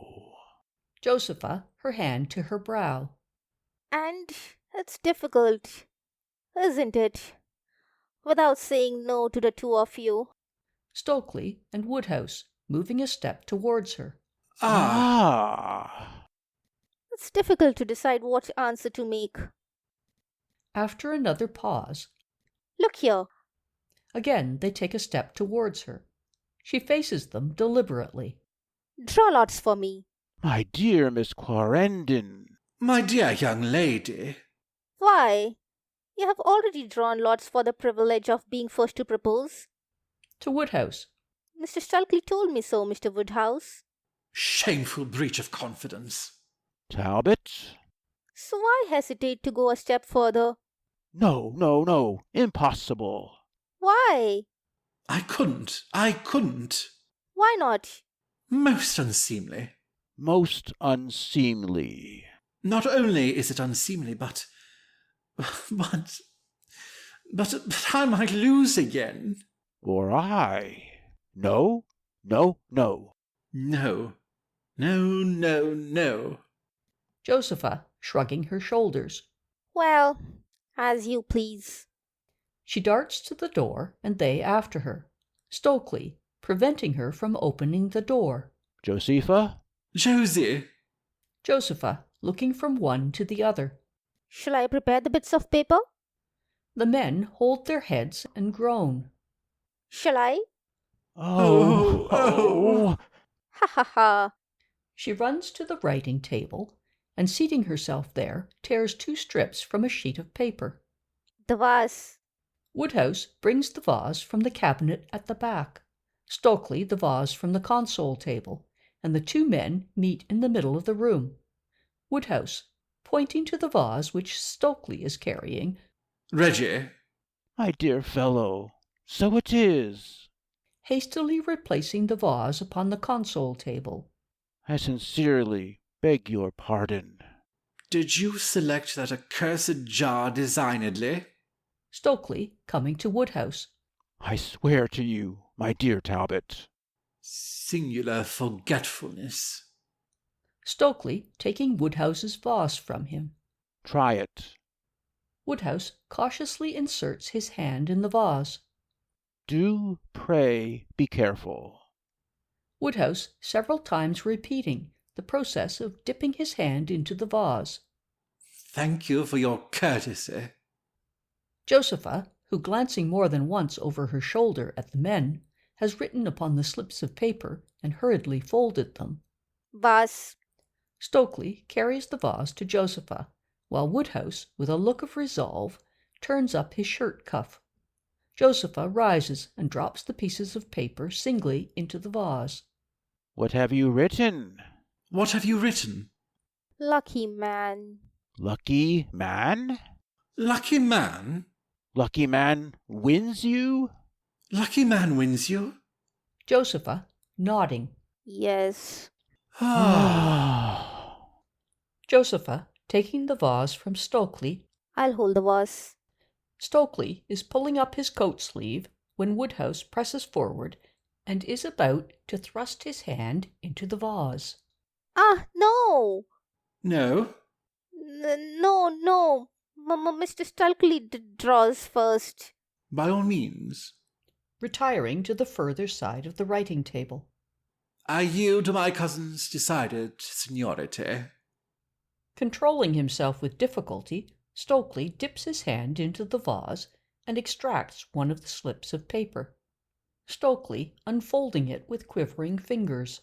I can't. It won't. Ah! What? Lucky man! Dash! Woodhouse walks about furiously. Josepha places the vase upon the writing table, and sinking upon the fauteuil stool, covers her face with her hands. Lucky man! Sitting upon the settee on the left, overcome by emotion. Lucky man! Woodhouse, regaining his composure, to Stokely. Well, I offer you my warm felicitations, my dear Reggie. Oh, my dear Talbot. Woodhouse, finding himself at the writing table again, and putting his hand into the vase mechanically. Felicitations which I hope Miss Quarrendon will not disdain to share. Oh. As for me, without wishing to disturb your happiness. Drawing out the second piece of paper and unfolding it unconsciously. As for me, my life, my career are as blank as this. He breaks off, staring at the paper.